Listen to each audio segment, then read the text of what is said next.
the initiation. Ramsey's trying to go on the left track immediately, trying to deal with the damage dealer. He does have his reincarnation up. Monet is going to take that away from him nice and fast. They do manage to get the toss up in the air onto Setsu. Ramsey's really wanted to be able to lock down that left strike, but can't actually get him. And he may just fall here. It's Monet challenging with bash after bash. Gets the Beyond Godlike to be able to finish up Ramsey. Gets Roger as well. He loses the Aegis, but he's got a second life. No one can finish off Setsu is all. Is that it? Are we seeing the last of Virtus Pro at the International? It must be so demoralizing watching fly by run. Virtus Pro call it. The curse strikes again, and RNG make it through the best of one.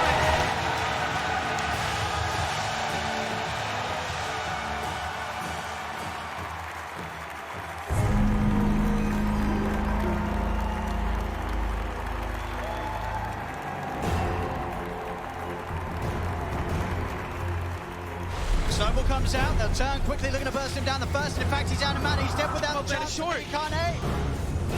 They burn his mana, they burn his life, Ravages out from line control, they're all dying again on TNC as Liquid will push Armel back to the base, and GG, Lyrical just diving past tier 3 onto the support, running down AU, jump forward again, it's a triple kill for Miracle, he's just slowly dismantling TNC. Armel is dead without buyback. AU's dead as well. GH is in. Stolen Ravage out onto the three of them. They'll lift up the Bristleback, slam him back down. Gabby's out of the game. Miracle's moving in. There'll be a buyback from Gabby. Gabby, the final hurrah as he'll step forward. Mana's burnt out. Miracle finishes him off. Godlike on the anti-mage. GG. And there we have it. They'll tap themselves out of this. GG is called. TNC are out of the competition. And Liquid, with this Game 2 victory, will move on 2-0.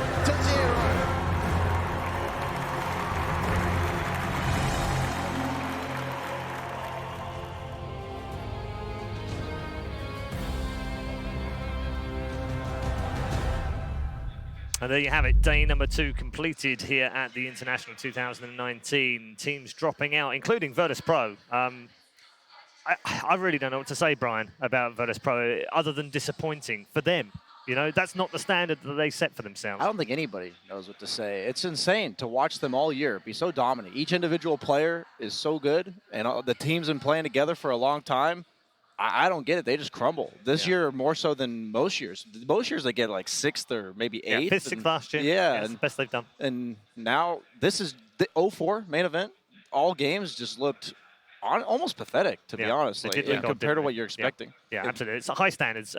The other one was the contrast in the booth zone when we get that backstage shot of the two teams. And you see like EG going absolutely banana. You can't even see who's in there half the time. I think it was Phil and Bowen, but they're running out and jumping out, and it contrasts to the secret room. Oh, yeah, part of secret just...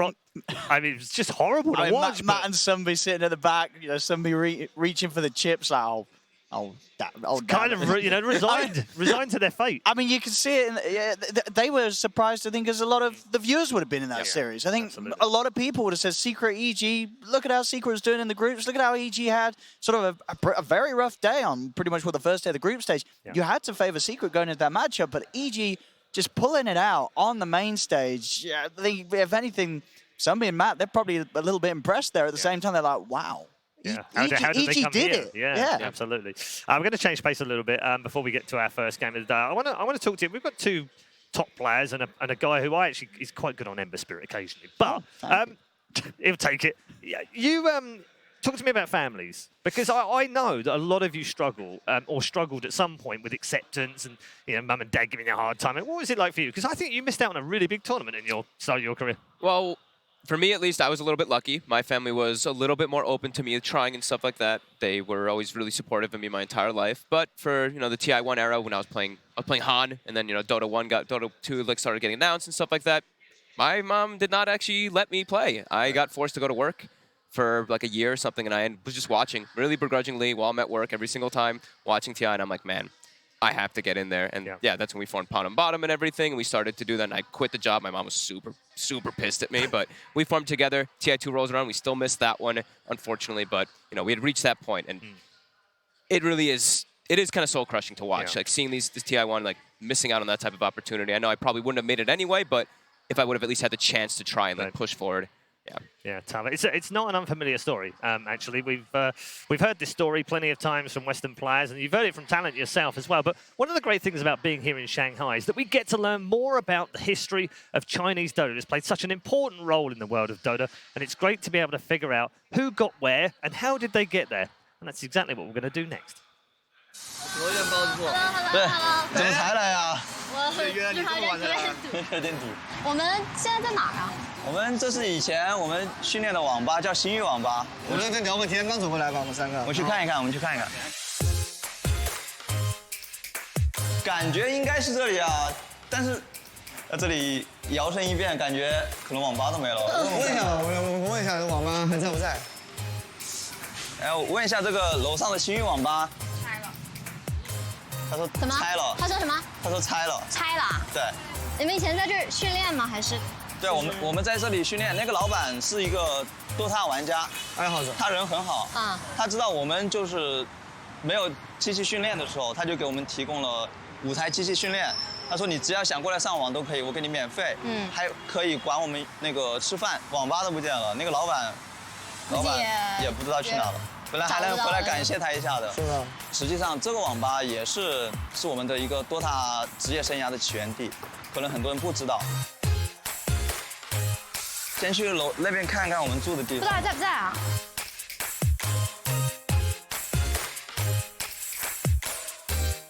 哎，他还在是这个吗？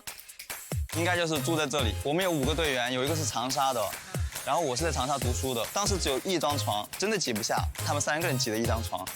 有时候没钱了，都是打太累了，就在网吧趴一会儿，真的是熬不住，就会在酒店开个房，然后他们洗完澡睡一觉，第2天再去网吧，然后去网吧再熬个4小时也没问题，或者说甚至打完通宵之后在网吧睡也是有的。你家里知道吗？就是你那个时候还在念书的时候。我家里知道，我家里是不同意我打这个的。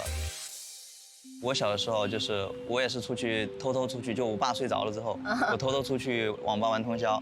就有一次玩通宵，可能玩到半夜2、3点，我爸突然就站在我脸上了，拍了我一下。我当时回头一看，魂都吓没了，你知道吗？我就记得很清楚，我跟着我爸走回家，腿都在抖。我那时候就直接晚上等我爸妈睡着了，然后就塞个枕头塞在被子里，然后就假装还有一个人在睡觉，然后就溜去网吧玩一玩，然后。 早上，然后再回去，然后再去学校。后来家长什么时候会态度有转变？当父母的也会尊重孩子的选择，不像以前就是说，他可能觉得你是纯为了玩游戏而去玩游戏的，不是说你还有梦想，还有目标。带到以后，我工作赚了钱之后，基本上已经是可以说完全认同我了，知道我当年选的这条路没有错，我的坚持，我的努力是有回报的。 其实 Dota 这个游戏给很多人带来了一种凝聚力，就把很多不一样的人聚在一起，让他们相识认识。我觉得这就是这个游戏真正的魅力。 Couldn't have said it better myself. This is the real charm of the game. It really is, Brian, isn't it? I like. We often talk about rivalries and what have you, and that's great. But actually, Dota's such an internet. I've done the pun thing. It is an international game. There we go. Because it is. You know, we all seem to suffer the same kind of struggles and fights and everything else to try and play a game professionally. I think the one similarity that we all have through all the struggles is no matter what, we try to figure out whatever it took to play. Yeah. We just wanted to play, and that's what it's all about. And for me, it wasn't all relatable, but the fact that he's like, yeah, I wait for my dad to go to sleep, and I sneak in and turn the computer on or go to the internet cafe. I just love that. Yeah. We all had our own excuses in our mind telling ourselves, we just want to play, but it is you. It is who you are. It's a defining trait. Absolutely. And it's just beautiful to see how everyone goes through that same struggle, and now they're here. Not too different, though, for casters as well, isn't it? Because, you know, we get in and we start commentating, and our parents are a bit like, what the hell are you doing, commentator? You're talking about video games. That's not a career. No, go get a job. It's very strange, right? Yeah. For certainly sort of the older generation, this is just something entirely new still. It's still in its sort of early stages of infancy, this whole esports idea, when you look at the grand scheme. Because you know that esports, it's here to stay. It's not going anywhere. This is a career, and as a whole industry, is just going to continue to grow. And, you know, I don't blame sort of my parents at the start being like, what on earth is this? And I don't blame that sort of the parents of the players who try and stop them from playing video games all night. It's natural. One day when I grow up and I have kids, I probably I'd heavily limit the time that they're playing games, but secretly I'd be hoping that they're sort of playing behind my back, because then I would know that the passion is there, right? If they're only going to play when they're allowed to, they're never going to be good enough to be a professional. But if they're playing when they're not allowed to, that's when they're going to be good. If they grow up with parents like ODPixel, there's a strong chance they might end up in esports somewhere. We should say good morning to two of our other broadcast team. They're out and about in amongst the crowd, I'm sure. Casey and Slacks, how you doing? Just do it. Hello. Hi.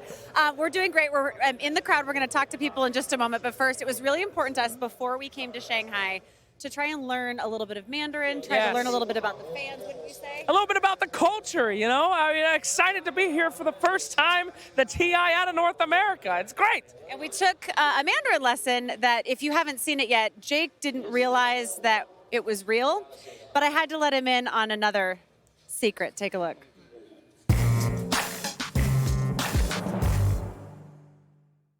I have to tell you something. Wait, what? About what? What? What? I've been taking Mandarin for a long time. What? How long have you been? Are you serious?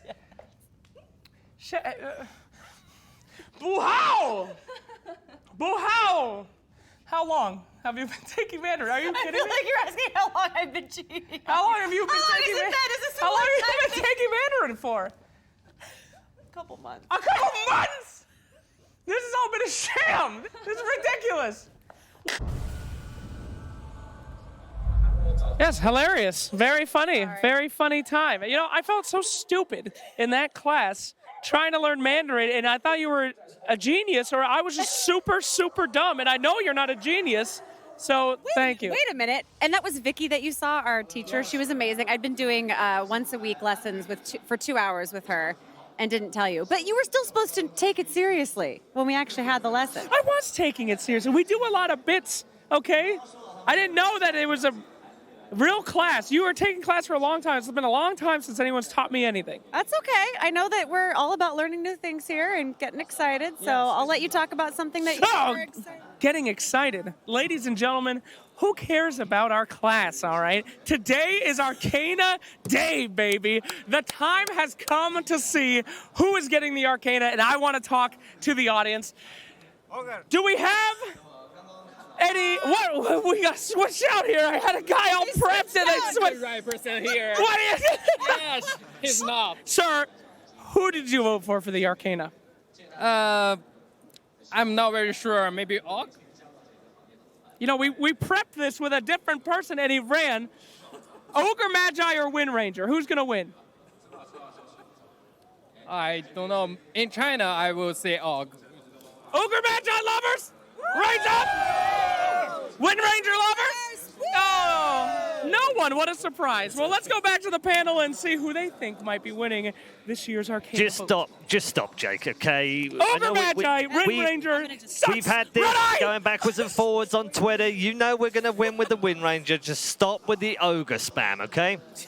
Just because you don't want to play Dota for a year. Oh. Yeah, see, because that's the deal we have. He tweeted it. There are screenshots. Thank you, Owen. Yeah, there are screenshots out there that prove that if Wind Ranger wins, he doesn't play Dota for a year. I'm really upset. Pubs are saved, everyone. I have to side with Slacks, though, and I'm pretty upset about it. Oh, come on now. Come on, I want an Ogre set. But I've got a nice Ogre set. Yeah, but this one would be amazing. I've got the spinny, you know, the thing. Multis. Oh, there it is. Oh, we have it. Look, proper proof that he said. What's the date on that, too? It's like, I don't know, July, middle of July sometime. Yeah, see, so he says, I said vote Wind Ranger, and he says, if Wind Ranger wins the Arcana vote, I'm not playing Dota 2 for 1 year. It's going to happen. Honestly, there's no way that He's doing my job for me. Dude, every week I spam, like, vote Wind Ranger. Don't forget to vote Wind Ranger. Every week I've been doing it, and we've been winning every week, and we get to the final, and then he gives me that gift. I feel that he almost sabotaged his own plan here. If you want a Wind Ranger to win, that's what he should have tweeted. Because if he tells people he's not going to play if she wins, suddenly everyone's just going to vote for Wind Ranger. See, I'm with you. Brian knows logic. Yeah. Knows logic. We're going to move on. Huh? But Ogre. Yeah, but whatever. I've watched your Ogre games. You're pretty beastly on the Ogre, I have to say. It's pretty good hero. Yeah, he is a very good hero right now, proving it in the pro scene as well as the pubs. Yeah, let's move on. Let's talk about our day ahead. 4 more best of 3s. Last day we get 4 best of 3s in the same day.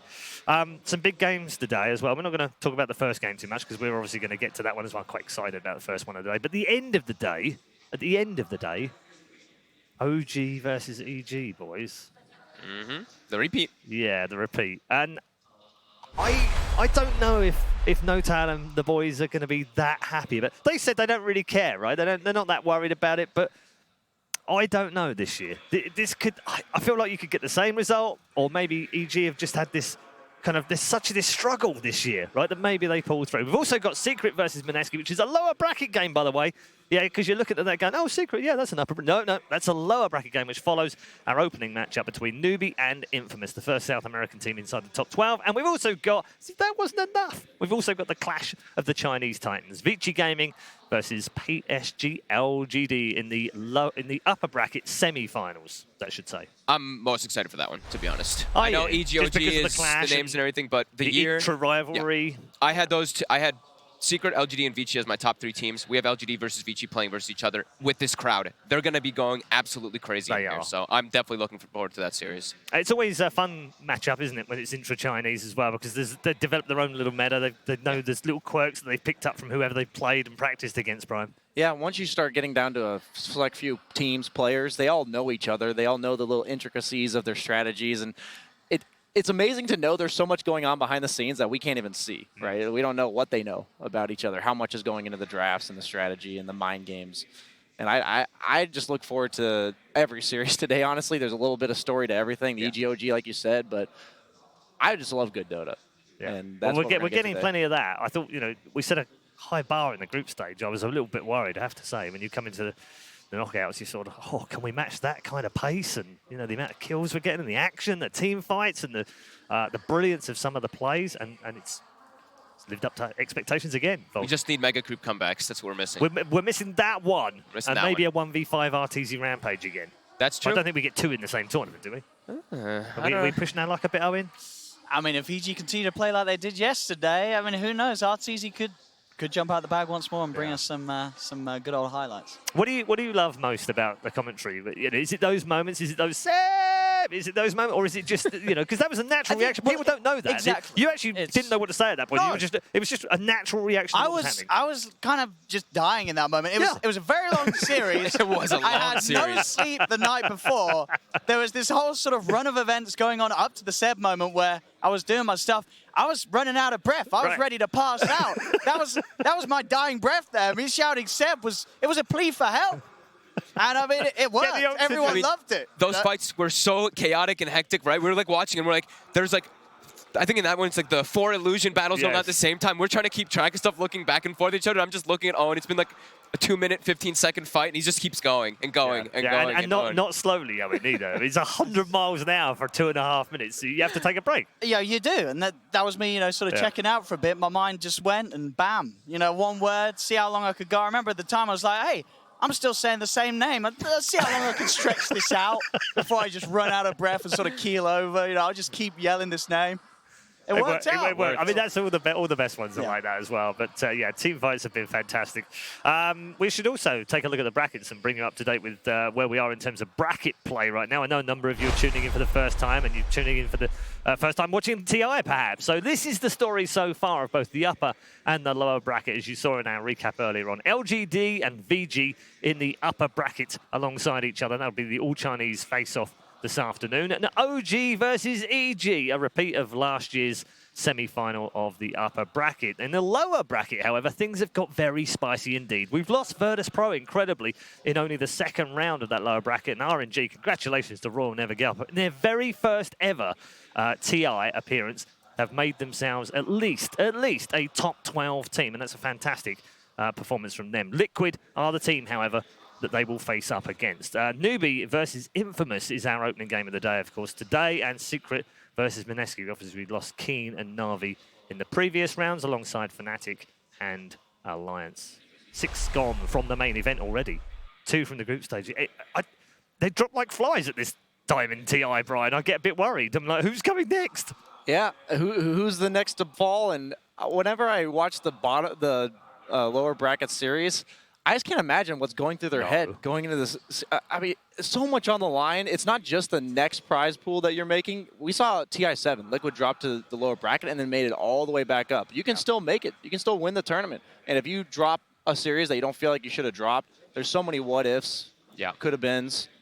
I mean, that's a story in its own right, I mean, isn't it, Liquid? I mean, they started in the lower bracket. No one's ever done that before. Yeah. No one's started in the lower bracket and gone all the way back to win TI.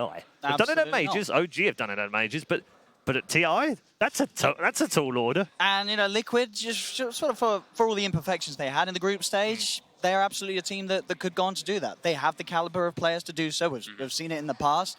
And as they've showed us yesterday, they have that sort of, still those hidden drafts, those secrets of the last picks. The anti-mage comes through, it absolutely destroys TNC. You've got to watch out when you're going up against Liquid to bring that out. And you cannot underestimate them because they're TI winning caliber. They absolutely could be the first team, as you say, to make that lower bracket run all the way to the top. After we'd had 2 majors this season, Fold, there was a dominance being set by Virtus Pro and by Secret in particular. Liquid weren't far away at that point, still rebuilding a little bit, but they weren't far away. If I'd said to you in January, hey, guess what? By the time we get to the lower bracket second round, Virtus Pro are going to be gone and Secret and Liquid are going to be in the bottom playing each other, you'd have been like, get out of here. That's crazy talk. Yeah, for Liquid maybe a tiny little bit, right? Because they have had some shaky moments and all that, but the other two, no way. No one would be able to predict something like that.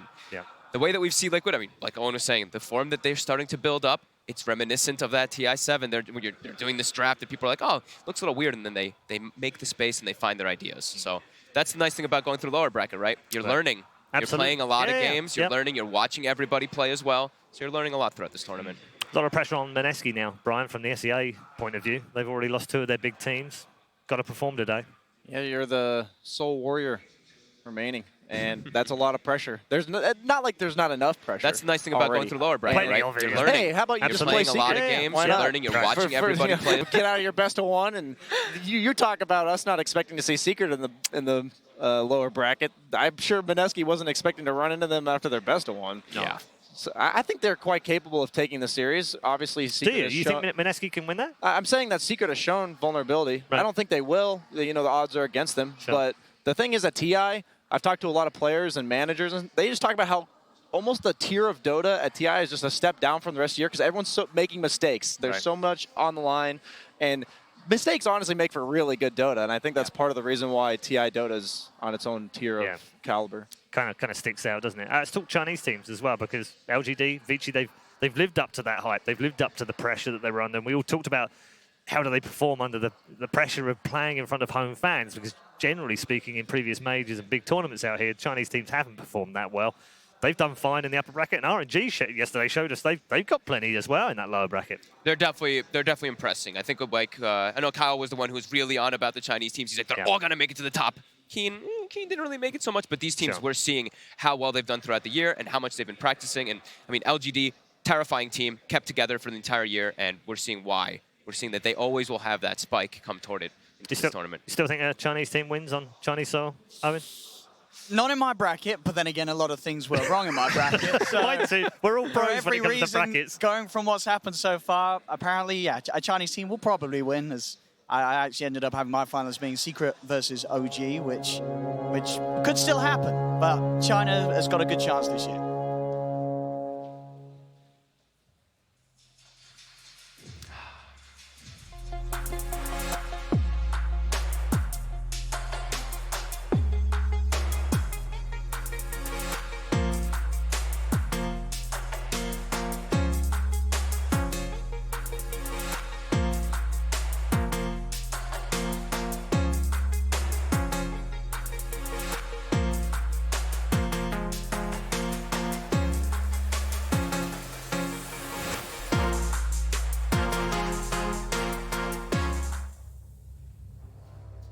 Welcome into the arena, the most successful South American team to grace the International. Infamous have already set a new record for South Americans. They want to go one step further. A top 8 place is within touching distance in the next best of 3. These players could not have imagined it would be this successful on day number 3 of TI9. Infamous will take their place inside their booth and get themselves ready for their opponents who enter the arena right now.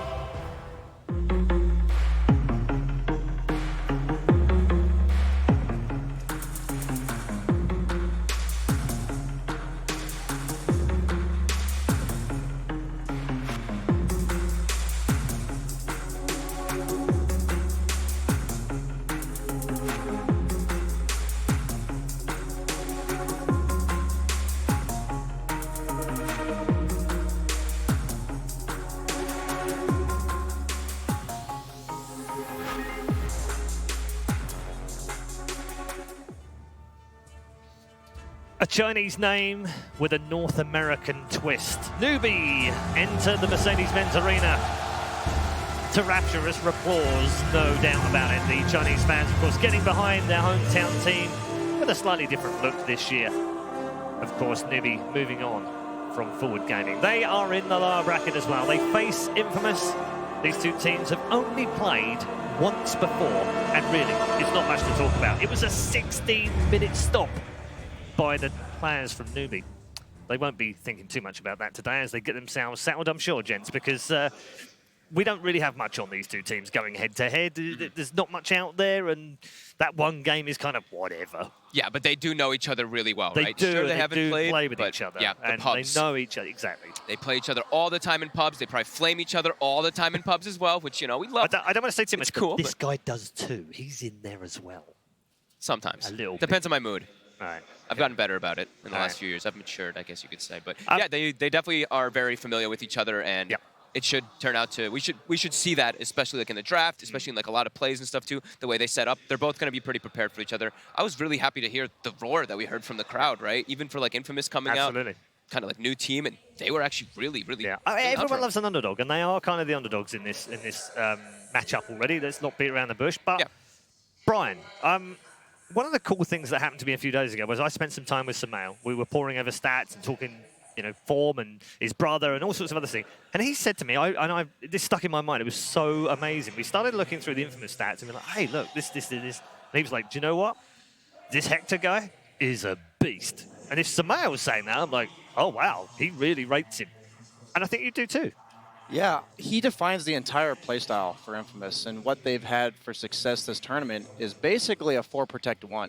And the whole idea is that his timings dictate the entire pace of the game for the team. And I want to take us into a couple clips of really showing his playstyle in the mid to early game. That what it basically is a lot of carries will hold their TPs after farming to TP to their team if any fights in the mid game. Hector almost always TPs from farm to farm. And you're seeing in the early game, he goes from top lane to top shrine just to get an extra efficiency out of the neutral creeps. And it seems like such a small deal, but they know Infamous. If you watch their playstyle, it's just 4v5 for the first 15 to 20 minutes of the game. And when you watch the net worths, it is Hector at the top by almost double the net worth, and then it's the rest of Infamous on like almost 5th and 6th on the net worth. And you're seeing here, once he gets the Radiance, he then takes over all the bottom half of the farm and then proceeds to TP to the top half of the map to clear even more farm. This entire playstyle of Infamous revolves around the way he plays, and you just know what you're getting out of this player. And it may seem like an AFK pub style, but at the end of the day, he's made it to TI, and they're performing against some of the best teams. We saw them beat LGD in the group stage with this similar strategy, and it's all about NEWBEE, I think, attacking this idea that Hector's going to be playing by himself. And we talked about slowing down his timings and basically saying, Infamous, you're forced to fight us 4v5 for an extra 5 minutes in this game, and it should be no problem taking you down. Some people would argue that that NEWBEE should focus on their own game. They shouldn't worry about the team. But do you feel that strongly that they actually have to have a plan for Hector? I think that so far the teams that have played against Infamous have thought that. Right. And then they see a 30,000 net worth Wraith King at 35 minutes into the game with 940 GPM. They're like, wait a minute. We lost. You look at the net worths in that game that I showed you, it was so funny. You just see 35,000 net worth Wraith King, and the next is like 21,000 in the game, and that's just how they play. That is, I mean, it is pretty insane. You do have to find some way to address it, but also, like you said, a lot of the teams here have been saying, stick to your style. Right. Don't worry about what they're going to do because we're better than that. We know how we play, and they're going to be playing with 4 people. So if you're playing your own strategy and they're playing man down, you could just run over them. Let's turn our attention to NEWBEE. I mean, how did you rate their group stage? Because I felt like they were probably the biggest overperformers, weren't they? Well, absolutely. I was incredibly impressed. I mean, the whole group stage, they only lost a series outright 2-0 against Team Secret. And it's like, okay, fair enough. It's Team Secret. Right. Everyone else, they're able to at least draw the series with. And for these guys, it's very impressive. These are some old school players and some also old school panelists, right? You have this team where 3 of them, Aoi was involved in the Kiev major coverage, Pylai was involved in the KL major coverage, CCNC, he was a TI panelist. They've sort of come back together, And they really are doing it under the NEWBEE moniker, and it's very impressive to watch. These are sort of players that have been passed around the region, tried out a lot of different compositions. Nothing's really sort of been able to sort of drive them into a position. As of recently, of course, we've got some past phenomenal stars at sort of the earlier TIs, but for this day and age, for these guys to find something that works together, it's remarkable to see. And in a region where a few months ago, you're asking people about NA, it's EG and all the rest. No, it's EG and NEWBEE and all the rest now. Gives Brian and Fogged a chance, a hope. Well, they might be able to return to a panel team. Well, look at this. I've played with most of these players, Paul, excuse me. I played with MSS. I played with Snaking, my boy the King. And then we even have Curtis, like you said, Owie. So they've all got... There's no footage in black and white that exists of those games. It was so long ago. Yeah, and also look at them. They're all successul now that I'm not playing. So I guess we're providing the extra. You rubbed off on them a little bit, maybe. Think about it that way instead. You're digging your own hole. So let me bail you out. We'll go through a few of the players. We'll start with Yawar, and I want to bring up his brother as well, Samael. Many people obviously tune in; they're brand new to the international. Yawar is on NEWBEE, and Samael is on EG, and obviously they find themselves in different teams from the North American region.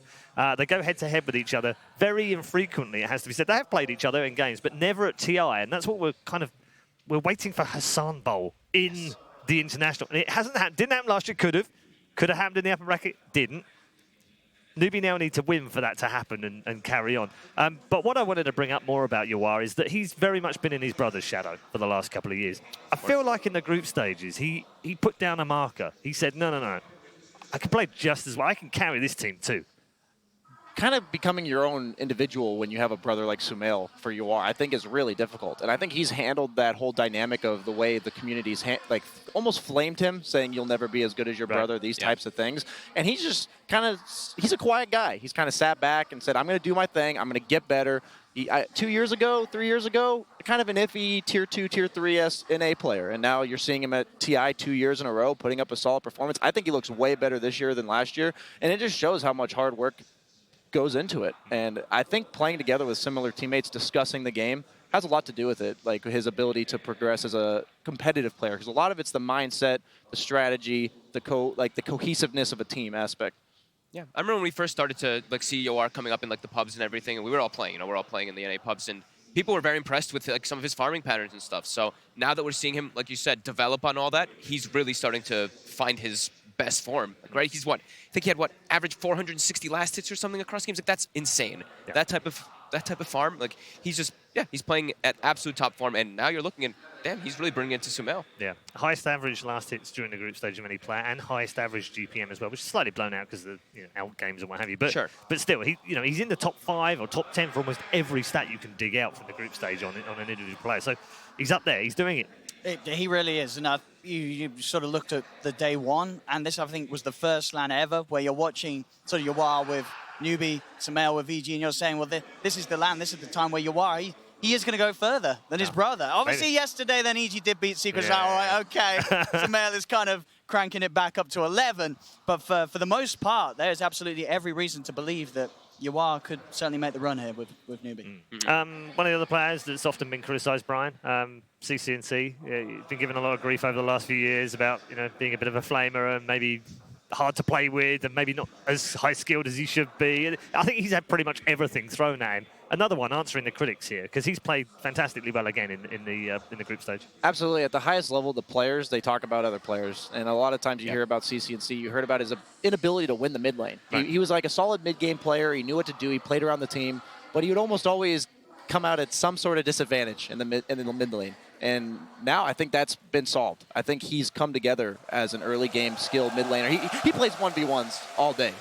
And that's the dedication. They know their mistakes. They recognize their shortcomings, and they just bring them all together. All right, good stuff. Thank you very much, guys. It's time, ladies and gentlemen, to get into game number 1.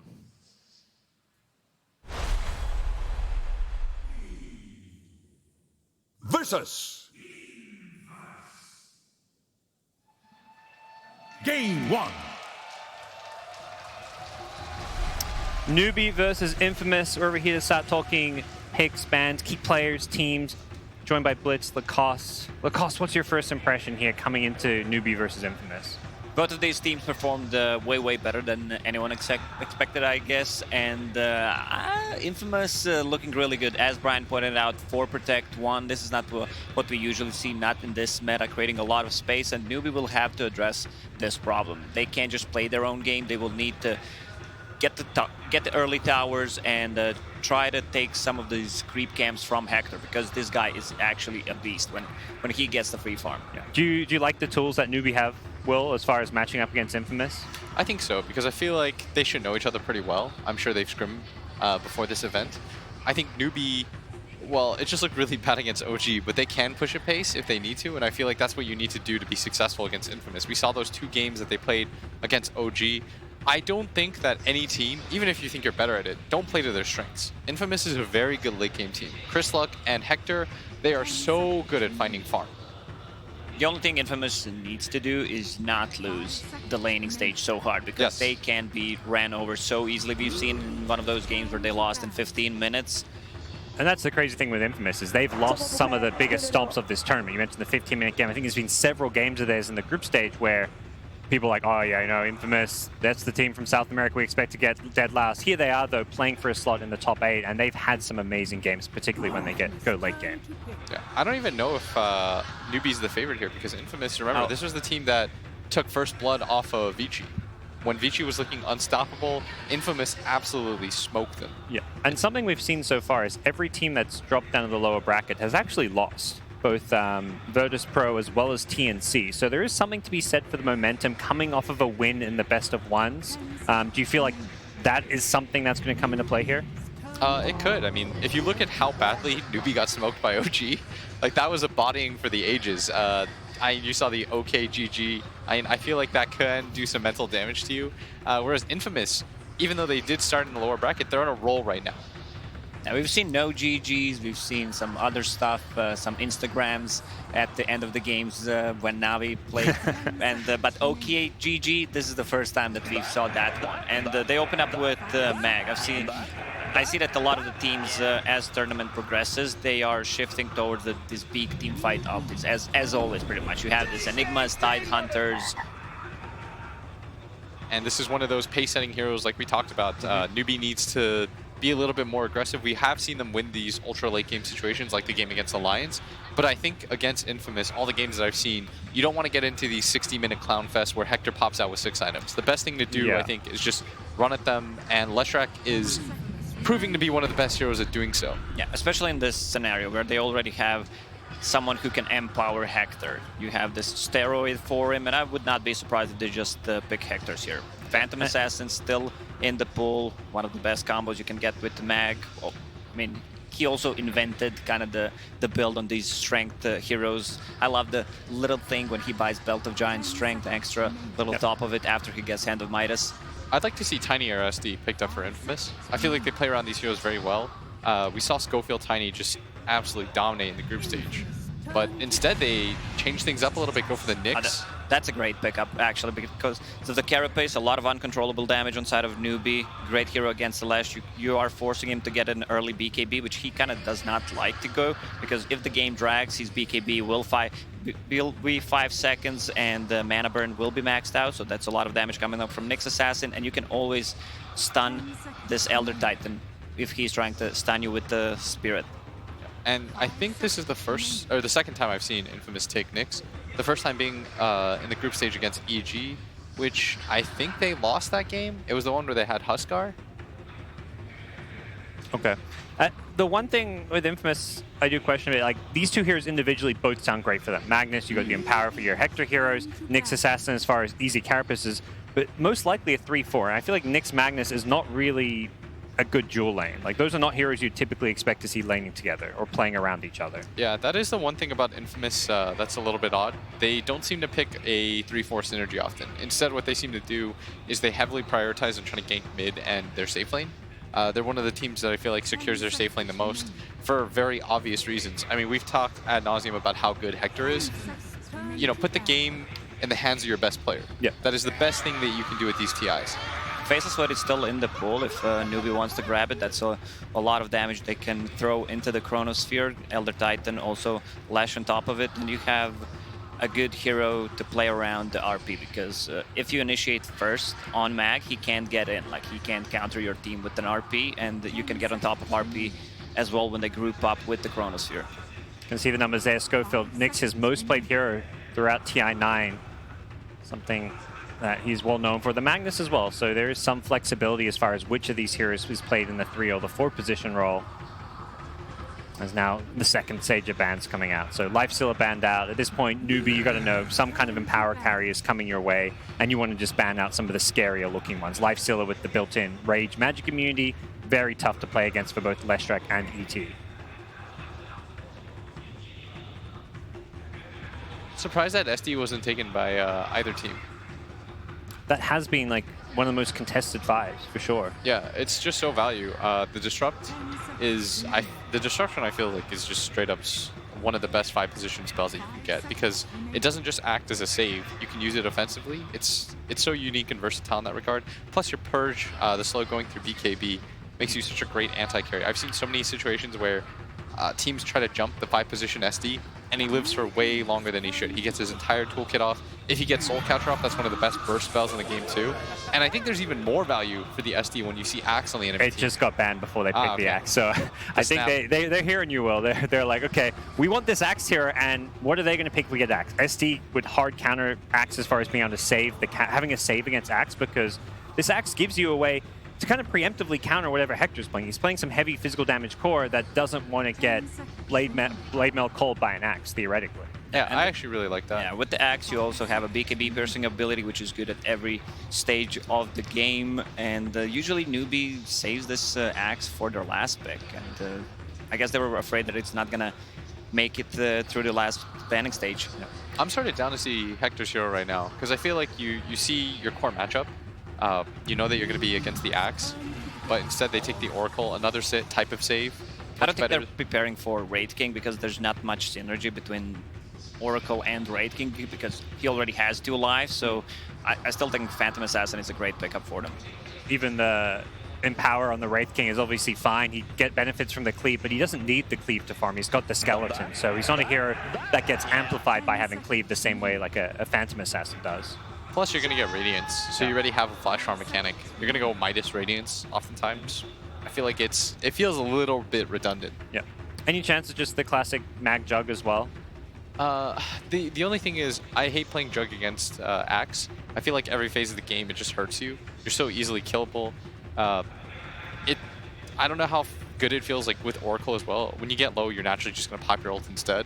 But when you're playing any carry against the Axe, and if he's having a good early game, which means that he's going to get that good timing on a Blade Mail, it always feels bad. Yeah. I like the idea of having a carry that can have kill threat on Axe, because you don't want to give Axe a free game in the laning stage. That to me is always where things will kind of spiral out of control, and the Jug at least brings that kill threat to the table. And they take Shaman. They're continuing the trend of being very aggressive and running at the lanes. I feel like Infamous, what they really lack right now is wave clear or some way to push things out. They're going to go for the Wraith King anyways. I feel like this is one of those situations where it's because it's a Hector hero. Yeah.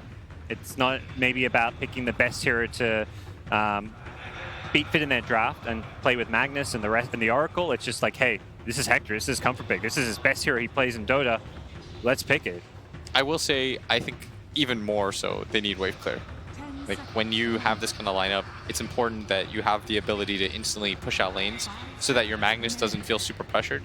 As a Mag, what you want to be able to do is just max out in power, but it does mean that you have very little team fight. Since you decided to go a 4-position Mag that gets 4 points in power, you have no levels of Shockwave, you have no ways to really kill around the map. You're going to highly just rely on your carry farming out the triangle, which means you need another hero to apply pressure around the map. And if you compare the 2 lineups, NEWBEE's lineup can easily clear the creep waves, even the supports. Also, Shadow Shaman can be on the different side of the map using wards to put a pressure on the towers, just buy some time if early game doesn't go well for them. I feel like Infamous actually needs like some sort of long-range poke. I'd even be okay with some sort of Ember or something like that, so that they can just like consistently hit back and forth, or Storm. Something along those lines where you don't have to hard commit. You can just sort of roll through the wave.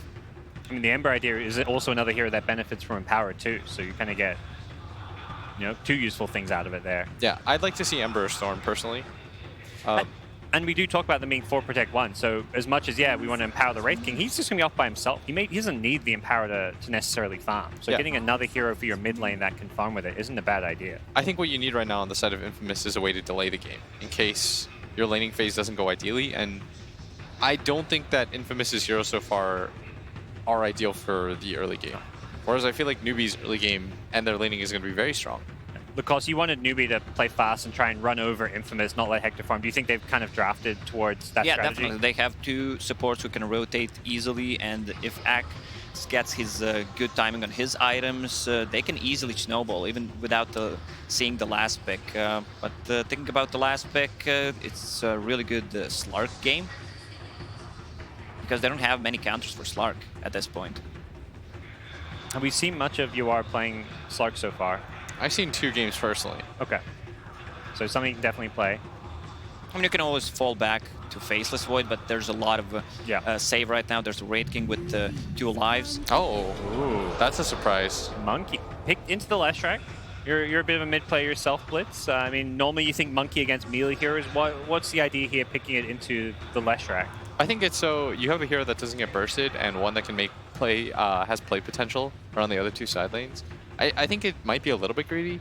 I almost felt like they wanted some sort of hero like Storm because it has good poke too. I guess Monkey can function in a similar fashion. I think because Wraith King doesn't need the Empower in this game, they needed another melee core that benefits from the Empower. Yeah. All right, well, we'll see NEWBEE now. Last pick, they've got lots of reserve time to think about what their options might be. Almost certainly we'll see that CCNC mid Leshrac. These NA mids have been loving Leshrac this tournament, and they go for a Sven. Tried and tested. One of UR's classic heroes. Good Sven game? Yeah, a lot of NA carries actually think that like Sven rips apart Wraith King. Although I've seen like twice now at this tournament it go the other way. Depends how much kiting potential you have on actually both teams. How many saving abilities, how much support farms gonna get into that play, getting one of the 4 staff, maybe even a Glimmer Cape. Yeah, it is Sven into 3 melee cores as well, so that's going to feel really good. Yes, but Sven feels the best to play against when there are no saves on one team. Just because you want the ability, this hero is a burst physical damage hero. You want to be able to get in, kill somebody immediately, and then reset the fight so that it's 4-on-5 for your team. Yeah, but the Oracle, there is a save. Yes. So maybe making life a bit more difficult. Okay, well, those are our 2 drafts here for game number 1. We're about to help ourselves into the draft and the game. Before we do so, we're going to hear some final thoughts on how these 2 teams match up from Nahaz. This matchup features 2 of the best, in fact, the 2 best farming players at TI. Yawar and K1 Hector, the only 2 players averaging over 23K net worth at the 35-minute mark. Infamous, their laning phase has been the most aggressive at the tournament. Schofield's 4.4 assists per game at 12 minutes, the highest in the tournament. Whisper's 2.2 kills per game at 12 minutes, 3rd place behind Thompson and Sumail, and Chris Luck's 87 CS at 12 minutes, number 1, just barely ahead of Sumail. To relieve the pressure, NEWBEE's counting on Elder Titan. He is 17-4 before the 35-minute mark, only 17-20 in games that go longer than that. And Snaking's Axe is going to be key in this game, 7-1 over his last 8 games, 8.5 kills and 13.3 assists per game. An NA versus SA showdown with their TI9 lives on the line, brought to you by an NA casting duo. Here are Lyrical and Trent. Thank you so much, Nahaz. NA casting duo indeed, but there's a lot of love in the world for South America. They've shown up big, and I think even the crowd is getting behind them a little bit. Yeah, there are boys too, right? Yeah. The whole Americas, we stick together. We gotta fight against, you know, Europe and China, these big strong regions. So we stick together, right? We gotta hang out with our guys down there. So certainly a lot of respect, a lot of history with all of these players. We know them so well over the years from the region, and likewise the same thing goes back and forth between them. Absolutely. Well, and already into this game as NEWBEE facing off against Team Infamous. I gotta say that it's been really a revelation, I think, for a lot of people out there. And the panel talked it to death. Hector having an amazing year. I think that NEWBEE has looked revitalized as well. Both of these teams, I think, are coming in as a surprise, you know, potentially top 8 win. I don't know many people would have had them in their picks for that high of a placement early on. No, certainly sounds pretty unlikely. Other than like the passionate fans, of right, course, right? You know, you got yourself a little bit of like that TNC flavor when it comes to Infamous, where they just have like an entire region sort of on their back.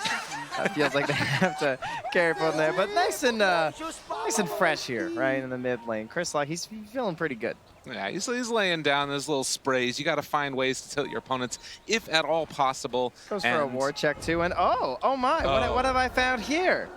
Yeah, it would appear there's an observer ward. I'm not sure if they're going to quite realize where the placement is, but I think that they might have an inkling, yeah. And again, for anybody that's wondering, you can't get the extra vision. Chickens racing themselves back to the fountain. CU gets out on top, but NEWBEE going to pick up 2 of the bounty runes. Looks like Infamous also going to be able to pick up 2. Yeah, so the reason he brings out the courier like that is so he can guarantee the instant change to the courier so he gets back as fast as possible for the body block here. And this chicken's putting in work. Oh, yeah. That is actually, the crowd are watching the same thing here. They're a little dismayed by the effort here by Chrislock. And CCNC, oh, the big block, but now it's under the tower. Yeah, a little bit unfortunate there for him. But yeah, Chrislock, maybe a little bit of nerves on the big stage. Again, one of the earlier rounds for these teams. And obviously the furthest that a South American team organization player is made in the international. So the draft's moving along there, and I have to say, I was getting a little concerned for Infamous. I did like the last pick in the Monkey King. I felt like the Ember was maybe going to be the option there, but perhaps Chrislock just feeling more comfortable. You can see he's spammed quite a bit of Monkey King in his pubs, and maybe just the matchup versus the Leshrac can have some issues for the Ember if things get out of hand. So they're going to rely on that instead. But it does a lot of the same stuff. It's got a very long initiation range for when you're playing from these 4 hero group ups to give all that space to Hector to farm. So Chrislock going to be looking to abuse that in power and give all the space in the world for his carry. Nicely done, man. He is just laughing. That's not even all chat. That's just to himself. He's enjoying the playing here on the big stage. I wonder if his teammates have him muted. Well, we do see down here bottom a tri-lane versus a dual lane coming from NEWBEE, trying to absorb that pressure that's being placed onto them, onto Snakeking, and Snakeking already in a little bit of trouble as the Impale is going to come out, looking to try and find the finish. Pyjamas significantly interrupted. In fact, he turns on the Stinger, gets the refresh on the damage from his Spirit. It's almost enough to dodge through, trying to hide away in the trees. The Juke coming through another round. Stinger still in trouble, and looks like the great Impale coming from Schofield. They draw first blood. Stinger still trying to run away, and is barely able to make the escape. Oh, Stinger, he did it. Oh, an instant tip there from Whisper. He's like, I know you guys are still busy down there, so I'll handle the tip for you. Very well played. I mean, I appreciate what Pi did, right? Because he saw all those heroes, and he just said to himself, yo, I can get myself an easy kill. So much damage, but with the body blocks, with the juking the trees, those spells come back off cooldown. And big saves there from the tri-lane from Infamous. Now, most definitely. So it is still always a little bit of a funky thing because it's not just, you know, what is going on in the tri-lane as far as kills, but it's also how much farm are you getting. And Wraith King already 9. Mid lane. He is full. Chase forward, regen rune available. Who's going to go for it? Dodges away from the stun, able to walk his way out. And now CCNC in a lot of trouble. Does get the salve off, needs one more touch. But even if he doesn't get the kill, that's CCNC out of lane for a while. And I feel like they're both losers in that one, though, right? Salve canceled, regen rune canceled. It's like, oh, I'm glad we can just both agree to just stay where we are here. True enough. But I did want to go back to what you were talking about there, the Ember as opposed to the Monkey King as a potential option. The thing that I do like about the Monkey King is that I feel like it has maybe a bit more burst potential if you can get those Jingu stacks up and possibly you know, throw out one of the Boundless Strikes, as you are is just going to take a couple pot shots underneath the tower, courtesy of Whisper. Yeah, and the burst can be kind of nice in combination with the Nyx Assassin too, right? He might be able to just help scout out for the Monkey King, pops the Vendetta damage into the stun, into the Boundless Strike, and maybe a double tap from an Echo Saber or something after that from Chrislock, and can burst a lot of heroes with that. Well, meanwhile, Snakeking going to take another Impale to the face. A lot of damage coming through. But Pyjamas able to be the one up in everybody's face, keeping Infamous back, putting too much pressure onto the off lane. Yeah, stealing some of these Lacets here too. Schofield forced to carapace that punch. It's a fancy set he's got there. And now, moving back Stinger, seeing if he can get some more pressure on. It's not an easy kill on the Axe, but it looks like they're kind of going for it again. The Stomp is going to interrupt it, and if nothing else, they're making Snaking's life difficult. Yeah, still doing fairly well though. 15 last hits, and we haven't even talked about that top lane, but it's just been this 2v1 the entire time for NEWBEE. And they get a little bit of more harassed there on the Whisper. Gonna be tough to finish him unless, even with the Mango, it'll be close. MSS. Getting up close and personal. Whisper there, you saw it queued up the skewer, but canceled the animation afterwards, not wanting to go for it. Snaking though. Again, bottom. They're just bodying this guy, chasing him down. And Hector is taking a lot of damage from Pi, but no more mana, not another spirit there for the Elder Titan, so he has to back out, and Hector's just going to salve up right in front of him. Yeah, might have learned his lesson last time, right? Of getting too aggressive. Now for the bounty runes, though, they're already aggressive on the bottom. You got Whisper in position here as he picked up his bottle from the shop, and he wants that refill. Oh, and you got to be careful walking over here. You might get cliffed. MSS going to play it safe, goes the other direction, and so far, so good for Infamous, who it feels like are getting a nice little bit out of this laning stage, but need to be careful. Chris Luck in the mid, going to take some of that Diabolic Edict, and CCNC thinking about diving for that. Yeah, the wave's there, though, so very unlikely you're going to be able to find something. And CCNC also just a little concerned because those supports are missing, so he's just wondering, are they wrapping around me right now? What's going on? Pilot Eye going to come try and scout that out, but he will be spotted by an Observer Ward. And so Infamous do have information as to who could be helping in that mid lane. Oh, and his ward just got spotted too. Yeah, that's a little bit unfortunate. Still the battle rages down bottom. But yeah, that ward will be scouted out by the one up on the high ground. And immediately Stinger walking over. Let's see if he gets that D ward. Yeah, and he's going to drop it down. So given the damage over to Chris Luck, and CCNC looking to find a snipe, but not going to be able to get it there. As again, CCNC maybe in a little bit of trouble. The Balance Strike, the Purifying Flames gets the kill.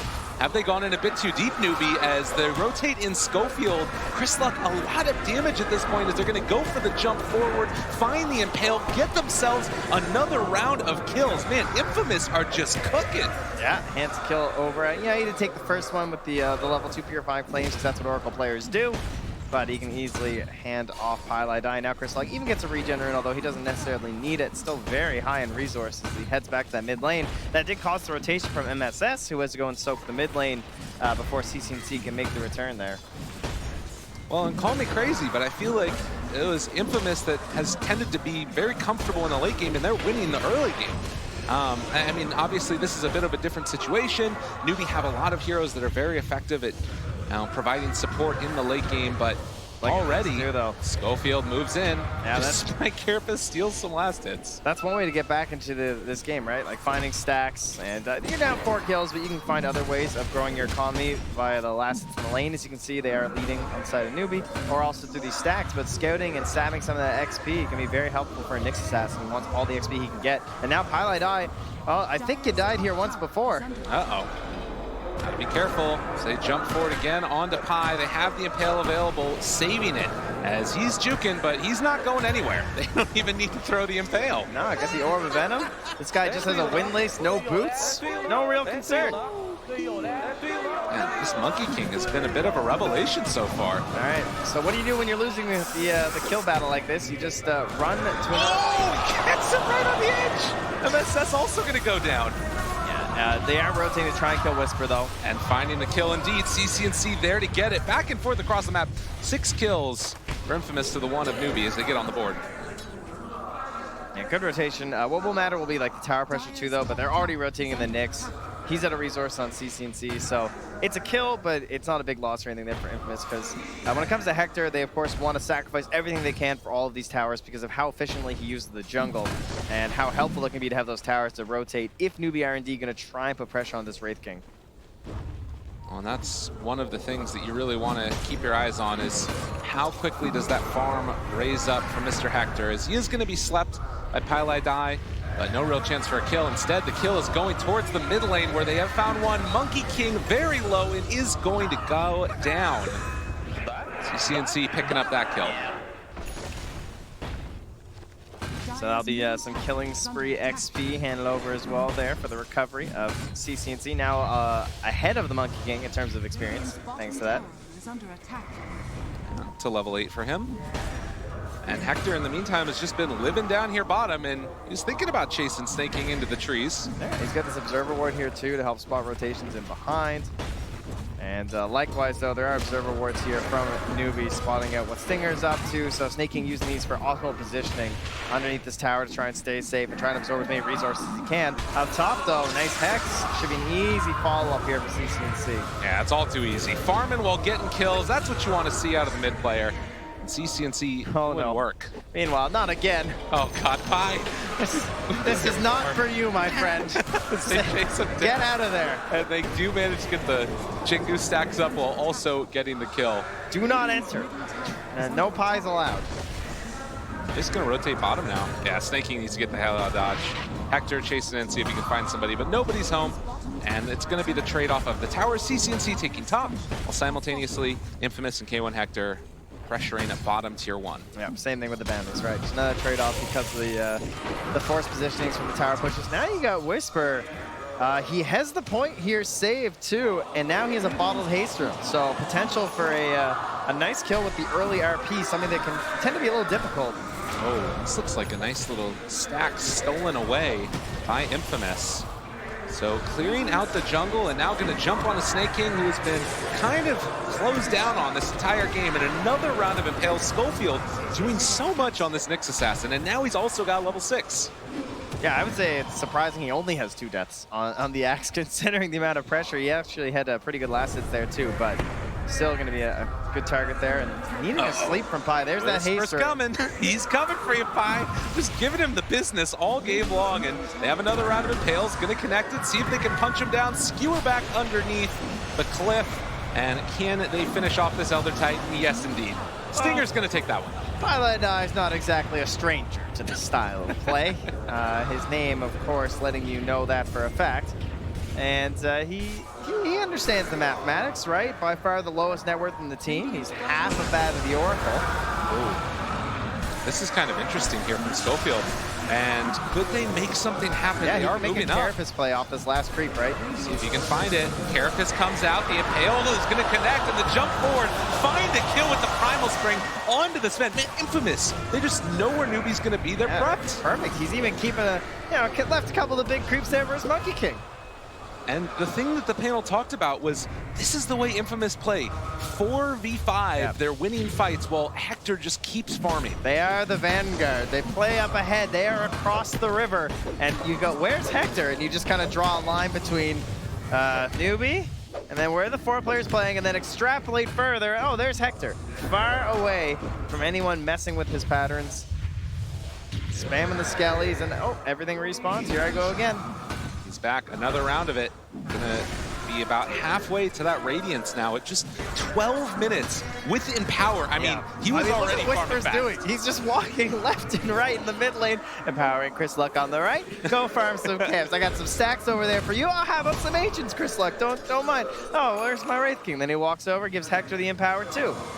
One job for Whisper, and if he can keep spamming with the mid lane at the same time, you've got 3 cores farming excellently for Infamous. And how did NEWBEE deal with this at this point? Because it does feel like they're getting their jungle invaded and they haven't really been able to respond. Well, that's a good play, right? They do take the mid tower. That's going to help close out some of these areas, give some opportunities for ganks from the side of NEWBEE. And they're still waiting for Yawar to really get somewhere. He's close to the Echo save, then he's going to be looking for a BKB after that. Their initiation will be reliant upon Snaking, who is not that close to the Blink Dagger, but he'll be working on it in that bottom lane. If he can get into that item, obviously start to take some fights, and if you win those 4v5s, that's when things feel a lot better. But right now, CCNC, we go for the walk around, gonna get caught out. The Edict is there, and I think Chris Luck realizes it's time to let my support die. Yeah, no potential save there from Chris Luck. He lets him go. But that Monkey King right below Hector, also very close to Yawar though, in terms of the net worth. He is a scary guy if he wants to start playing with Schofield. Schofield being spotted by that Observer Ward in the top lane too though, so this is giving some freedom to NEWBEE right now, right? Where they can, as a Nyx Assassin, you're trying to play off map. You don't want to be seen, you want to be giving this threat of the Vendetta, and every time he walks past this ward, it's just like one more camp for a NEWBEE hero. And you can see that Nyx Assassin just maxing out the Spike Carapace, knowing his job in this game, as it does look like Infamous again gonna play together. farm up camps. He's actually stacking right now Whisper, even the small camp, to get whatever extra farm he possibly can. They're coming with a Wraith Sentry. King. They know that Schofield's coming in here. This would be a nice pickup for them. Looks like they're just a little bit too late. He was going for the courier snipe there. Yeah, that Observer Sentry combo that he's got as well, keeping him safe in that area. So now they've managed to get past the Nyx Assassin, but they run into the Skeletons, and that's going to protect Hector. Need to go for the smoke up play if you want to try and find that Wraith King. But not simple in the least bit. Schofield waiting for this courier. He's going to run out of Vendetta soon. He still hasn't spotted anyone else here. Oh, this would be really nice if he could get it. I mean, he's going to go right by the ward. I think this is going to be a courier kill. No, he's not going to have damage. He's lost it. He lost the Vendetta. Okay. Yeah. Well, 40 seconds, and that will be the end of it. But back towards the jungle. Snake King going to try and clear through these waves. And again, NEWBEE just kind of going AFK farming, but Infamous are farming faster. They got the Yules here on Schofield. Spike Carapace afterwards. That was nice. Forcing the Carapace before the stomp. Yeah, so now Hector showing up and realizes, okay, I can't do this. Gotta back out and give up the death of my Nyx Assassin another round. Now we get two heroes being surrounded here by Snaking MSS, but they're able to waltz their way on out of there, perhaps because Chris Luck's just a little bit terrifying right now. Well, you can see right now 61% into the favor of Infamous. Dota Plus feeling it, but the big thing to me is it just feels like NEWBEE haven't really made that many moves. If they do manage to take a fight, possibly you can make something happen, although Hector now has the Radiance. Yeah, they've kind of gotten over that early hurdle that I was a bit concerned about for their lineup in terms of just like the wave clear being a little bit weak for Infamous. They've done a very good job of keeping the power spread from Whisper, which is certainly helping, right? They're both farming up camps and trying to push out these lanes, but you've got a support duo that can't clear waves. You got an offlaner in the Magnus that's a little bit vulnerable when he's going for that too. Especially with these longer initiation ranges of like the Axe, and then the Leshrac always going to have that Yule Scepter. Infamous playing extremely well so far. They only have a 1K lead right now, so it's nothing too serious. That should start to grow a little bit here with Hector. And now he's building into the Blade Mail by the looks of it, as well as finishing out his Magic Wand. So ready for combat soon. Schofield's been playing this so well. Breaks the smoke onto Pile Die. They're going to be able to see that all the heroes up there. And God, are they going to try and take this fight? They have a DD onto Chris Luck. This could be an opportunity for them. Thinking about going in with the Wukong's command onto absolutely everybody. A lot of damage out. Schofield able to walk away and Snaking. Not so lucky. CCNC now out of mana and going to be out of life. It happened so quick. Yeah, the double stack there too, right? They called and hexed the Oracle at the same time, so now you're essentially just missing out on one of your spells because of that. And you have to target on the Oracle because you go for someone else. Of course, the save's going to be there. But great follow-up there from Infamous. They got stuns, right? Oh, Wraith King stun, Nyx stun, Boundless Strike from the Monkey King, as well as that RP and Skewer when you need it. So you no shortage of control elements here from Infamous, and they know when their timing is. They know how to play around this Radiance. It is their playstyle, as BSJ pointed out. Now, one of the best answers for Leshrac in the game, just pick up a Blade Mail for the Wraith King, giving them so much fight potential. Snake King does have that blink. He's got the ability to jump in, and maybe gonna look for Chris Luck here. And no, Hector, he's in the middle of him, actually breaking the blink dagger. They will kill off Stinger, but now, how do you deal with this big bad Wraith King? He just turns to fight, gonna pop the Blade Mail as well. You are already in that God Strength. He's killing them all off, still has the ultimate afterwards. Now Schofield in the Vendetta does have the break potential if he wants to go for it, but the Hex is already out, and now the stun coming from UR, but the RP, it comes as well. Where's the follow-up? Do they have enough damage? It looks like the answer might be maybe, possibly. CCNC super low, and Chris Luck able to live through it all. And Whisper coming in with the big RP save for the boys. Chris Luck and Hector getting out. Could possibly hand over a couple tips. I'm just saying, the guy got you out of a complete pickle there in the mid lane, and it's going to help secure that mid tower with the Skeletons. And again, it's less mattering that, you know, you lost a couple of heroes, the Magnus, the Nyx. The big thing, you took down UR. Like, in that fight, so key. And his Midas is, yeah, exactly. Yeah, I see Pimp, same brain. I knew where he was going with that one. That one always hurts. Well, 4,000 gold lead now after that fight mid for Infamous. And you can see here in the replay. A beautiful Hex there too from MSS. He caught the Nyx coming in invis, and that boom! Whisper says, not my carry. Get off my guys. and turns a very dangerous situation into salvation for Infamous. As we saw there, the Culling Blade from Snaking able to save a little bit, because it looked like if he didn't finish off that kill onto the mag, they would have lost pretty much everything. But still, NEWBEE looking a little bit shook here 19 minutes into the game with Infamous. Pretty They're getting back on the horse, though. They got a couple heroes up top here, right? You got Snaking and Yuara playing together. That 20-minute bounty room coming up soon. Perhaps a battle up here, and then you get this question of Hector in terms of his availability. Currently, his TP is ready. Will that be the case? It seems like he's like, you know what, guys? I am ready to fight. You can be graced with my presence. I won't TP from camp to camp. I can actually join you. Royalty, it comes down from the tower every once in a while. Schofield down on the low grounds. Who does he spot? He can break Blink Daggers if he so desires, or if you're Infamous, they jump in, able to find him. They saw him the whole time. Chris Lott pops the BKB, still sticking around. The Impale comes through onto two, and now the Wukong's command. They're all stuck in the trees. They get pulled back in by Whisper, even further inside. They do drop down the Serpent Wards, but is it going to be enough? Oh my god, that was a lot of damage. And now they caught Chris Lott, but now Hector's here. Is he going to be able to make the play? They have the false promise to keep the Monkey King alive for the moment. Still taking a ton of damage, and Hector turning on his Snake King, trying to kill him off. They will be able to run him down one by one. Infamous do it. I'll help my weak and puny allies, as those Wraith King players do. And unreal that Monkey King was able to live. He came out on like 400, 500 HP. Yeah, I thought he was gone for sure. The snakes just kept on pelting him the entire time during the false promise. But Hector just strolls his way from the mid lane with some swagger. Gets them another tier 1 now for Infamous. All the way up to a 7K lead at the moment, and we still have Roche to consider.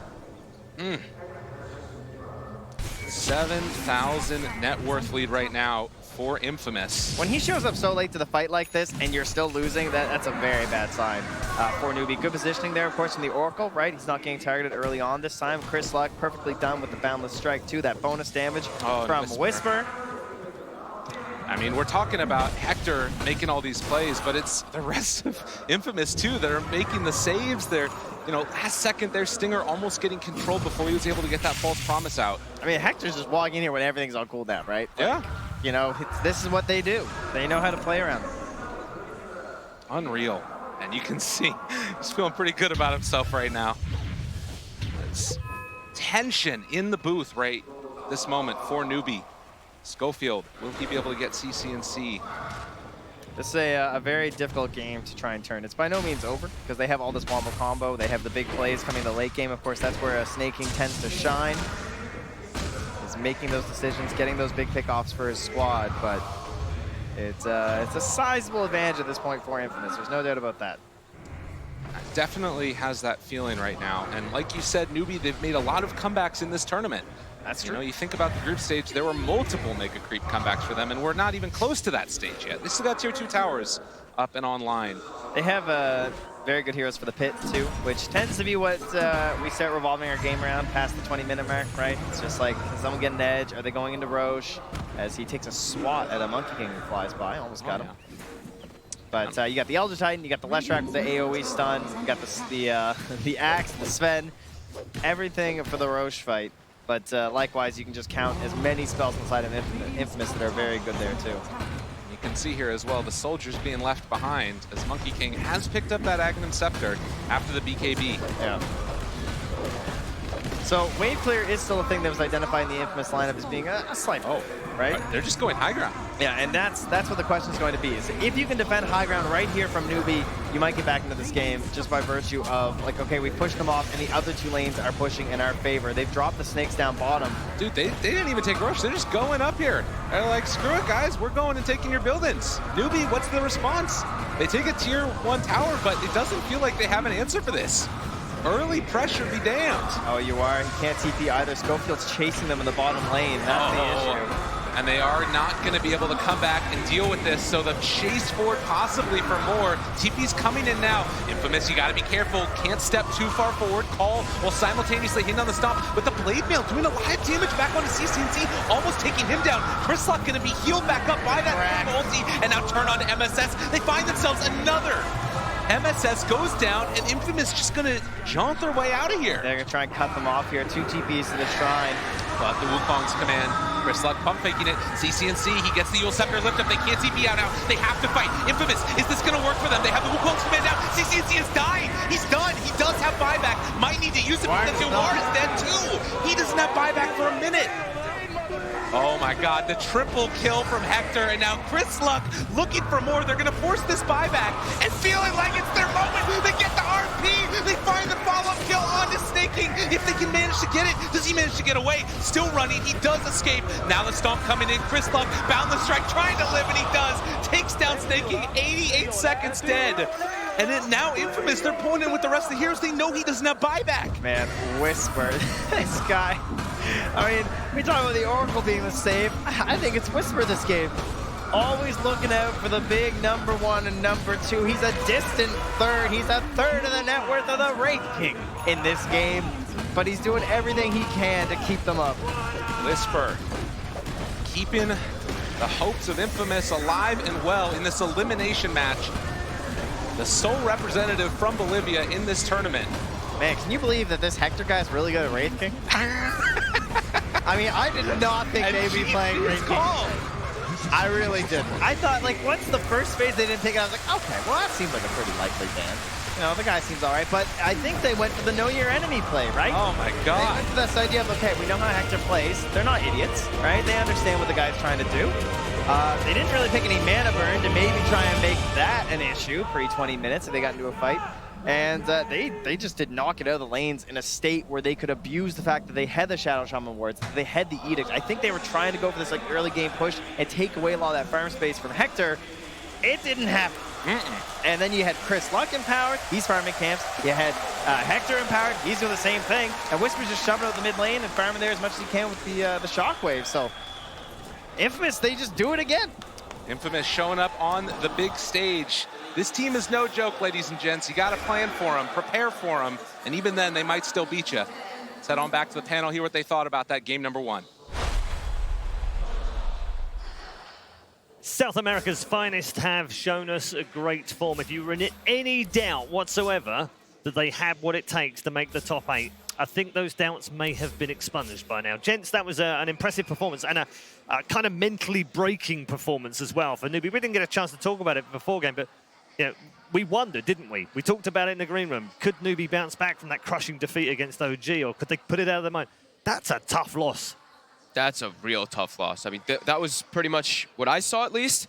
2 players from Infamous just dismantled all of NEWBEE, right? We saw Chris Luck and Schofield just running around the map and killing everyone, while Hector just does exactly what Brian was mentioning pretty much the entire time on the panel. TPing and farming as much as possible, and then they just took over the whole map. It was really painful to watch if you're a NEWBEE supporter. Yeah, how did it bounce back after that?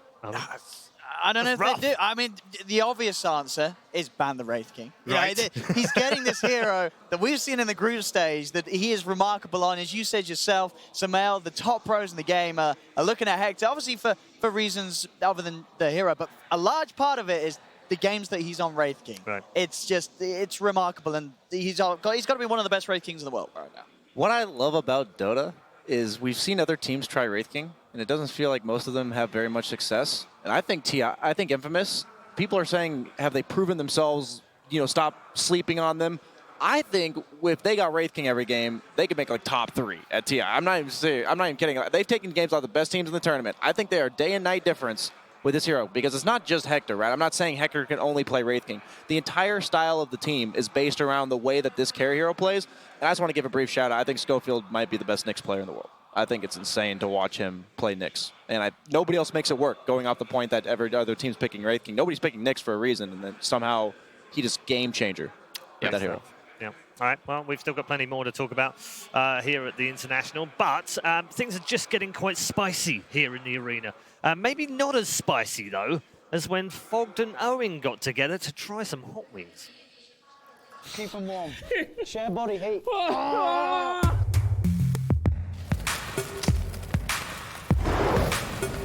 don't know. I'm smelling something funky over here, and I'm a little worried. Fogg, you're kind of sweating right now. I'm getting a little worried about you. I'm anxious. I'm anxious for this one. Owen, a lot of spice in Yeah. Britain land? No, as a Brit, I've had my fair share of good tikka masala down the chippy, and so I feel this is going to be pretty easy. Okay, fantastic. easy town, no big deal. Take a big bite. I want to see this whole thing go, boys. Here we go. That was alright. That's pretty good. I'm a mess right now, but. Yeah. Owen, I heard that you wanted to be a musician when you were growing up. In fact, I got a great picture here I'd like to share of you in the old times. Wow, yeah, me and practicing. My dad's bass guitar there, yeah. I was the coolest kid in the school as well, because I saved up and I bought a keytar. So, I mean, you know what it is, right? There's this thing you're wearing around your neck. And honestly, I was irresistible, I'm sure. I'm licking my fingers. No, look at you. I told you guys, you're going to be fine. I'm sweating my ass off already. Fox, I want to know about your childhood. When did you start getting into video games? And I especially want to know about Battle of Olympus, I believe it was called, look at on that the one. NES. What is that? It was a game that was, okay, that one's building up a little bit, but it's just a sweat. It's a sweat. Okay, Battle of Olympus was a game on, Well, you're suffering. What's wrong? These weren't even that hard. I shouldn't have licked my fingers, I'll be a little honest right now. What's up with you? He did look like a badass. I licked all my, I licked every single thing, but it's fine, continue. You've handled it very well, but it's go time. Okay. This is the big boy. That one looks really red. All right.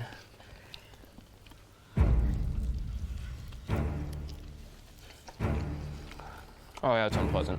Immediately. Oh, that's nice. It's got like a Oh no. almost licoricey sort of aftertaste. Oh yeah. Oh yeah, the sweat's gonna drip in my eye.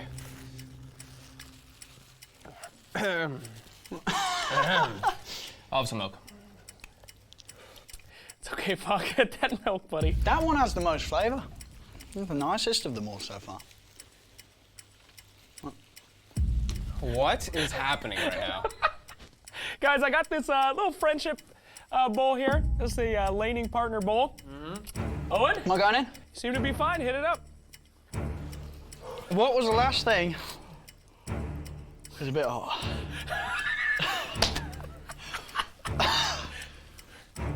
Oh, I just breathed on my hand and bounced into my eye. What was the last thing? Oh no, my tears. They're hot as well. Ow! And it's got in my eye. What was the last thing I did that actually made you mad? Me? No, what was the last thing Owen did that actually made you mad, Fogg? Yeah, he just feeds and goes. He goes multi-battle fury on Sven. That's pretty bad. That gets me kind of annoyed. I think when he kills Aegis, when we're losing games. Yeah. Oh, I'll do that. Yeah, that's probably a good one. I need to refill. Okay, can we get some more, You should stop playing Invoker, because you're horrible at it. You don't know the spell combos. I have a 27% win rate.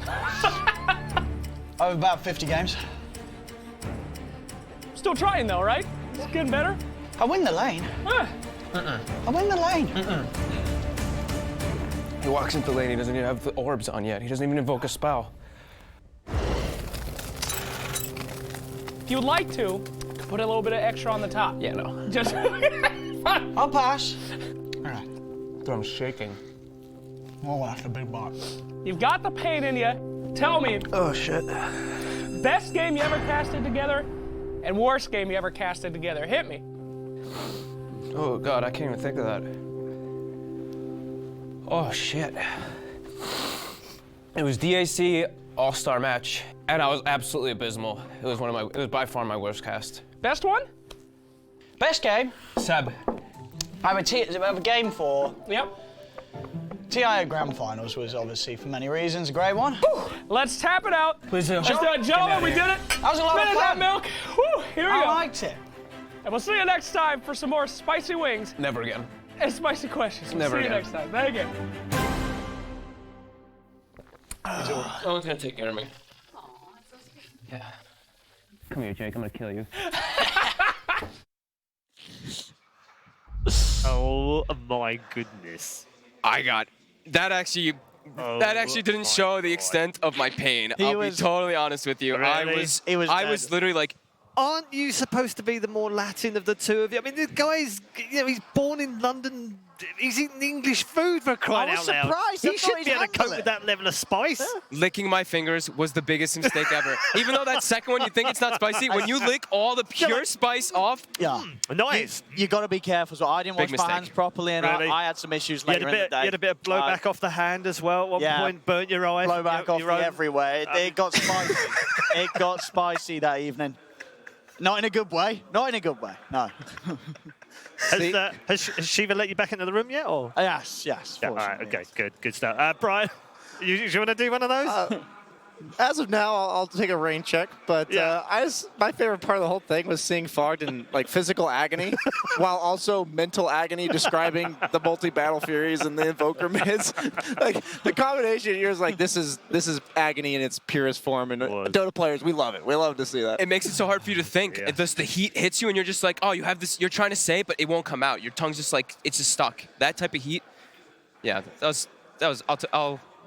Yeah, I'm embarrassed, but it's okay. All right. I survived. Good. Are we able to bring in our draft panel momentarily and just say hi very quickly? Gents, I see you over there. Look at that going. Are any of you doing this challenge? No, I don't. No, I would do it. Not now. I would do it. Will could do it. Would you do it? Would you do it with Cap? I would do it. I think that'd be fine. I think Will would be fine. Would Cap beat you? Would Cap go all the way and you not go all the way, or would you? No, I think he actually handles spice really well too. I think we'd both do it. Yeah. All right.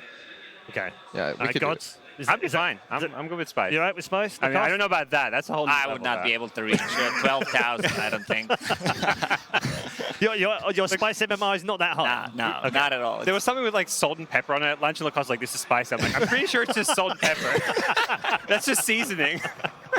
All right, guys. We're going to head back to the next game very shortly. We should look forward to them as well. They're going to be out in just a minute or so. Lots to talk about for NEWBEE backstage, Brian, right now. What are they going through? Just ban the Wraith King and make your game simple. Like, I'd come back, in the OG series, they gave OG Wisp the first game. They're like, well, we thought we could deal with it, and crap, we couldn't deal with it. Yeah.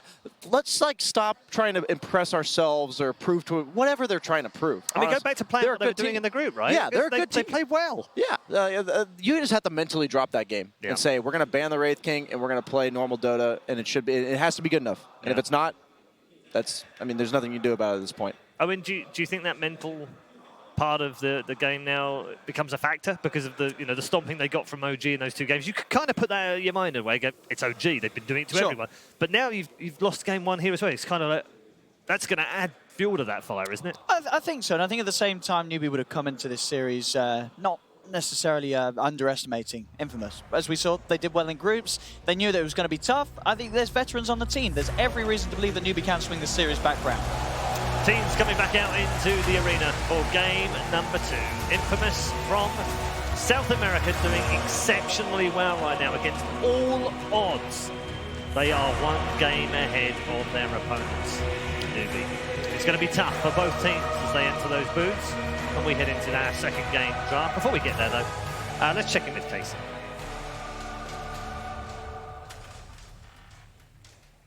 Snaking and MSS. Good to see you guys. Hello. Hello. I'm just going to start with this. Your manager, Jack, came in. Yes. And a lot of times this happens, and they say, hey, just, be nice to my guys. Of course. Jack came in and said, really go in on them. What can I say? That's our manager. Yeah, not the greatest. What is Jack like as a manager? He's a big goon, honestly. Normally, you expect a lot of professionalism from your manager, some sort of guidelines for your players, but he's actually just one of us. He's just a goon as a manager. Yeah, he's one of the boys. Yeah. He's one of you guys. Yeah. It is interesting that you're now NEWBEE. So can you walk me through how that happened? Because you were with Forward Gaming, you qualified for TI, and then suddenly you found yourselves headed to TI without an umbrella organization behind you. After Ford dropped us, a lot of organizations actually reached out to us, and it was just simply NEWBEE just was the most attractive. A big part of it was NEWBEE is a Chinese-based organization, especially in Shanghai, and with TI being in Shanghai this year, it made the most sense that picking a Chinese organization as prestigious as NEWBEE was the right choice. Yeah, we're also TI4 champions though. Apparently.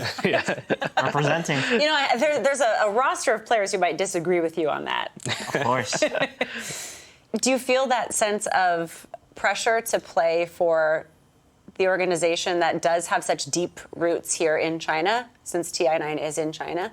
Like, I don't feel much pressure, but I do feel like I actually played better since we got NEWBEE, so maybe the pressures make me play better, you know? You never know. Get under pressure, what can I say? I definitely have some home roots to China as well. I was born here. It's definitely kind of crazy that how I started as an American team this year and then it somehow ended up back to my roots. What do you both want to say about the roots of Dota 2 in China? It means a lot, I would imagine, to the fans and the players in this community to have it in their backyard for the first time ever. I mean, I would say it's pretty well-deserved. They're definitely, like, one of the big reasons why Dota 2 is still, like, you know, growing and popular. I mean, the Chinese are huge Dota fans and we're kind of like jumped on the Chinese boat, so we're gonna ride off maybe some of the fans' hype. Yeah, I'm curious if you think that everybody who is filling the stadium is gonna cheer for NEWBEE, given that it's a different squad. I hope they do. I mean, I hope they do. Probably a lot will depend on the results, and if we do well at this stage, I'm sure the fans will cheer for us. Last year at TI8, VGJ Storm, so you played there together. Snaking, you were with Team Dignitas at TI3, MSS with Mouse Sports at TI4. So what has changed the most for you, and how have you changed as a player? It's hard to say. I think I just got better. You would hope so. Yeah, I hope so. No, like my first TI, like there was like a lot of nervousness and like pressure, I would guess. But once you start playing at TI, you kind of get used to it. And if you can keep calm when you're playing at TI, like you perform way better. So as long as your team has a good mood, it raises the performance a lot. He's smiling just listening to you. Yeah. I mean, it's just in TI3 when I played for Dignitas, that team was probably the most toxic team I've ever played on. So it kind of built off of mojo. Like over the years, I kind of learned how to be able to talk with your teammates in a better tone, and all these things that are not skills you learn inside the game really per se, but they're really helpful. And now here we are at TI9, and as you said, you hope you're better than you were. But is there anything, let's just even talk about TI8. Anything stand out when you think back to that you think, okay, yeah, I'm not doing that again, or no, that definitely worked? Come on, OG series? No, there were so many mistakes. No. Oh, no, there was a lot of mistakes. Yeah, I actually don't know how we got top 8. I actually don't know how we got top 8. Oh, man. Like, there's so many mistakes. It's not even just us. It was like everybody at TI. There's so many mistakes that happen. So, like, as long as you're the team that's making the fewer mistakes, right, you're golden. Well, it also sounds like if you have the ability as a team to regroup after those mistakes. What has worked for you? You have to be able to learn how to move past your mistakes during the game, because if you dwell on these mistakes your teammates or yourself made during the game, it's not going to help you in the present and in the near future. And you just got to be able to reflect upon it afterwards. What are you most looking forward to? What part of TI9? I mean, hopefully we play in the grand finals. That would be pretty You might be hoisting this little... Well, it's not little. It's very heavy. I tried picking it up. Is it actually heavy? I guess we'll find out. Of course. Yeah. Well, I wish you both the best of luck. Thank you so much. Thank you. Thank you. Yes, indeed. Plenty of work still to do for those two boys, and they are up against it as we head towards game number 2 between NEWBEE and Infamous. Draft just around the corner. NEWBEE versus Infamous. Game 2. Infamous have shocked the world with some of their results here at TI already, and they're looking to continue the surprises here, up 1-0 against NEWBEE. Whew. I'm not even surprised anymore, to be honest, because they are playing so well. They might end up actually going to top 3 if they continue playing like this for sure. They need to address this problem called Hector rate game. They need to ban it. I think they need to ban it out straight in the first phase. They didn't. I think it's not happening. You keep letting it through. NEWBEE should find out what every other team have found out so far. Keen learned it the hard way. EG learned it the hard way. And now it's NEWBEE's turn. What did those teams learn? That you ban it, or? Oh, no, you just keep letting it through and find out what Hector can do with it. So you're learning through losing. Yeah, exactly. That's what Brian always says. Right? Like, I'm either winning or I'm learning. I'm not sure if NEWBEE is saving strats for TI10. If they are, you know, They might need a new coach. I mean, it's time to get your best strat right now. Like, this is the time. Yeah, I mean, this is elimination for NEWBEE. They drop down from the winner bracket and find themselves on the brink here, but it's not a first two ranking. I think that's something Infamous have at least been somewhat consistent about. They like to prioritize getting some of their 3-4 positions in the first picking stage, or at least picking up one of those flexible heroes like Kunkka that can play both mid as well as off lane. Yeah, I really like the way that Infamous drafts because I feel like they're making it easy for their team to play around. They work around the core concept, they all play the same 3 or 4 heroes. They actually remind me of like OG of last year, where they simplify Dota for themselves, and that's such a scary thing when you have a lot of other teams that overthink, that try to purely outdraft, try to counterpick. You have this Infamous squad that's like, no, we're good. We're gonna play what we want to play. I love their confidence, the way they're walking on the stage. It feels like they don't care what happens. They don't care what you're gonna pick. We're gonna play our own game and we're gonna win. Yeah, they have cat ears on. Can we talk about that for a second? How do you guys feel if you walked on stage and your opposing teams come up with cat ears? Is that not intimidating? It's like the reverse, you know, when Secret came in with the sunglasses. Yeah. TI5, it's like that. But it's actual confidence. Sunglasses, like, oh, you know, they're making up for something. But at the same time, I don't think NEWBEE is out of it quite yet. I feel like this is still a very gifted squad. During the group stage, they were so good. They had the misfortune of running into that OG squad, where, you know, OG flipped a coin. And unfortunately, it landed in a rough position for them, but this is still a talented squad. This is where you need to dig deep, try to ignore the other games where you've been blown out. Yep. All right, so with this Nyx Assassin pick, they were trying to bait the NEWBEE into picking Lesh once again. A lot of uncontrollable damage, Nyx Assassin, good for setting things up, especially with the X mark, even though Schofield played extremely well in game number 1, moving around the map. You don't expect Nyx Assassin to set up so many early kills because it's hard. You're basically one stun. That's all you are. Yeah, I am so surprised at how well their laning phase went. I looked at the heroes, I thought it would go okay, but the fact that they started like 4-0 to begin the game, that was kind of crazy for me. What's the idea behind the Omni Knight pick? What do you guys feel? Is this just NEWBEE switching things up a bit? I think it's really nice actually against like both the heroes that are picked up. When I have seen Omni in this tournament, he looks really strong. It's just hard to kill. He allows you to just like continue to run in. It's a sustain hero against a hero like Kunkka, where I feel like the Coco's Rum is so hard to deal with, but if you have a hero like Omni Knight, being able to GA reset a fight is so important. One of the few offlane, classic offlane heroes who has GPM talent built in, so he's always going to get his items and he can reset the fight so easily. Every time I've seen Omni Knight, he looked extremely good and pretty hard to take down in a team fight. Yeah. And I mean, in that scenario, if you're dragging out a fight against Kunkka, the run wears off, suddenly everyone's taking that extra damage and the fight looks a whole lot easier. We'll see what Infamous get now going to the next stage in response to Omni Knight. When we talk about NEWBEE, you know, stepping up in game 2, going for, you know, their best strats, their comfort picks, is there any individual player you feel like needs to, you know, put this team on their back or whatever, or at least, you know, really play better to stand out as far as NEWBEE is concerned? Pilot I had 0-5-0 at one point. Usually he's the one who dies the most. Even though he is position 5, I think he needs to lower the deaths, especially early on, because he does not have boots early on, especially on the hero like an Elder Titan, which is crucial, so you want to set things up with the Spirit. For me, it's King. You know, that's what all the North American Dota players call him. Not even the King, just, you know, King.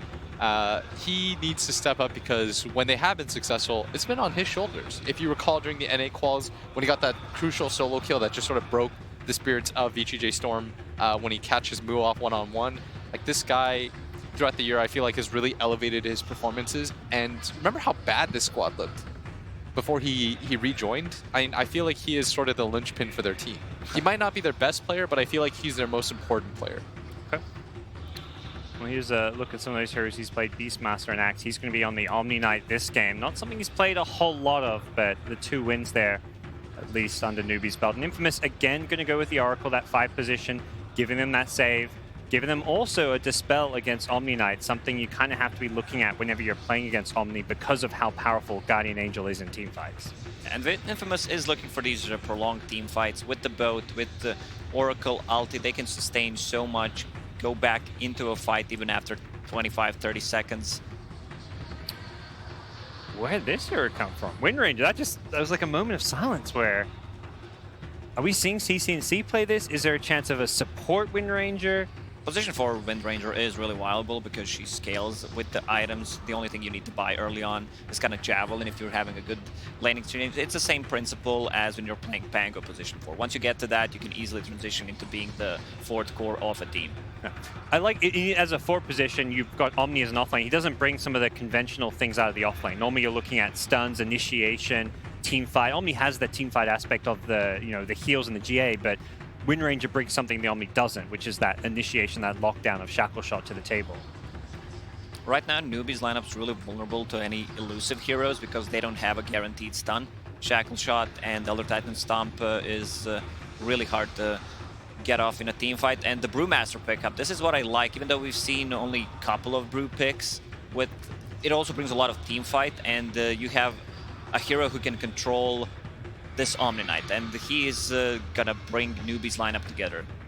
Like, you want to have that Guardian Ager off in a fight, multiple heals and the second abilities, but with the Brewmaster, he's gonna be the one controlling that Omni.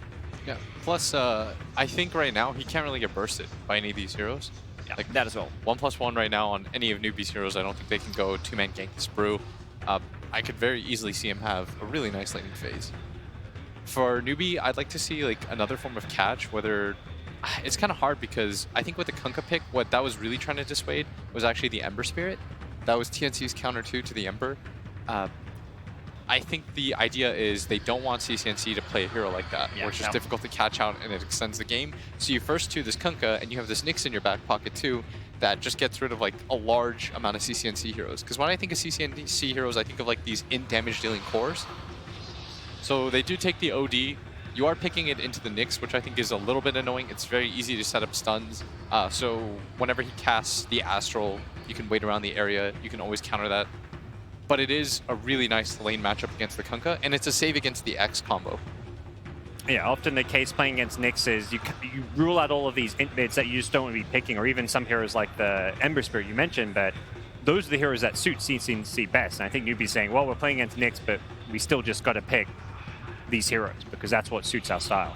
Yeah, it's actually really nice against all of Infamous's heroes. If you look at it, it's just kind of annoying to play against the Nyx. But everybody else, I think 3 out of 4 is good enough to pick up that hero. It is extremely good against Oracle. If he pops the ulti on someone, you're going to be just free intelligence for OD, and they have multiple layers of save right now in NEWBEE. You have this Omni Knight, you have Astral to rely on, so we're going to see a lot of these prolonged team fights for sure. Once again, NEWBEE will be saving their last pick for Yawar's hero, as we saw last game, but it's going to be Infamous with the final pick of the draft this time around. Infamous looking for that Hector hero. Wraith King not panned out, guys. Is it a Wraith King game? Is every game a Wraith King game when it comes to Infamous? I sort of feel like it's a rough Wraith King game, but then you know, whatever, just like pick it up. Yeah. OD has been one of the traditional hard counters to I mean, they banned out anti-mage, so it could imply that they're going to go for Wraith King once again, even though it might be a bit harder in this game because of OD's mana steal. And you're against OD, Omni, plus Wind Ranger, like 3 heroes that he doesn't easily burst down. But, you know, Hector's just going to do Hector.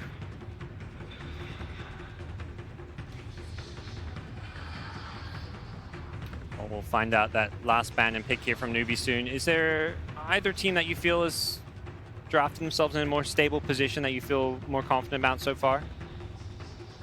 I'd say NEWBEE's lineup is a bit harder to pull off because you need to land the Shackle Shot, you need to land this Elder Titan stun, and they go for Lifestealer.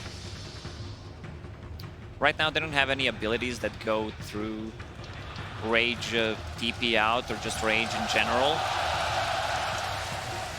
I mean, this has just been a classic carry, one of the most played of this tournament as far as the carry role goes. Nothing totally new coming to the table with the Lifestealer, but it still feels like a very stable pick, and that seems to be, at least for the most part, what NEWBEE are doing in this series. They picked the Sven in game 1, now they're going for the Lifestealer. I think that NEWBEE sort of lacks catch. I think that's part of the big problem with their lineup right now is the best thing that their team does is they just 5-man and run at you. It could also be a good game for Phantom Lancer, but they go with Jug. Jug. Traditionally played a lot against the Lifestealer, having that Omni/physical damage, not something Lifestealer easily deals with some of the time. And Infamous, you liking their last pick, Will? Yeah, I mean, they have no catch for it. Like, whenever he spins TP, what can you do about it? I mean, same goes for Lifestealer, right? Yes. So both of these teams have a built-in free BKB on their carries, but I feel like Jug is going to bring more to the table, comes online a bit faster, can fight with the team. Also, you have even more sustain with the healing ward. Yeah. I mean, with Infamous doing so well, the South American team, there's a bit of a catchphrase that you've seen called around this team, Will. Would you like to give all it together? One? Yeah, let's do it. 3, 2, 1, go! That is the Infamous war chant, and Infamous are going to be looking to take a 2-0 here. NEWBEE, you know, they're down 1 game. We're going to see if they can bounce back. NEWBEE, they have it in them. We saw it in the group stage. They were the one in the upper bracket here. Do you think these are the picks that are going to work from Lacoste? NEWBEE tends to go for their 10th pick, a comfort pick. Usually it's for Yavar, of course, or CCNC on the mid lane. And I think the both drafts are kind of even. Okay, well, you kind of agree. It's going to come down to the play, the execution, more so than either team having a draft edge? Oh, for sure. That's what it always comes down to. Like, you can always talk about things like outdrafts, but something I really liked what PPD said once on a panel was, it doesn't necessarily matter if you have the better draft.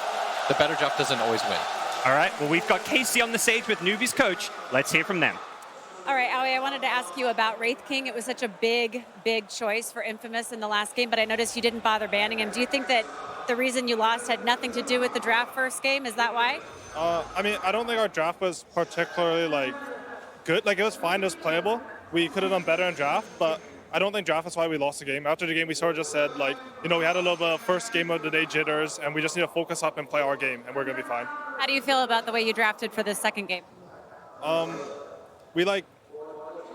think it felt good because we were pretty confident in some heroes. Like, they picked the Nyx Assassin to try to block this OD, but we're confident, we can play it anyways, And whenever your players are feeling really confident with heroes and matchups like that, I think you feel pretty good. All right, thank you. We will see. Best of luck to you, Aoi. Thank you. Back to you.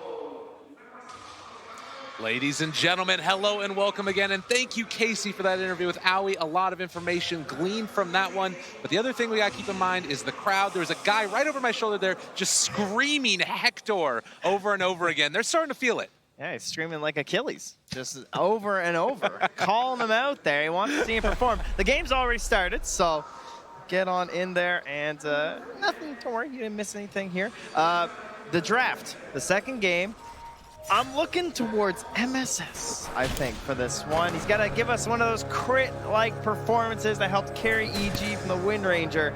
And, you are... Oh. Got 3 heroes on him here. And does have a setup here if they want to use the Impale from Schofield. Thinking about it, chasing it out, tempting fate, goes for the spin. You need to rage at some point, or you're just going to give up your life.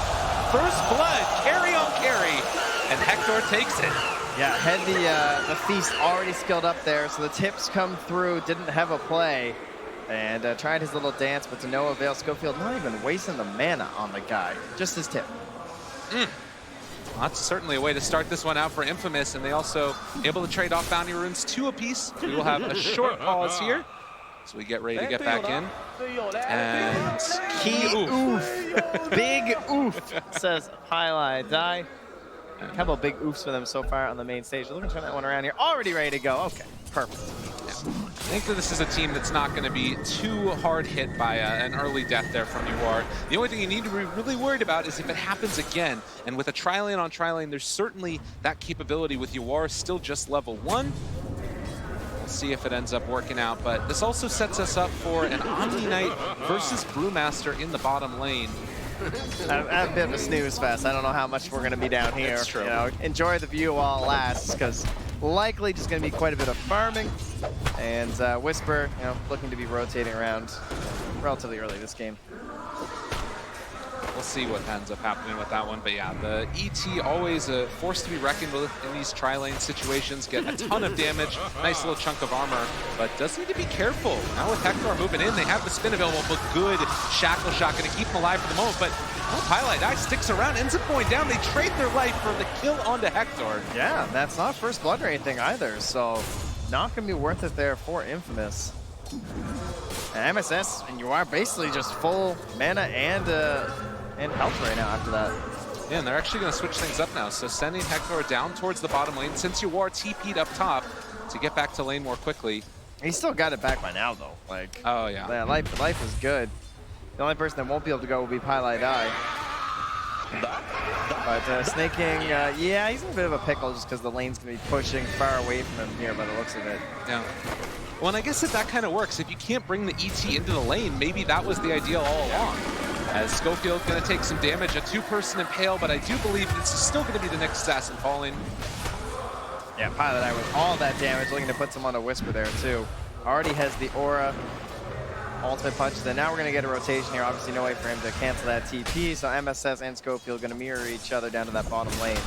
As Hector is pretty low here, has 2 points, or rather has the point in the spin at level 2 as well as the crit, so no real concerns here. South does get canceled. Okay, MSS going to trade 90 mana for some regen there onto Hector. And now, maybe going to trade his life away as Hector eats his way through the trees. Schofield there with the stun afterwards. Actually manages to hit onto both Snake. He tried. He tried to get the tomato clap there for the kill.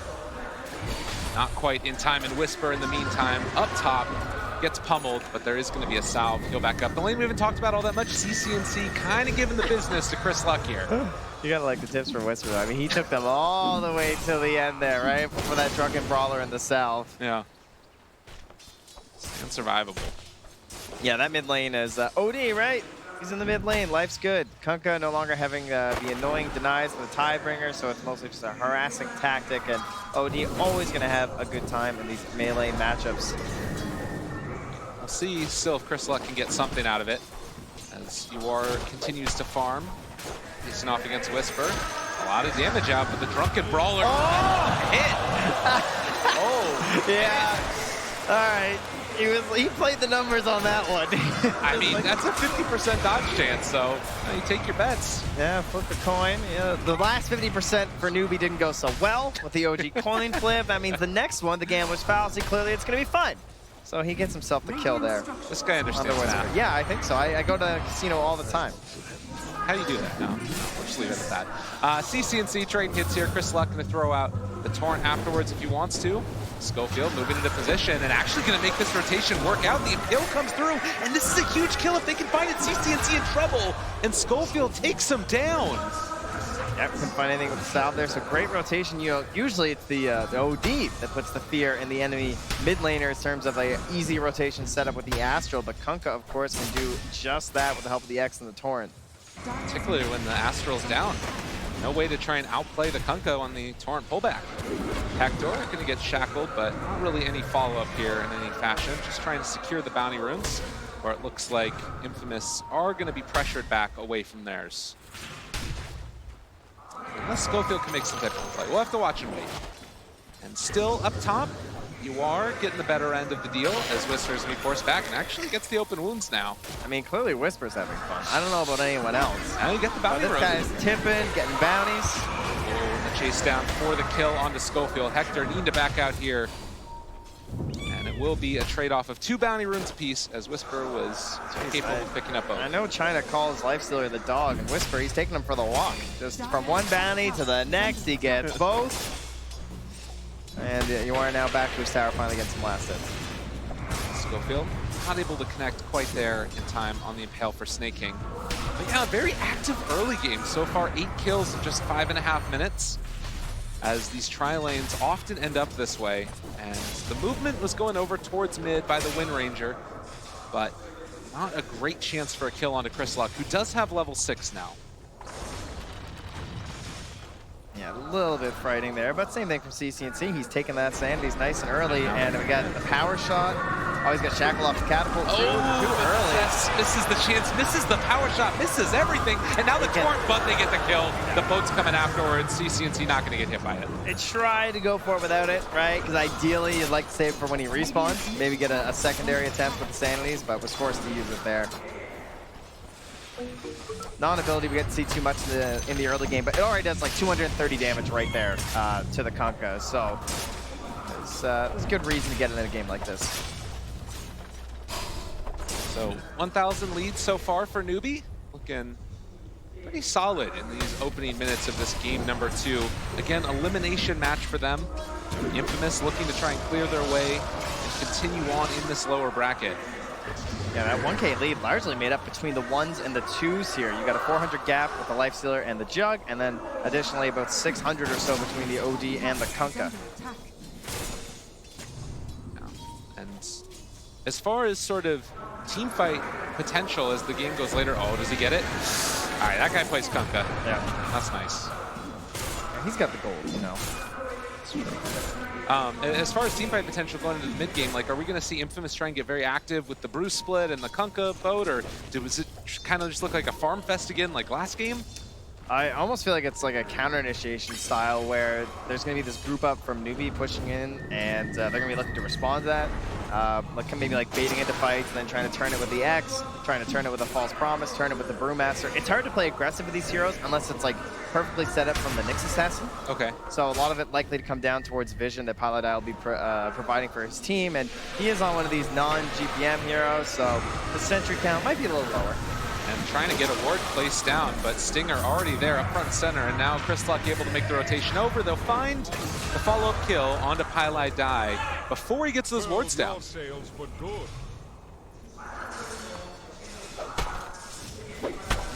And top rune Arcane for Crystallock, so those rotations possible for him if he'd like. And the courier is also bringing through his parts of the phase, not quite complete. Actually, that's not even his. It's gone all the way up to Whisper, who is also near to completing his phase boots here. Stinger's wrapping around behind Uwar, but no real offensive potential onto this Lifestealer. And Uwar is sitting very comfortably at the top of the net worth this time in the early game, not so much like last time. He's just kind of been beaten away at this Brewmaster over and over again, and in the meantime, Whisper needing to head on back a couple of times. Here comes that Arcane Rune bottom. Looking for it. Boat, it's going to connect. Nice combination out onto Snake King. Can they bring him down in time, though? Looking like the answer is yes. They get one more punch from Chris Luck. And now looking for MSS, but not going to find it. Still, that rotation, so key. He did get Omni under the tower. Oh. Yeah, so Hector really went for it there, but MSS shrugging it off easily. Now Whisper getting chased down a little bit with CCNC nearby. They do have the Primal Split if they need to use it, but it doesn't look like they want to commit for that. Instead, just going to TP away with the Brewmaster as NEWBEE pick up the kill onto that Oracle. Oh, Hector, kind of in no man's land. Shackle not going to connect, and no level 6 yet for MSS. The power shot will be dodged away. Yeah, he likes living on the edge there. That thing moves pretty fast. To go for the spin that late was quite scary. I'm pretty sure he was low enough to die. This guy's crazy. No concern. It's like, whatever. Have to go all the way home for the regen, though. So some space to Schofield, who, of course, has just been playing masterfully on the Nyx Assassins so far in this tournament. 1, 2, and 4 to start things off. 5 of the 6 kills. And get some easy XP heading in towards that 10-minute mark with the bounties, the tomes. Everything gets like leveled up a little bit across the map, right? Oh, well, also some more gold for UR with that Midas thing. Well, they do entirely abandon, it looks like, the other side of the lane as the Kunkka made the rotation top, scouted out by the ward that was just dewarded now by Stinger. Have an inkling that that's where they were at. And that does mean that Infamous likely looking to try and do the tower trade-off that we've seen so many times. Snake King just going to run down the Schofield Nyx Assassin, and should be a kill yet again. Snake King able to pick it up with the Purification. Yeah, no real chance there unless he managed to get himself level 6, but not enough XP in the lane, so goes down. It's going to get that trade. And I don't know if they might have thought he TP'd to the bottom lane too, right? Because of how short it was to go into his own jungle, so they might have been more feared of that rotation in the bottom lane anyway, but it'll just end up being MSS, and yeah, they say, yeah, I think we can respond here, guys. Pi gets hit there by the Tidebringer, but it doesn't look like they want to try and go for the kill. I mean, there still is this Nexus Cassin skulking around, as well as the Brew who's holding onto the tower, and Snake King moving in. They're going to try and maybe go for the deny. Snake King in some trouble. Impale could come out in a second here as they pop the Primal Split, and now going to find the finish onto the Omni Knight. Nope. Not in time there. Gets stunned, but fine first split if you can catch him out. He can't get a toss onto CCNC. But how close is Chris like? Oh, he's just far away. Maybe with the setup. Moving in, MSS wanting to interrupt the Tidebringer can come out a second with the Torrent already down. This OD in a lot of trouble, but a nice Shackle not looking like it's quite going to be enough. The Ghost Ship is going to land, almost find the kill, and Whisper comes in for the finish. Just inside the sleep. He's awake. He got up early. Gonna get in there for the clap. Fantastic game so far. Fantastic day so far for Whisper, really. I think truly standing out. I know how much we go on and on about Hector because he gets to be the star with a big net worth, but I mean, you can't ask for anything more out of Whisper. Game 1 and Game 2, I don't think. Playing a hero that we, again, don't see all too much, and he's gonna have a big role in this game when it comes to those dispels. You know, we're discussing during the draft, things like that Wind Run, you can get rid of using the Storm Panda, as well as the Guardian Angel, trying to provide an opportunity for Hector to get that damage out onto the enemy team. Going to be so key, definitely.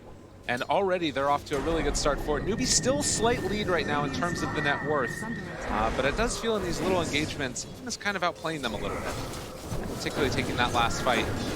You are going to be a little concerned about this OD though, right? I mean, if you look at Jug, this guy's got 24 int right now at level 8. He got 26 int on the Brewmaster, so that ultimate is pretty scary stuff. It was crazy though. Like you see right there, even Schofield just running up to CCNC, hopping the Spike Carapace, making him think that he was going to try and initiate on him. Just doing whatever they can to try and get into the head of these players. And he just has Brown Boots 4-step on the Nyx to try and stop these combos from happening. Well, up in the top lane, it looks like there was a spin away. Need to be a little bit wary about CCNC moving over, but will not go in for the full jump. Stinger placing down a ward. And again, we're kind of back to even again as we wait for the next Brew split to be back up. We got some fighting builds coming out though. No Radiances in this game. We got a couple of these Radiance heroes, right? We got the Lifestealer, we got the Kunkka who builds it every once in a while. Sometimes even the Brewmaster, depending on how his game is going, but no. We are battling. We're going to have the Armlet Midas done here for UR momentarily. You've got a Manta in the eyes of Hector here too. So both these teams prep to clash around that 15-minute bounty run time. Are we dropping the hammer, CCNC? Oh. No, good save there. Knew the Oracle was nearby with the Fate's Edict, so does not want to waste it. Yeah, one of the cooler answers for the OD, obviously Sanity's Eclipse does give that big AoE ability, but if it's just dropped onto 1, you've got a nice save there with that Edict. Not to mention, of course, all the other save that Oracle brings to the table. And you look at the side of NEWBEE, and it's kind of different versions of save, really. Save coming from the offlaner and the Omni Knight with the Heavenly Grace. Not quite the same level. Same thing with the Stomp from Pi too, right? Like, I feel like the team who initiates is almost at the disadvantage in this game. Schofield going to be under vision here as he does scout out the Ancient stacks. The pings come, Snaking realizes that he's in the area. They know exactly where he's at as they drop down the Sentry Ward. Going to get the Astral. Should be able to get the Spike Carapace out of this one as they get the walk away, still living through it. Stomp's going to connect there onto 1. 4-step though, keeping the Oracle alive. And now the chase forward does not lend itself to any more kills. So Infamous again able to get out that many casualties. I like how CCNC astrals him and just runs, right? He's like, I know what's coming after this. I'm going to get Carapace. I am going to be very far away from this situation. It does mean that they don't manage to find another kill afterwards. And that's going to be both bottom bounties for NEWBEE and CCNC TP top. So he's going to beat Hector there too. So they'll get themselves 3 easy bounty runes. Well played, well played. Now 3,000 gold lead after the fact. And look at that totals there. 2850 on the bounties from NEWBEE and only 1,200 from Infamous. So creating quite a bit of that gap that you see in the net worth. 8-8, but it does feel like that doesn't necessarily resemble the score of where this game sits. Are you feeling like there's one team that's kind of more comfortable with the state of the game at this point? Well, that's what that thinks. Yeah, I would tend to agree. I don't think I'd lean that hard. Yeah. I'm waiting for that Solar Crest on Snake King first. Then I'm all in. I mean, it feels really good that he can just walk in and do this and not be that worried. And all the Spike Carapace out, but they have the X already used. He's pumping. He's thinking about the hammer. Himself, but waited for that Astral to wear off, and then they're going to have the boat land down on top of CCNC afterwards. Whisper still trying to control several. A really good stomp, though, there onto a couple of it. The Shackle manages to land, so that Nyx Assassin dropping very low, but the spike carefulness afterwards keeps him alive. Stinger manages to find the invis room, but still will be run down by UR as they do get the ultimate off. A 3-person torrent, but where's the damage? They don't have anything left in the tank right now from Infamous as Stinger manages to heal back up. The short TP from Snake King, too. And they're all away. The level 1 D-Gen. Want to take down Chris Lux. Stinger's still dodging around UR. Pops the rage to find the kill. But in the end, it's kind of just a weird little trade-off there. If you take that much time and that ends up saving your Kunkka, you are completely fine with that, I am sure, as the Oracle player. And in that time period, I believe the net worth lead for NEWBEE actually dropped. Yeah. You had Whisper just rotate bottom for some farm. Hector was farming up there too after the Omni Slash, so.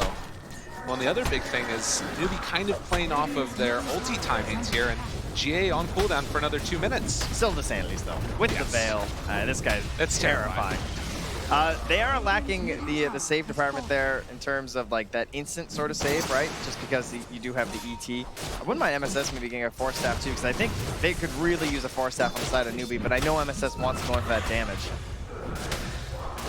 Well, Schofield scouting out all of NEWBEE, the spin, and then the TP away from Hector. Does not want to take part in this anymore. Yeah, but him leaving just completely ditches Schofield. Like, there's no concern of, all right, well, if he TP'd out, they're probably not fighting us. Yeah. I think we can take our free pick off here. In the bottom, CCNC getting very aggressive onto Whisper. Now, Stinger is nearby to keep him alive and does have the TP away. The Astra already being used. Whisper's out of there. Giving his appreciation to the team. Yeah, he's got to play a few more games, get the all chat lines. I'm sure if he had those, we'd never hear the end of them.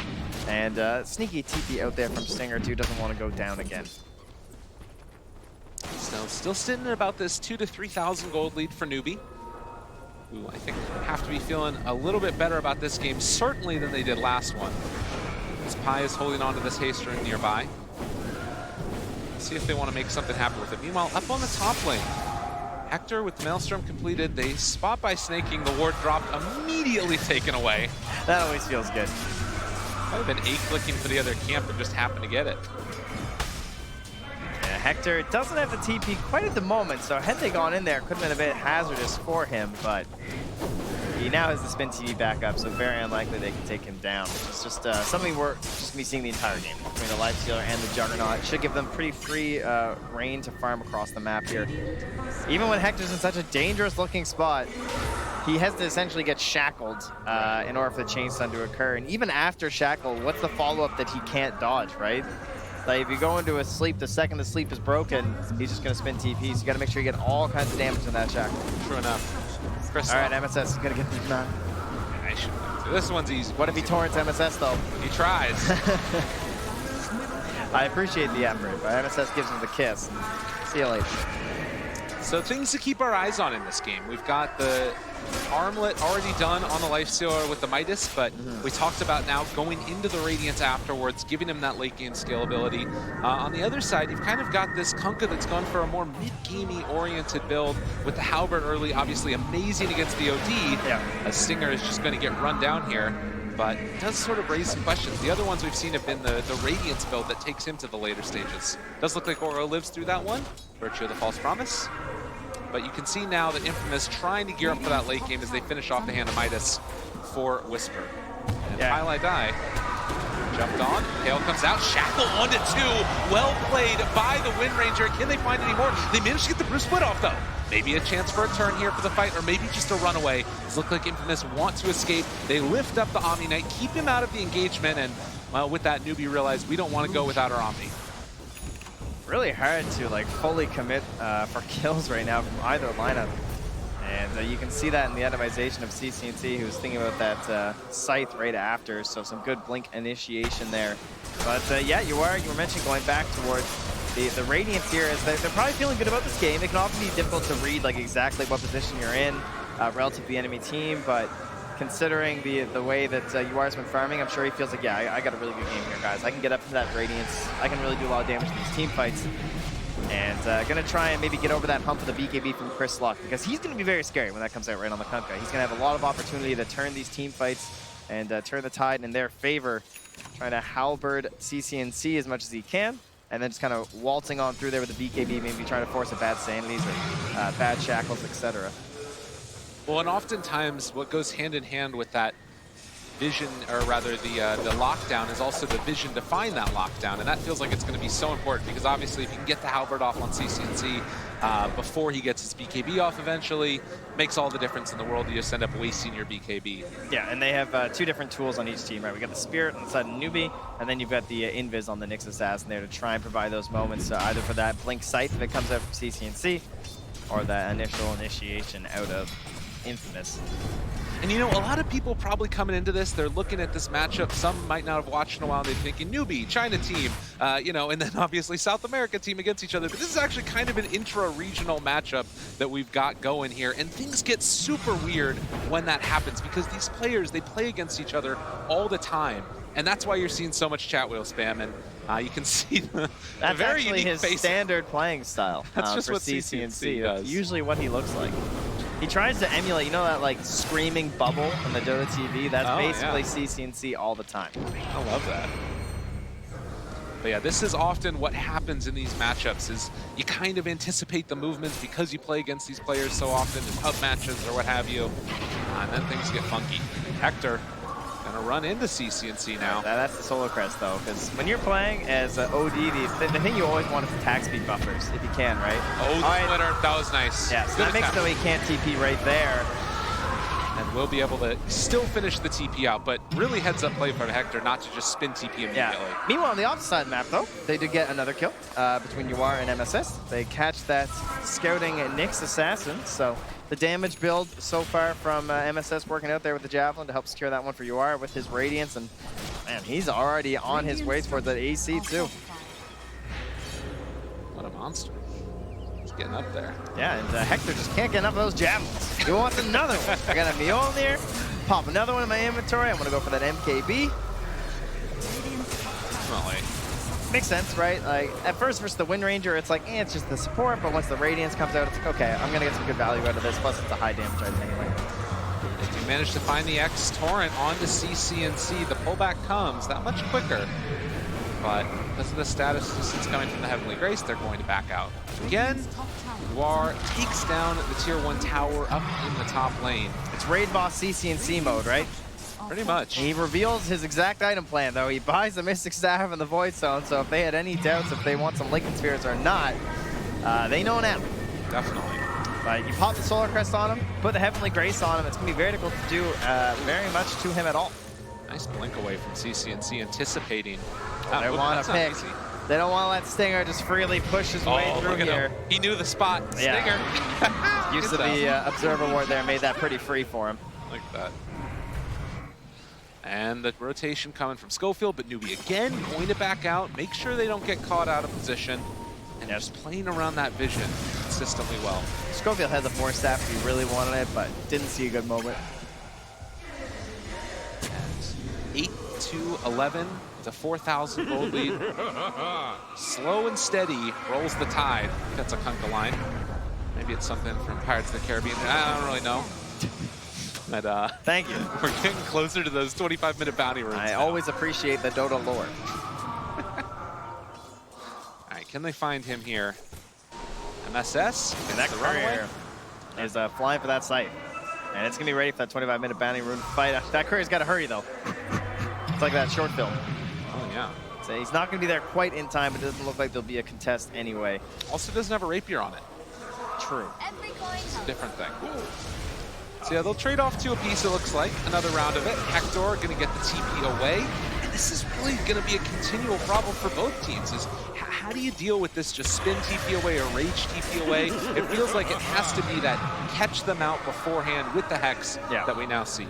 Yeah, you see Hex and you're like, well, that doesn't go through BKB. But, of course, it gives you way more time, and that's an additional follow-up to the Shackle. And the catch going to be there as Chris Luck is going to go down. The full team, the exception of Pylai Dai, who's maybe ready to throw his life away again in the mid lane. He draws the line. He says, guys, you go. I'll head mid. Maybe we'll connect. Maybe we won't. I'll see what happens.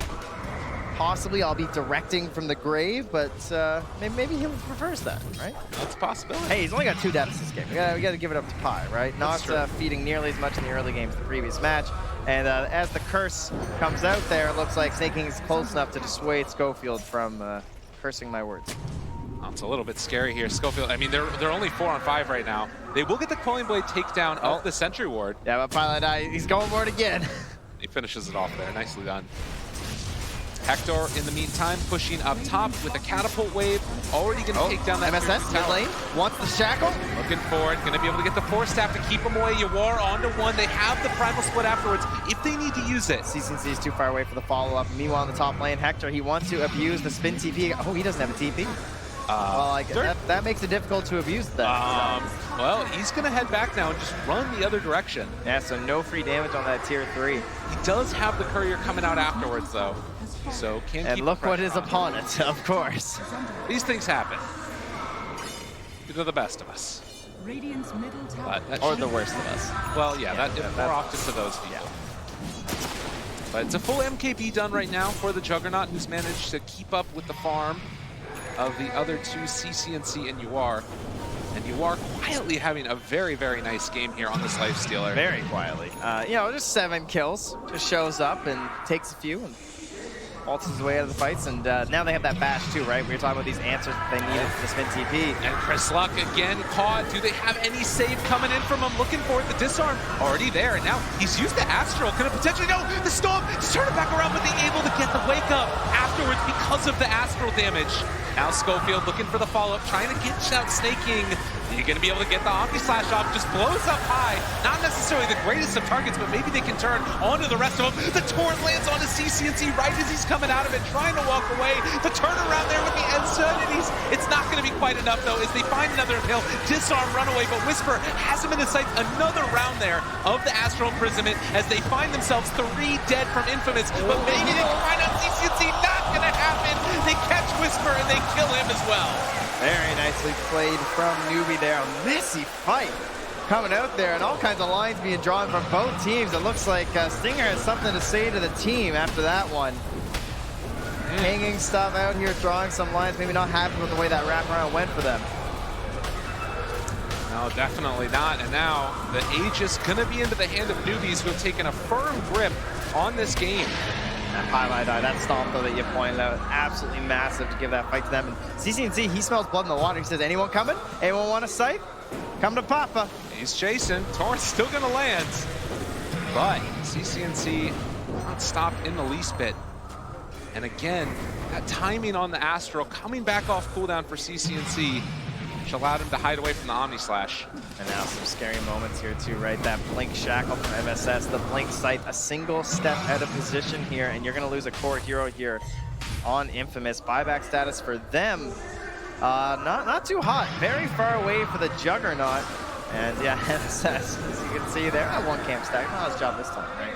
Oh, it's 2, 1, and 11, setting his fellow players up for success. And now they're gonna smoke up here with all this initiation on the side of NEWBEE. Oh, they gotta be careful. They don't have Omni, they don't have Bruce Split, and NEWBEE have a whole lot of everything. Radiant are scanning up ahead of themselves. They're not exactly sure where they're moving. Behind enemy lines, Stinger gonna be the one left to die. And now the rest of Infamous going to try and evacuate the area, as it looks like they will manage to escape. Oh, well, oh man. Okay, he did spin. MSS is coming in there. I don't know if he'd opt for the blink.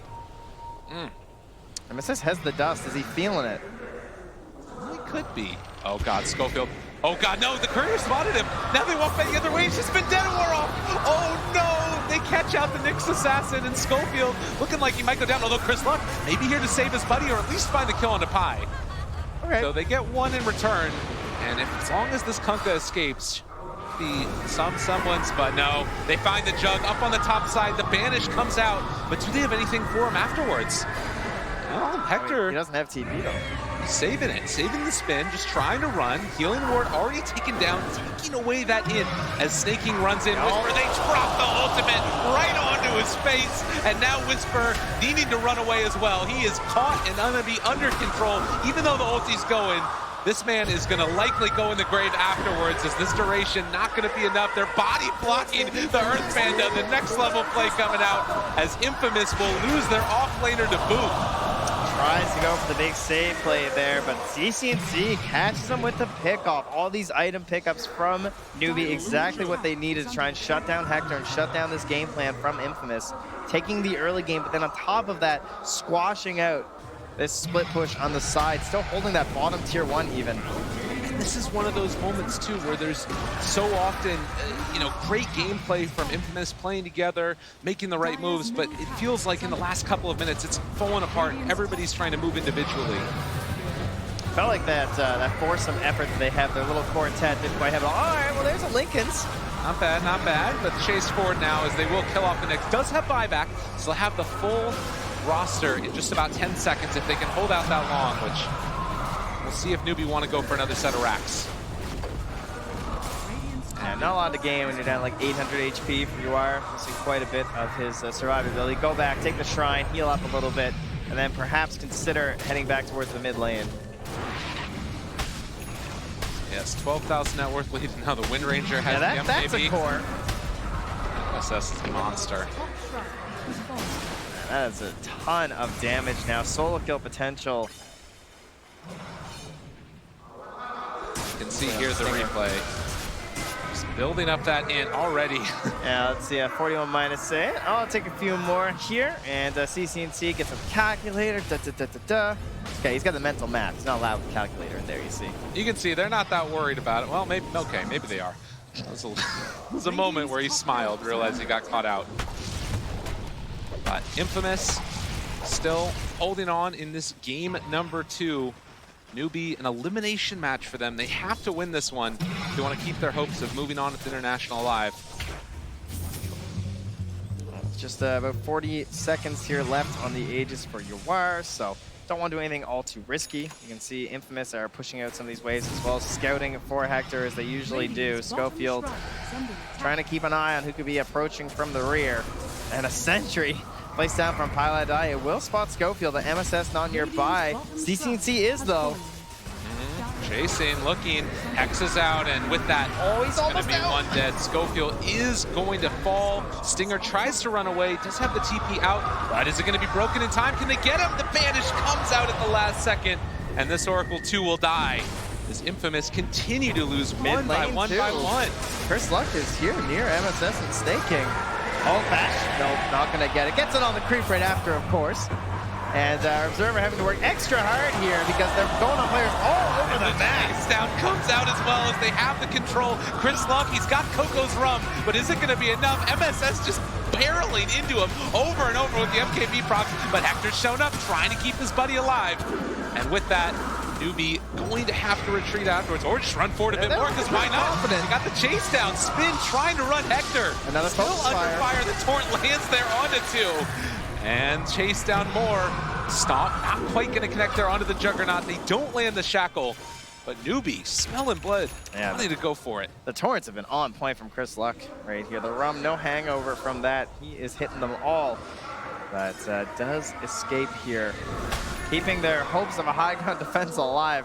I'm sure if one of those two go down, that they're going to be knocking at the mid door there. And again, thinking about those buybacks, you do have it on the Kunkka and the Brewmaster, as well as the Oracle for Radiant. But at this point in time, if Jug dies, it's feeling very hard to hold your base. It does feel like Infamous kind of have decent-ish high ground. Like, the Kunkka always feels pretty nice with X plays and then being able to pull people back. They have massively upgraded on the side of NEWBEE now, though. That courier that died, it has now returned with a Lincoln Spear. They've picked up a gem. They've got the AC done for Yuar as well. So NEWBEE, I mean, they can wait a minute and a half for potential Roche spawn. But I would be fine with them starting to move into Radiant territory and try to take a fight. Yeah, making full use of that 13,000 net worth lead that NEWBEE have built up. As you can see, only 2,000 of that being the disparity between the bounty runes. The rest of it mainly off of kills, better farming. And now the big old wraparound coming. Snake King and Yuar up front and center. And Schofield, again, trying to be that force in between them. Yeah, they got a ward up on the high ground. It is pinged out there by our Kunkka, though. He knows. out of the heroes not in base right now for Infamous, Brewmaster just picks up his TP, didn't have it a second ago, and they can go for the defensive plays. Rage going to be able to dodge away from that Torrent. The pullback keeps the Kunkka alive. And Schofield now trying to play intercept, throwing out the Cinder Brew. Chrysla goes in the Shackle though, onto 2. They don't have the save right now. Splitter coming through. CCNC went bottom to try and catch Hector, but didn't get it in time. And now he spins TPs away. Infamous looking for NEWBEE. Not quite in a position to catch them yet. And Yawar turns off the Radiance so he won't get hit by the Spike Carapace. But Schofield still could try and free-hand it Impale, but doesn't quite manage to get it.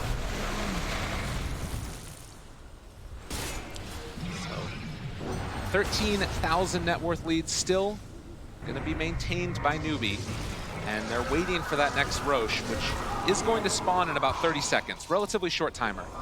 Yeah, in favor of NEWBEE. Say there, I think, considering the state they're in, the items that they've garnered over Infamous.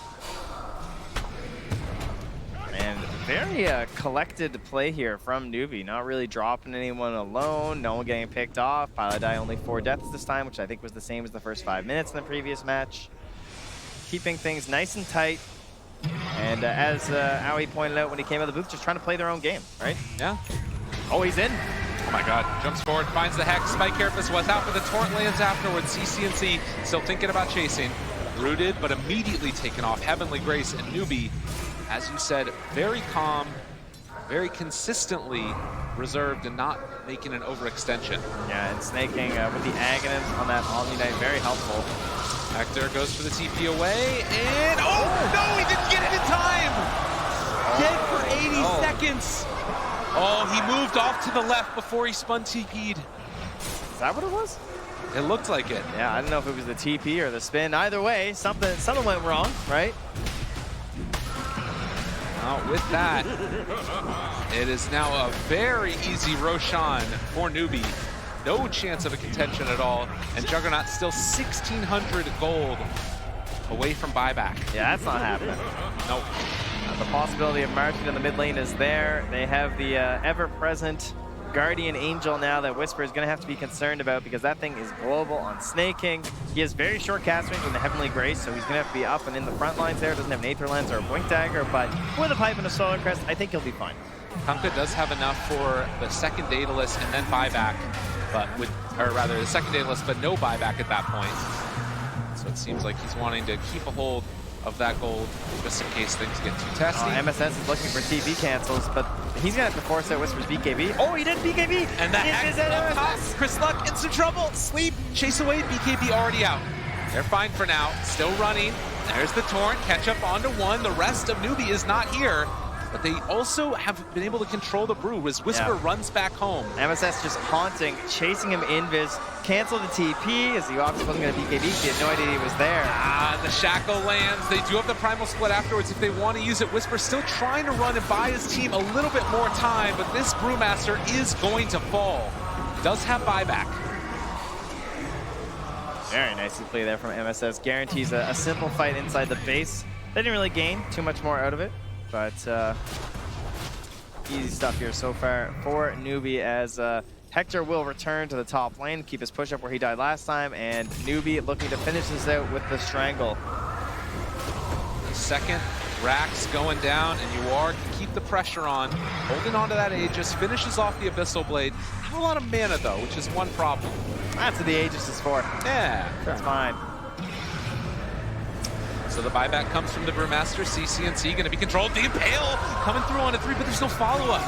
Nothing else after the fact. They throw out the Torrent, but the Rage is there, and the Sanity's Eclipse laid down from CCNC, killing off the Nyx Assassin. They buy back on him as well, so 2 buybacks so far. Hector's still controlled, but not too bad. Whisper going to get his ultimate off afterwards as CCNC gets healed back up again by that Omni Knight. MSS in the backlines throwing out those Shackle shots. The Omni Slash bouncing back and forward, but the cheese comes from CCNC.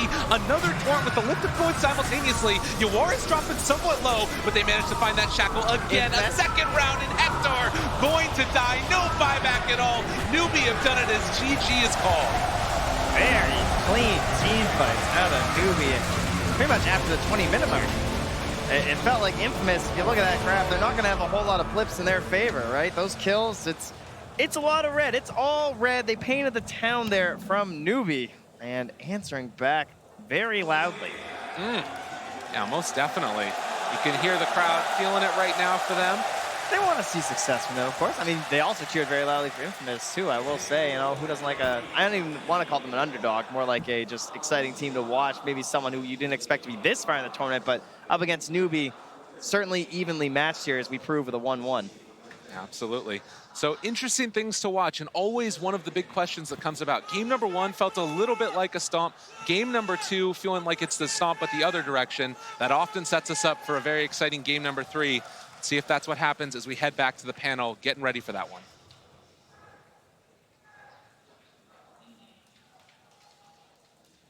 You can see right now as well that Hector and the rest of Infamous heading back to the locker room. They are going to be a little bit favored going into that third matchup as we get ready to go into that third game. You can see here a very full crowd, and we'll head back one more time. All tied up at 1-1 then in our first series of the day. A reminder for you at home as well, this is a lower bracket match, so effectively we're down to a best of 1 to stay in the international. This is where it gets really sweaty. Sorry, I had to get one, you know, it's okay, spicy pun in there. So I'm glad you guys survived, by the way. That's a great result for NEWBEE, obviously, to get back into this game. Tough game, though. Wasn't straightforward. There was plenty to do. Very comfortable draft, though. Like they said, Curtis, Awi, when he comes out of the booth, even when they do the interview, they're like, we don't really care if you have your Nyx Assassin. We're still really comfortable with the OD. CCNC had a spectacular performance in this game, making moves all over the map. So they played to their strengths, and they played against, I guess in this one, a little bit of the weaknesses that Infamous did have. Right, and also, Brian, back to where they were playing before. It seemed much more like the group stage version of NEWBEE. Yeah, they felt comfortable, I think, with those last 2 picks because the first 4 heroes of Infamous offered virtually no burst. They had a lot of disable, but the fights were going to last a long time. And I think the last 2 picks by NEWBEE basically said, we're going to have OD that hits you a lot, punishes you if the fight goes on, and we have a lifesteal with Radiance. That made it so that the Hector pick, I didn't think there was really anything in the game that made him the best late game carry out of everyone in the game. And that's Infamous's comfort zone. And I think NEWBEE did a really good job that game of leaving the Wraith King on the pool, but not really giving them that pick that they needed to secure the late game. Okay, ODPixel, just quick words on a comeback from NEWBEE? Yeah, I mean, as I said, you cannot write these guys off from making these sort of comebacks. They've got a lot of veterans on the squads, and their group stage results, they were drawing across the board. You know, 1-1, 1-1, how to believe 5 draws at least in their group stage matchups. And the way that they came back into this, it was smart. You know, Aoi, he got his big brain plays out with the drafts. He says, we don't need to ban the Wraith King. We're just going to draft in a way that makes it impossible for them to play it. Forces out Hector to go on a Juggernaut, which is, it just always feels like this bit of a meh carry. It's like, well, there's nothing else better to do. Jug it's a safe pick. It's not going to have the same impact as a draft where Infamous is able to just slam out a Wraith King. Yeah, definitely didn't have the same impact as we saw in game 1. We'll see how that pans out in game number 3. But first of all, you're probably wondering what this box is on the desk. Let's go over to Sir Action Slacks and Casey to find out exactly what's in the box. What is in the box? Well, we'll tell you, Red Eye. We've been having some adventures in Shanghai, and we got to do something very fun. Yeah, and by the way, nice 7 reference. I really appreciate that. Yeah, we decided that when we came here last month, we asked Dev to kind of show us around and perhaps take us to something that they love to do in their spare time. And something artistic, right? Yeah. Something beautiful? Yeah. Something where we could really spread our wings. All right, just toss to the piece. All right, check it out.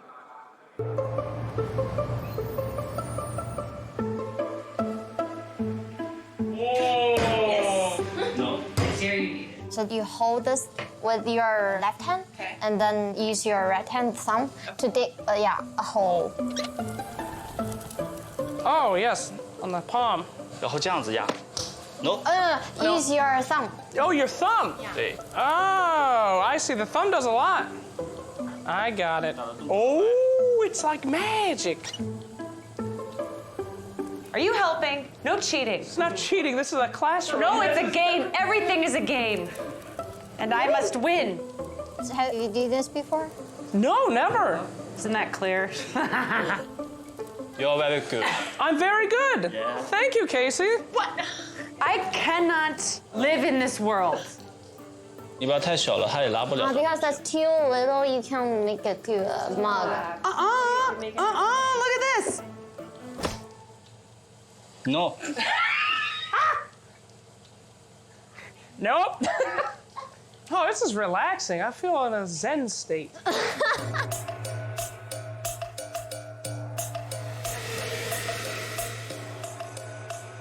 I don't know where the front is.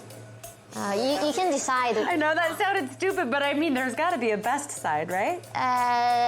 This is all going according to plan. Yes, indeed. Do we ever have a plan? No. Wow, finished. It's very good. It's very cute. It's very nice. Perfect.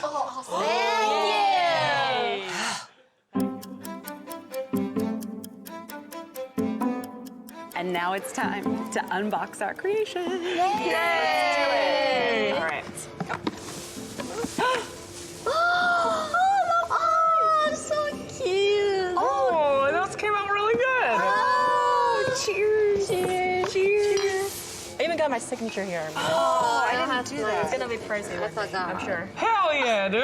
Oh, yours is actually super cute. Good. What? What? This is perfect. This is not the. This is absolutely This is not no. This is exactly what I did. No, you didn't do what I it. made. He made a lot of like different honor Definitely not terrible. It was definitely that. Where's his real one? That is the Ronald? real one. Ronald, don't do it. Oh, no. Ronald. We just know, you know. Now open it.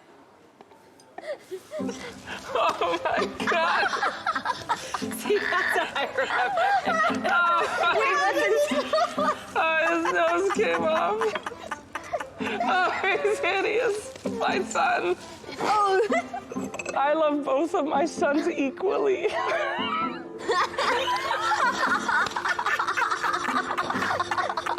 Stop. What is this? That's his nose. What happened to it? No, you can't have it Give back. me back my nose. It was too good for this world. Thank you for showing us how to do this. This was fun. Cheers. Cheers. Yay! No. Wow, that was so fun. It was a lot of fun. So thank you to Eve and Dove for showing us around. And no thanks to you. Come on. This is my perfect son, my only son. I love him so much. It's a courier. I know, it's a courier. You've been saying it for 2 weeks. I get it. Oh, that was fun, though. Where's your real one? Seriously. This is my real That's one. not your My real one. only son, the only one I love. You know what's really bad for the self-confidence? Being in a room with 3 beautiful women laughing at you for 5 minutes. Can we talk about how Just call us beautiful. That's so nice. Shut up, Casey. And there it is. Okay. Where is your real piece? Seriously. This is my real piece, Casey, and it's beautiful. On sale right now, $299. Check it out. Back to you. Yeah, it's I have a version up here which I feel like is probably a little bit more representative. There's something hanging on by a piece of. This is a family show, Paul. Put him back in the box. That's true. Yeah, no, sorry. It's well done, Slacks. It's great. Ish. Guys, please, I expected worse. Please, I don't want to break it, but the top doesn't really. I'm. Please play. Enjoy. Dude, it's not that bad. I actually expected worse. I don't know what he did over here, though. This part looks like it's probably not that's a bit weird. Yeah, that one's a bit weird. It's hard though. That looks quite tough. Theirs actually looked super good. Like The other ones, I theirs were actually was excellent. like, wow, can we get copies of these? That'd be amazing. Yeah, that I don't know, dude. I don't know what that would do. It's like completely I don't know. broken. He tried to. Apparently, that's a techies. It looked like Mr. Midas inside of a cup, right? I thought he was trying to do his Midas guy. I mean, it looks like something else, but family show. Yeah, exactly. So When I see these two I mean, we cups- get rid of this. When I see Yeah, the I two think we should. I think we should probably put it back in the box. And Okay. Give it. Okay. Give it. We Let's should probably. save everybody here. Yeah. Let's be careful with it All right. because it's fragile and obviously a lot of time and effort and hard work went into this and we'll just put that down there somewhere. Just go.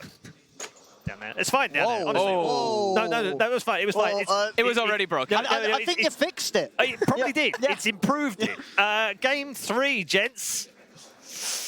Love a bit of Game 3 action. And between these two teams. Now, it's a best of one, Brian. We talk about pressure all the time and TI pressure and lower bracket pressure.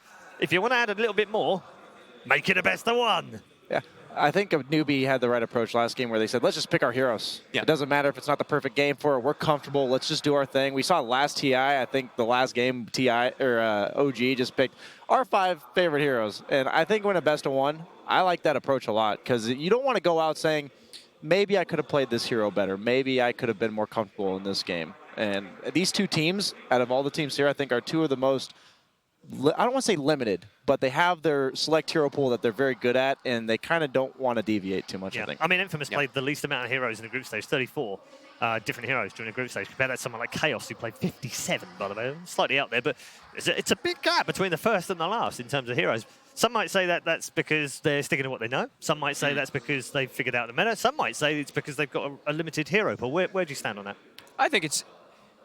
when you've played it, if you played a TI, you don't want to ever go out on a hero that you're not super comfortable on, right? Like I've seen some of the situations in some TIs where it's like they pick someone like a hero 3 times in a best of 3 and they lose that, and that's their end of their run. You never want that to happen. So putting your players on comfort heroes is always going to be a better play, especially if you're into this elimination. Yeah, it's funny, Owen, isn't it? Because we see this a lot at TI, where a team is struggling a little bit, and then they get dumped into the lower bracket, and they're still struggling a little bit, and then they just kind of, it's almost like the pressure disappears. They kind of go, look, guys, do you know what? Let's just play what we love playing. No, Let's just relax. And that can be a turning point in the whole tournament for a team. Yeah, absolutely. And I think we sort of heard from the players on NEWBEE in the interview earlier that they didn't necessarily feel the pressure, but they certainly understood and respected, how awesome it is to play under such a massive brand like NEWBEE. And they said themselves, it makes them play a little bit better. That's excellent. That's exactly what you want to hear from the players that you've just picked up as an organization, that your big name that you're giving to them it's sort of giving them that fuel, giving them that fire. And we really saw it in that last game. You are CCNC, top of their game in terms of core performances. The OD Omni, this combo that we've seen over the ages of sort of Dota 2 drafts, just showing us how efficient they can be with it as ever. And I just really enjoyed last game watching a bit of the old MSS Wind Ranger. He's made a good case for why that hero needs the Arcana. I like your train of thought. You know what I mean? He showed it off. We've seen it from Crit the other day. This hero in that role, he was styling on them. Yeah, absolutely. Yeah, some good performances. Brian, they're going to need big performances again in Game 3. Can't slack off now. I just want to see comfort from Infamous mainly on the result of, I think Hector is unrecognizable when he's not playing FaZe Midas. And if they have late game, I think they'll give the performance they need to take this. All right, teams are re-entering the Mercedes-Benz Arena here in Shanghai. If you're just joining us, welcome to the International 2019. The lower bracket is sorting the men from the boys, and we're going to find out over the next hour or so, maybe, which one of these 2 teams is guaranteeing themselves a top 8 finish. Remember, the South Americans from Peru, Infamous, have already set a new record for South American performance at the International by reaching the top 12. Can they go one more magical spot better? We're going to find out very shortly, of course, as the 2 teams get themselves settled. We'll look forward to the draft, of course, head towards our draft panel very shortly as well. We talked about pressure for NEWBEE, talked about how they're going to have to bounce back and what have you. Infamous, on the other hand, do you still feel like they're in that zone of, we've already done better than everyone thought we would, and we've got lots of money, and we've done really well, and it doesn't really, there's no pressure on them in a way, is there? No, I mean, they still want to prove a lot. They still want to keep going. Like, we even saw their interviews like with Schofield and stuff. He's just like, wait, there's pro players? I don't even know who the names of these guys are. I don't care. I'm just here to play some Dota. Like, we're just here to crush it. And I think that they're not satisfied still. Sure, they're gonna, if they lose the game, they're gonna be like, we did pretty good, but these guys want it. They really, really do. And I'm gonna go back to what Brian was saying, and I think coming into this one, talk about specific heroes and stuff, I really think that they should look to address the late game, right? You said this team, they should really pick maybe like a Void, something just to go for that super late game, just to have that insurance policy. And I think when you're in these type of situations, when you could just get knocked out right now, you have one more game, you have to draft for the late game. But isn't that their theme, though, gents? Isn't that, they want to run at you, they want to be aggressive, they want to win in 25 minutes. That's their thing, isn't it? I think so, and I think you, as NEWBEE, you do have to be aware of them trying to go for that 25-minute play. Hector, I'm checking his profile, his most played hero, it is the Husker. So you've always got to be prepared when your back's against this wall, one game away from coming out. Not the Husker in a best of 1. Sure, obviously it's not the Husker of yesteryear where it used to just be sort of this, their 5th pick Husker, we lost. Yeah. But you still got to be wary for it. In the right sort of scenarios and this sort of pace of play that Infamous are pretty renowned for, it could still come out. All right, so maybe some surprises, Brian. If we see surprises on the other side from NEWBEE, where would it come from? I honestly don't think NEWBEE brings They're not any like surprises. That, are they? Not yeah, really. I was like thinking in my head, come up with any hero that those guys kind of niche Yeah, you picks. kind of go like Meepo. No, they don't play. It's probably MSS. I've seen a CCNC Brood. I'd love to see a CCNC Meepo. That would be a CCNC Meepo in the last best of one that they might play the TI. That would be amazing. I love it. I think the biggest variety one is probably MSS, right? You can see that's the one. It's like the Wind Ranger just got popped out. We could see, we have it on the main stage, but the support Invoker, right? Those are definitely potentials that they could, but besides the rest of them, I don't think the other ones are going to deviate at all. Like Snaking's going to play his Comfort Hero, CCNC's going to play Comfort, Yawar as well. Same thing with Pi. MSS the one. Brian, you've played in these teams and talked about strategy before matches and what have you. What do you think they're talking about right now for this one? Not just draft, but in terms of how they go into the game. I think that they want to focus on the mid game. We talked about how Infamous wants the late game, but I think a lot of how they get to the late game is really important for the core of winning this game. I think that the fact that Hector had to participate in fights way early on than he wanted to is a big deal for NEWBEE, and they're going to just try to force the tempo with the way they play and forcing 5-man engagements that Infamous can't really help but take. They have to fight you. Right. And do you think that's the influence of Owie from game one? Because they didn't do that in game one, did they? Kind of just. I think they adjusted very quickly. Yeah. It felt like they couldn't force the issue, even though they had the Leshrac, like a hero that wants to push the tempo, push buildings, take objectives.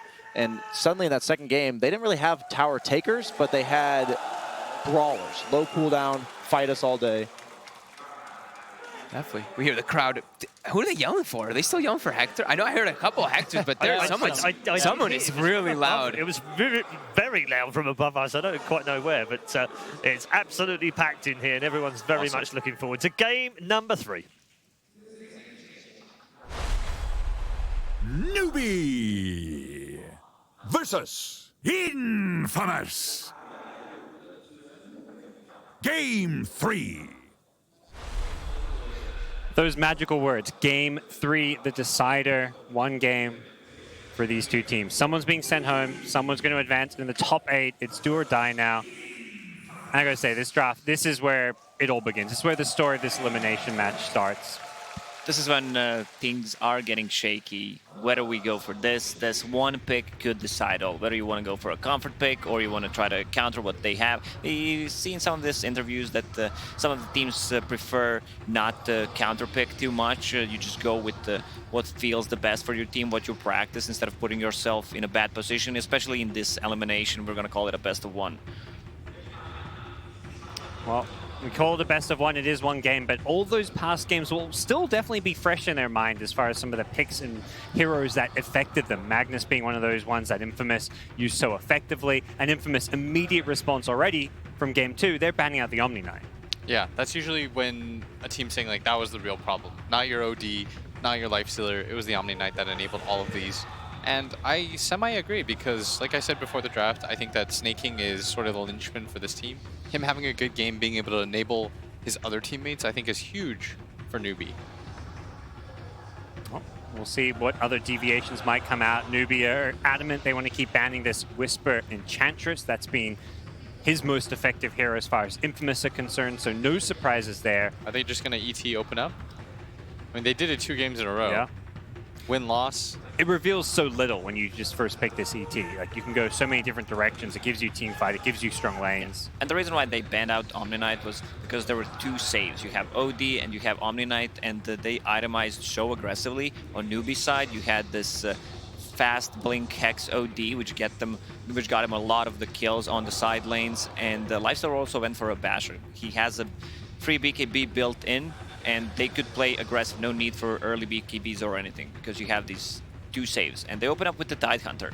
I would love to see any kind of counter to a Tidehunter. So we've seen this multiple times throughout this TI so far, where teams can fight around a big Ravage. Like, you don't have enough to burst him down because of the Kraken. You can't lock him with the... That's why I want to see some kind of Enigma, Faceless Void, maybe even a Doom. Or if you want to have a good laner against him, get something like a Slark. We'll see if Infamous have a response to this. They probably weren't expecting a first pick overall Tidehunter based on, you know, the way NEWBEE have drafted the last couple of games, so... We'll see. Oh, so that's one way. Okay. It's a slower hero, though. That's the only downside, is like he's a little bit slow. The problem with the hero is like he's really good against like certain heroes, but at the same time, like you're very ulti reliant. Your laning phase is like, it's okay, But really, the reason why you pick this hero is because you think that the ult will counter other heroes. Like, you're trying to prevent some heroes from being picked. I'm still surprised that neither side has decided to take the SD, considering how popular it was yesterday. And I do think it's like one of the best anti-carry cores. Yeah, but having SD and AA for Infamous, you have two supports who don't have enough lockdown. You don't have the control. I'm down with like not taking SD AA. I just mean SD in general. So Infamous is going to grab the Wraith King, which you talked about. I really like that point you said, like, what hero are you going to go out on? You're not going to regret, I feel like, going out on this Wraith King of Hector's. Yeah. Look at Hector dancing. He's about to style on these kids. Ooh, boy. And this also, now the AA pick makes a bit more sense because this is one of the best laning supports to pair with Wraith King in lane. I would not be surprised if they just go straight for OD because I believe it's not going to survive the second banning stage. Would mean you're most likely picking up 2 cores in the first stage and revealing a lot as far as your draft's concerned, but you maybe don't care if you're revealing a lot if you're really content with the heroes you've got and the way they match up against your opponent. 8 wins, 3 losses on the Wraith King, only behind the Lifestealer as far as success at this tournament goes. Instead, though... That's a different approach. They're going to go for mana burn, probably position 4. Invoker, they can still swap things around, but the position 4 Invoker right now seems like the best role for him. And this was one of the kind of out there picks that Fog mentioned that NEWBEE brings to the table. I really like this Invoker pick because I think that what you really need against both these heroes is like the ability to hard reset fights. And Tornado is one of the best ways to do so. Plus, I think it just outpaces the AA. You have a hero that can just like get in your face, pressure you. When you have an AA, what you want your team to do is like be able to initiate slowly and for you to be able to just like load up the cannon, snipe, take your time, take the shot. But Invoker 4 especially doesn't really allow you to do that. Is there any concern, so that if it does go late, like Invoker, yeah, you can burn Wraith King's mana pool until he gets level 20. He gets the Reincarnation, doesn't have a mana cost talent, and then all of a sudden, this Invoker pick doesn't really counter the Wraith King at that point as well. No, but it's still a good of a pick, especially if he has a good laning stage. You get that urn, you can get the solo pick up on this AA who has no escape mechanism whatsoever, and the hero scales. It basically becomes your 4th core as well. Okay. Well, we'll see Lina and Tiny band out as we go into the next stage. NEWBEE already, I mean, a lot of team fight. Tide, Invoker, that's definitely not an area they're lacking. And they still have their mid and carry. So their draft very open right now, it feels like. Whereas, you know, Infamous, a lot of directions they can go, but it's Infamous. You're expecting 4 Protect 1. I could also see them take the Nyx here. I actually don't think it's bad for the break mechanic against the Tidehunter, so that he doesn't get the Kraken, and it's not bad against the Invoker either. Anytime you cast a spell, you can Carapace it. Yeah. And we've seen Nyx as one of his most played. Tiny, another hero he's really good on. Something Schofield's played that other teams haven't is also the Tusk. His Tusk has been pretty damn good. Yeah, they also picked it for Whisper twice in the group stage. No one wanting to be brooded in a final game of TI. Yeah. So even though they have a decent hero against the Broodmother with the Tidehunter, he can be the one standing in that lane, even though Broodmother will still find a farm on the map. What Infamous can do with these 2 heroes, just pick a 3rd one, and it's an extremely strong tri lane. But then you need to have a good hero in 1 versus 1 matchup, because Tidehunter really loves getting those 1 versus 1, especially against the melee heroes. And I mean, he just shines with getting the levels early on. And that's something which Infamous may want to shut down. Like, they're a team that likes to run these more roaming 4 positions or tri-lane type setups. Whisper often gets kind of just, you know, put on his own to fend for himself. It's taking a while for this pick. I think for 4 positions, I still feel like since the Tiny's banned out too, I think the Nyx still has value. It's the right fit when you've got the AA, who is this kind of passive 5 position, it feels like. They get Leshrac for now. I don't think we expect that to be a 4 position, though. It looks like a core Lesh. They've played it offlane a lot for Whisper. So they need to pair it up. If it's an offlane, pair it up with another low cooldown stun, something reliable. And Nyx Lesh, there we go. That's the lane we've seen a lot of. But yeah, like heroes like the Sand Kings also sometimes partnered with a Leshrac, although maybe not so much as a 4. You guys like the Leshrac? How do you feel like it matches up against what NEWBEE have picked so far? It's a flex pick, so it can fill basically 3 roles right now, so they're not revealing anything.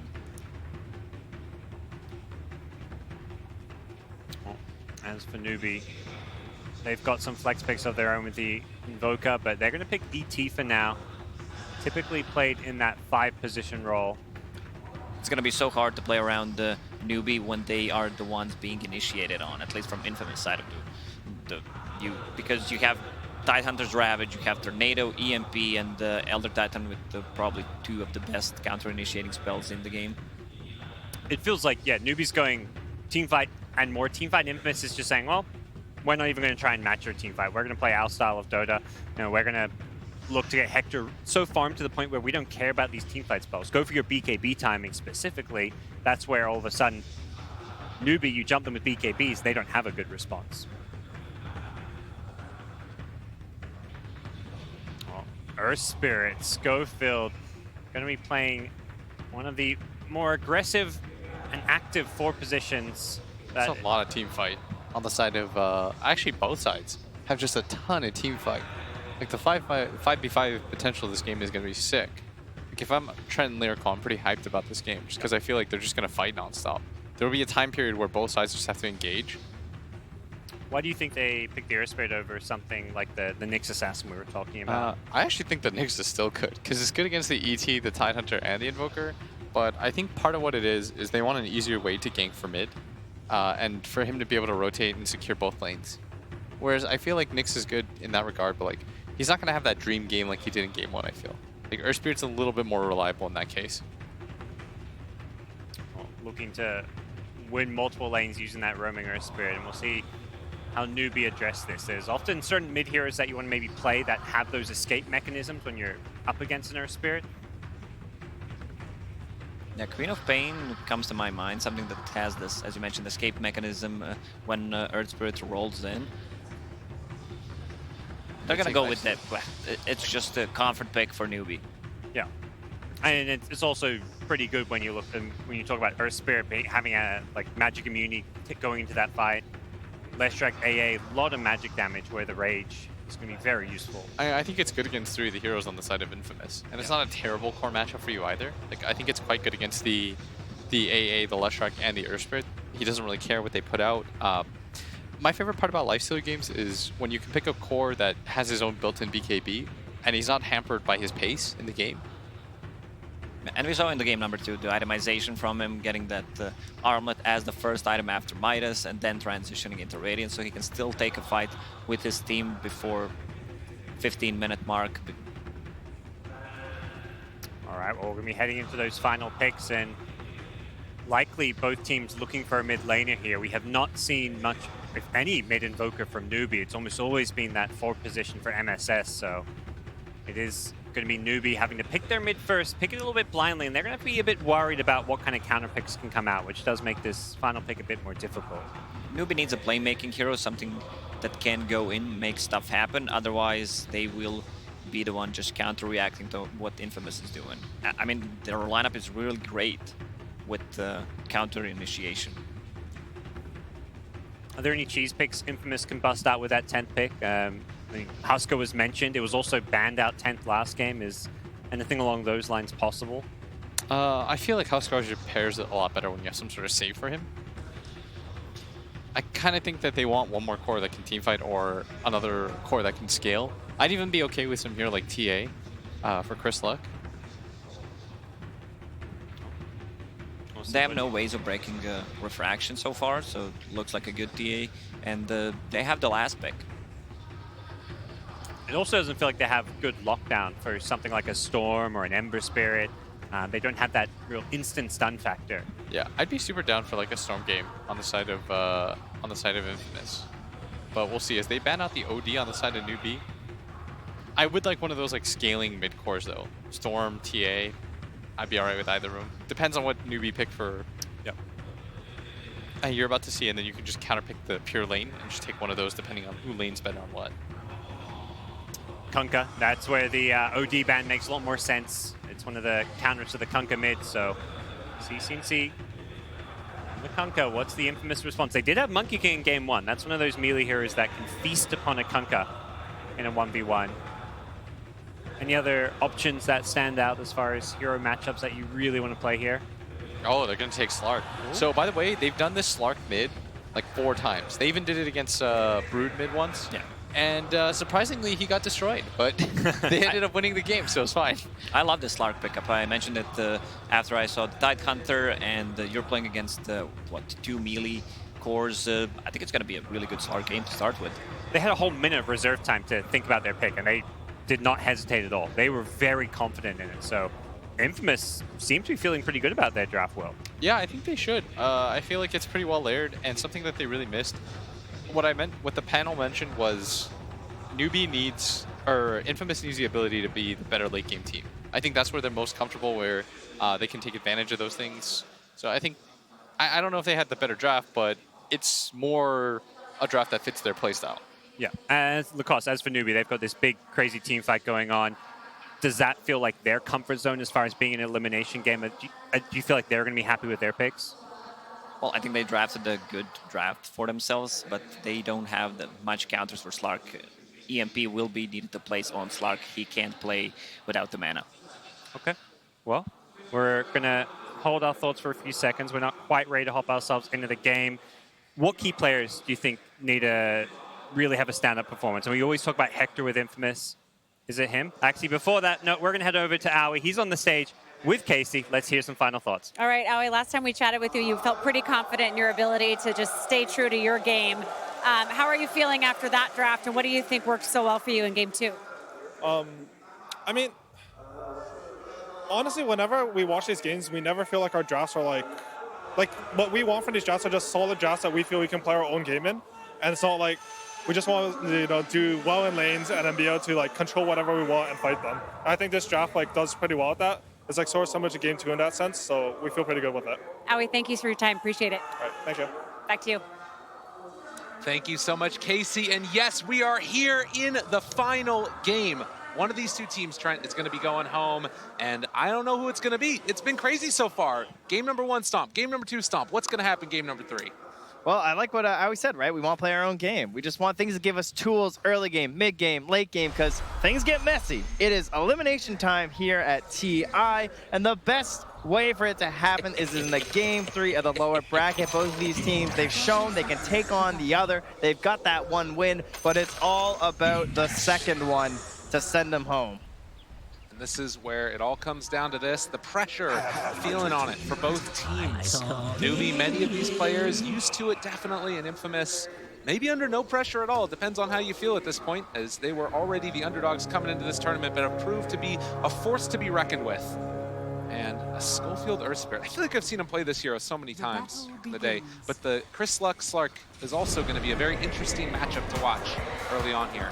Yeah, something that's been rising in a bit of popularity here throughout the group stage. I guess we've got a couple of those, right? With the support invoker too, having a go just before the tournament started in a lot of these high-ranked pubs. But gonna have to keep our eyes on that mid lane to see just what this Slark can get out of it, and how much pressure can he put on the map out of that lane. Is he gonna be able to help set all of that space for Hector on his Wraith King? Because Infamous, if you're going out, you're doing it on the Wraith King, and if you want to stay in, you don't want to have that regret maybe of just be like, yeah, but what if we had to pick the Wraith King, guys, right? It's true. Yeah, it's so often one of those things that matters, is we have the losers traded off there early on in the mid lane. We did see briefly also the Leshrac able to get the Split Earth into denial of that bounty rune. So it's just a trade-off there of 2 for 1, looked like. And as we head down towards the bottom lane, we're running into a tri-lane situation, this time with the support invoker. So if you're just tuning in right now, this has started to become a bit more of a trend. Trent, do you want to talk a little bit about what MSS is going to do today on this little scary kid? Sure, man. Support invoker. It's pretty cool. It's a Quas-Wex style, so you don't get a lot of those high damage spells, but it's a lot of control. You got yourself some mana burn. And the most common build is you start out with the Bassi, which is going to purchase up right now. Give yourself some extra damage. I don't think Whisper's dead quite yet. Yeah, he's got time. He's fine. So then after that, you break it down into the Medallion, the Solar Crest, as well as the Urn. It's a lovely build. It's just tons of team fight, and it essentially forces all your opponents to buy BKBs in the core roll. Highlight die. The body blocks came in for a second, actually from Yuar. And that's going to spell the end of the aggression, at least for now, as both teams getting very low in that bottom lane. So yeah, the Support Invoker, very annoying to play against when you get the cold snap points up, and as you can see already, MSS going to try and get a little bit of a side pull work in there, able to pull the full creep wave off, and we'll see if Infamous are going to be able to come and contest as they are simultaneously doing their pull into the small camp. It's a really interesting build too because it has different peaks as well. Like even early on, it's very annoying to play against, and then you get the level 10 talent for the Ghost Walks, you're scouting everywhere, and then the 15 talent when you have a 5-second cooldown on Cold Snap, which is just ridiculous. Completely unplayable without a BKB in a lot of team fights. Now, mind you, they do have the Slark, right, for having that Dispel. I'm sure partly why they went for the hero. They'll take that off, and there's a stun. Potential first blood here. Down bottom, Highlight Die trying to trade hits. Schofield very low and goes down. Yawar drawing first blood, and Pi will eventually fall as Whisper not quite able to hit the split earth there the second time around for Yawar. All right, you will take that, though, if your NEWBEE get the first blood. And a good start here for Yawar. Gonna send out a clarity to Pylai Die. Say, could you bring that down to me? Thank you very much. Handy supports dying to play Courier for their core players. You can see mid lane so far. This Slark having a very nice time of it. 17-7 versus 8-1 on the Kunkka. And Chris Luck really not. Oh god, he's gotta be careful though. Yeah. And CCNC, he's trading hits. Very Fire still trying to live through this one. Pounce away, my god, Chris Luck, you're crazy. Yeah, he's just doing the math here. He's like, all right, I'm fine. Breaks the south, CCNC, okay. That works as well. I'm not sure what's happening in this mid lane, but Chris Luck does not have the regen that he needs. Does have a salve on the Courier, but it's still not back at the base yet. He has to go pick it up from the fountain. Yeah, so CCNC is going to get a little bit of control on the wave here to try and catch back up into CS, perhaps even bully Chris Luck under the tower, but no, he's a bit too busy at the moment. Looks like I'll get a little bit of free space there. You can see the Earth Spirit sort of bouncing back and forth between. They both have vision of that at bottom area, so CCNC well aware where Schofield is, and likewise rotations will be scouted as well for our Slark. So Slark will come back in the lane with full HP afterwards. Still seeing one of the problems that Slark can run into against the Kunkka is even though you can't use the Tidebringer for denies, very solid for harassment purposes. But if you miss that torrent that CCNC threw out and get pounced, he was probably dead. True enough. You know, it's the stats stack up pretty quick for the Slark, giving himself lots of armor to trade hits with the Kunkka. Abomination. I think Whisper's just doing fantastic down here, though. Going even versus the Lifestealer and the Elder Titan lane. I wasn't sure exactly how difficult it would be for him. Obviously, he saved up for the boots relatively early on to give himself some survivability, but the fact that Schofield's making all these rotations hasn't hurt him in the lane at all. Schofield dropping a rock just onto the head of Highlight Die as they continue to trade hits. And Infamous are just crazy. He's got this haste rune, so you know he doesn't have to worry. And he's going to head back anyways for the bounty runes, it looks like. Yeah, and he backs nice and early, too, so that he doesn't end up just getting torrented near the end of that haste rune and wind up dying. So is he going to go for their bounty rune? Looks like that might be the play that he makes.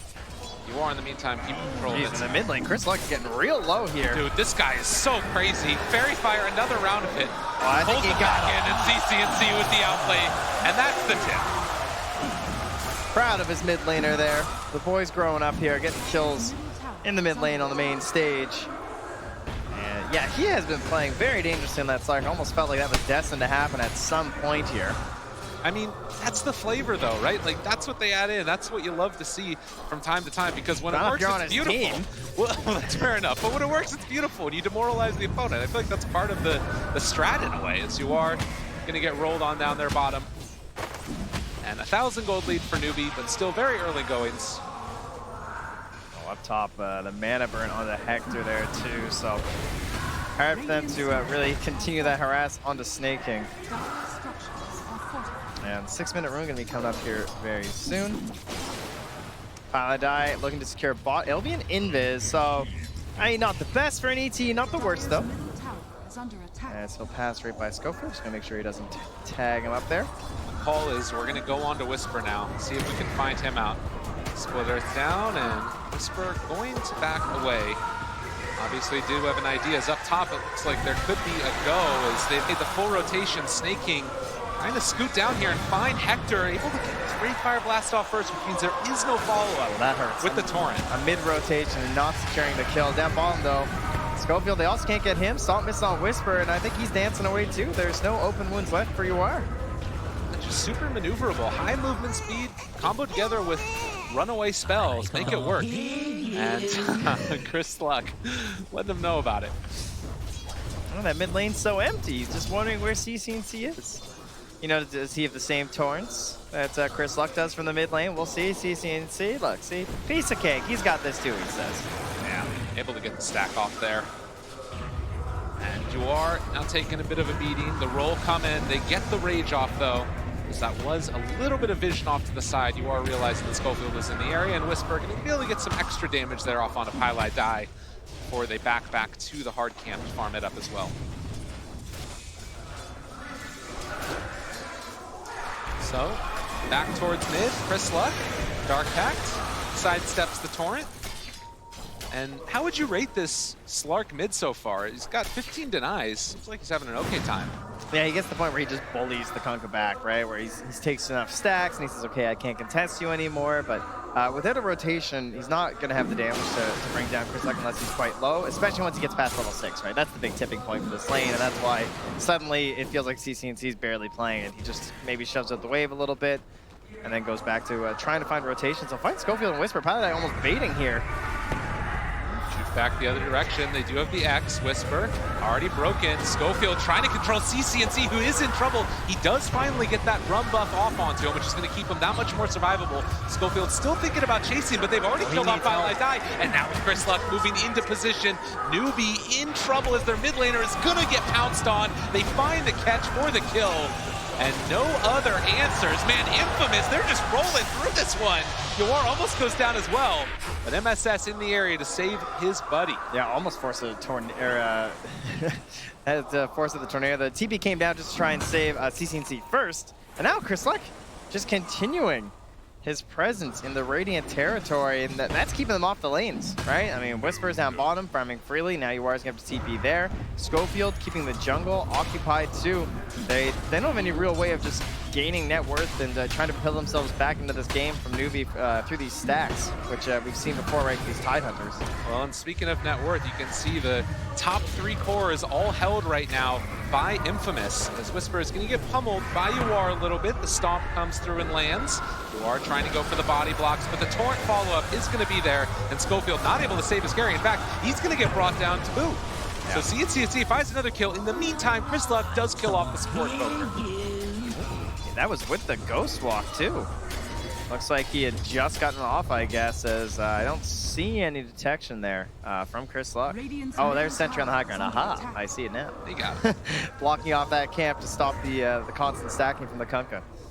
So now I talked about stacks in the bottom lanes is occupied by Schofield. They do have a lot up here actually near Snake King, right? He's got that camp, another camp, got the Ancients too, so the whole Radiant Triangle looking quite stocked. Chris Luck going to get the pounce away, just barely. Doesn't have the mana left over for Shadow Dance. And he has slept. They got eyes on him. Now in some trouble. Chris Luck able to walk away for the moment. The tornado is going to be there. Does he get the Dark Pact off? He still doesn't have mana. A huge problem for Slark. He decides, I'm just going to turn and fight. Start to build up those Essence Shift stacks. Doesn't have any other help in the area. And Pyjamas died. They get the Shadow Dance. He managed to get his mana back. Still healing up through this. Chris Luck turns, finds the kill on Pyjamas died before he dies. All right, the 4-on-1, fair enough. But top lane, they're going to ravage Whisper here and give Yawar plenty of time to make this rotation. They don't want to trade one back this time on Snake King, so it will still be a 2-for-1 and favor NEWBEE here. Plus, they are at the gold disadvantage, which helps some of those bounties a little bit. Absolutely. The thing that I will say about that was 4 heroes rotating for the kill on the Chris Luck, and still Hector not really being that impeded in terms of his farm. Have we seen this before? I think that we have. This is a replay of the group stages and, you know, about an hour and a half ago. It will say that Hector does feel a little bit further behind in farm than he was in the previous games. When you're 600 ahead of the next highest hero and you go, I don't know about Hector this game. He's looking a little lax. It's true, though. I mean, what's he even doing? He's had ridiculously good performances. And this one's still quite a solid one. Chris Luck. Pyjamas. This was not the area for him. Yeah, he just had earlier today. Pyjamas has died here more than a few times. Man, this Slark build. He's going to open a cemetery here. Yeah, just very aggressive, right? Has the raindrop for the extra mana regen. Help himself out as he's roaming across the map. And that's survivability. Now CCNC gets a freebie here on the Stinger. They're rotating in though afterwards, and he does have the AA blast onto him. Chris Luck looking for the follow-up with Schofield in tow. They have the magnetize onto him, controlled, and CCNC looking like he is going to die as well as they get the pounce leash follow-up, the reapplication of the magnetize. As it looks like they are maybe even going to be able to go for more. Schofield still keeping eyes on MSS, throws out another remnant, gets the catch there onto Snaking. Schofield making it happen, and Chris Luck just keeps the ball rolling. One by one, Infamous. Man, they're doing it. Extremely mobile and aggressive heroes, the Slark and the Earth Spirit. When you pair them up together like this, absolutely ridiculous. Stealing 72 Agi. Look at that. He's in for 185 right now. And this is, again, just Trump's get out of here. He picks up a few more on his way out as well.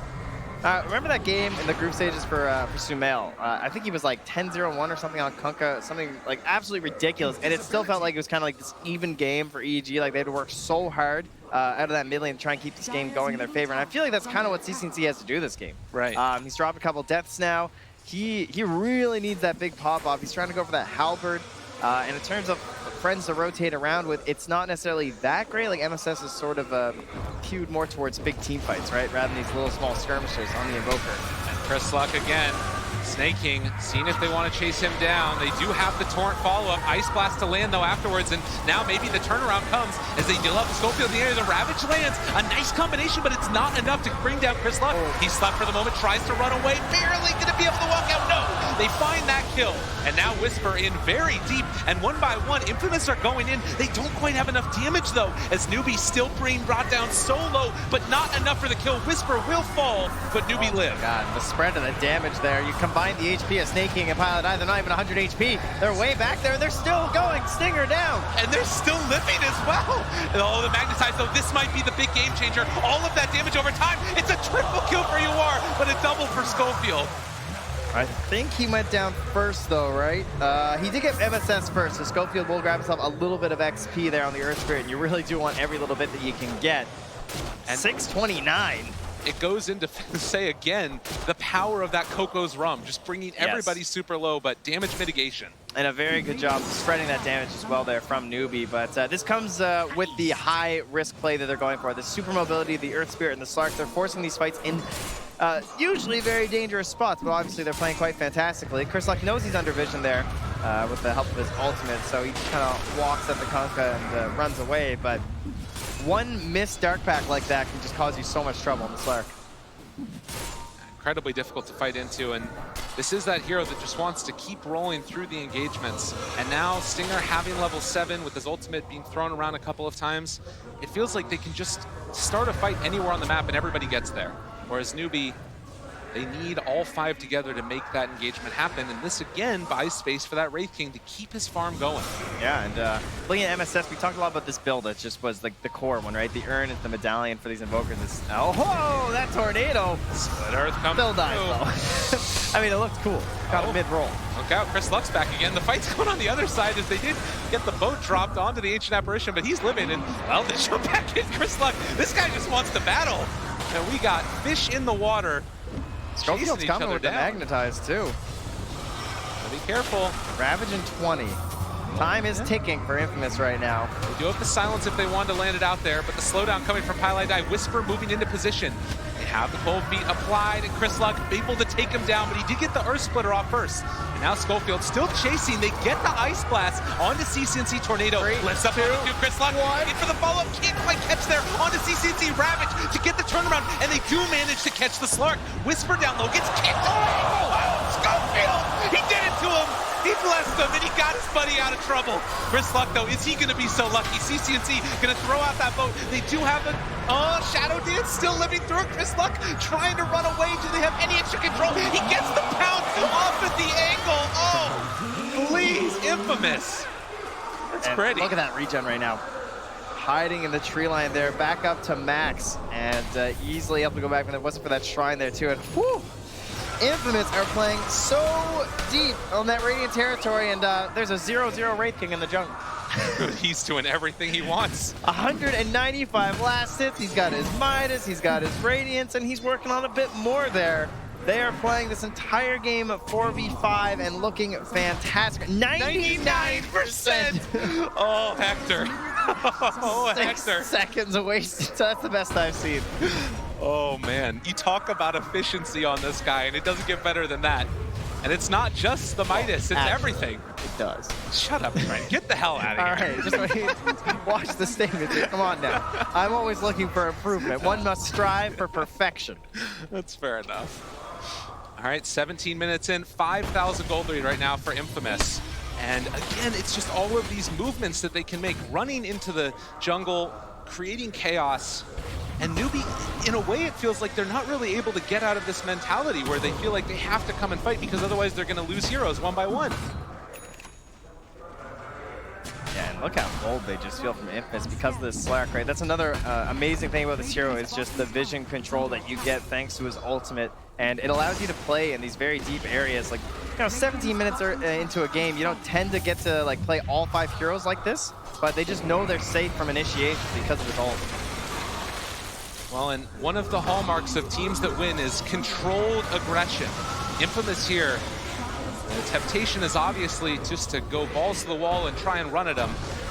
There is still the chance for a turnaround. You look at the NEWBEE lineup. They've got Invoker, Ravage coming out from the Tide, all the Kunkka spells and the Elder Titan. This is that moment where if you go too far forward, you could potentially get punished.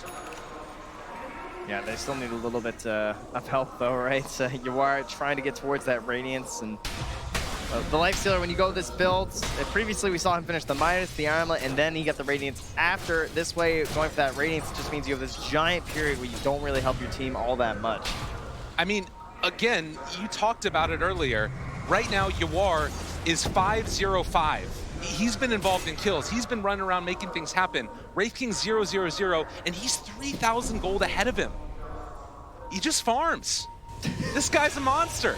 We figured it out. It only took us like 7 days of watching him play. Arcane Rune on Slack, not gonna grab this guy. Hector, Skeletons up top. Chris Luck aggroing that mid tower. Look at Hector. He's just running in. He doesn't have that much mana afterwards, but he's not looking afraid, and he just wants to beat down MSS. Does need to be a little bit wary. Has enough for his ultimate. Still, he's brought down super low. Hector trying to back away the Echo Stomp. He gets the kill.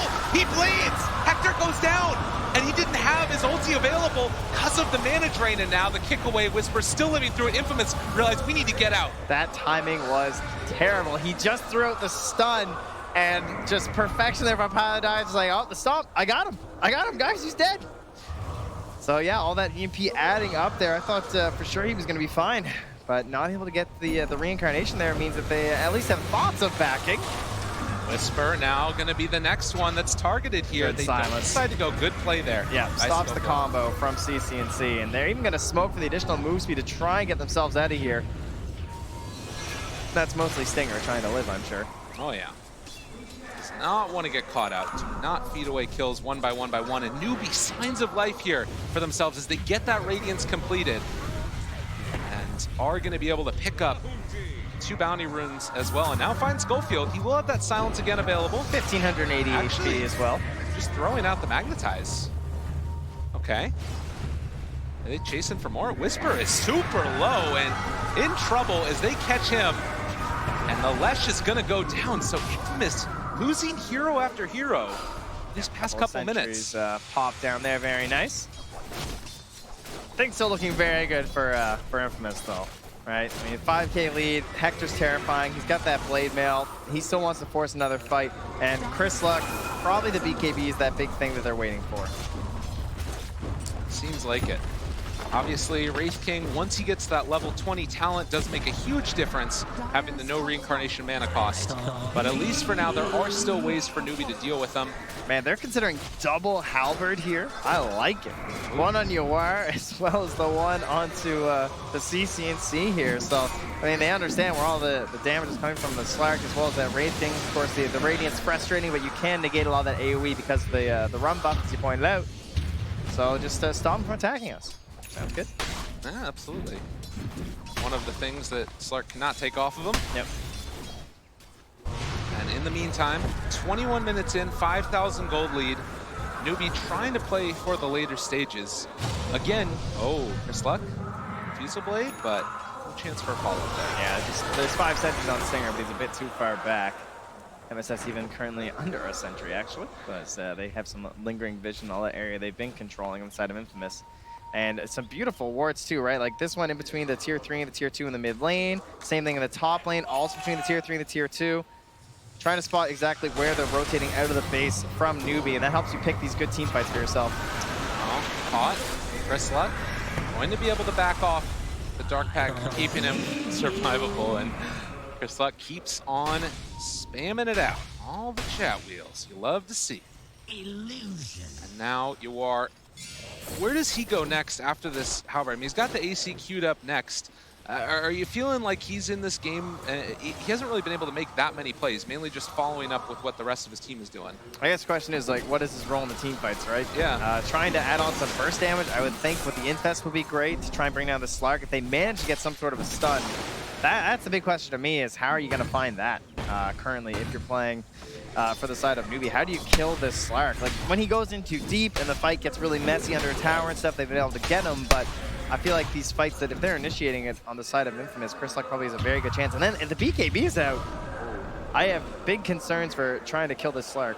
Might have got a quick glimpse there of This is the pretty Ghost good. Walk. Yeah, I like this. It's dangerous, and Infamous, not sure if they saw the debuff applied to them, but now with the Radiance hitting there onto those creeps, will pop out of the Invoker. Yeah, the tower being hit in the top lane by the creeps, probably something that's tipping them off on the side of Infamous to maybe back on out of there.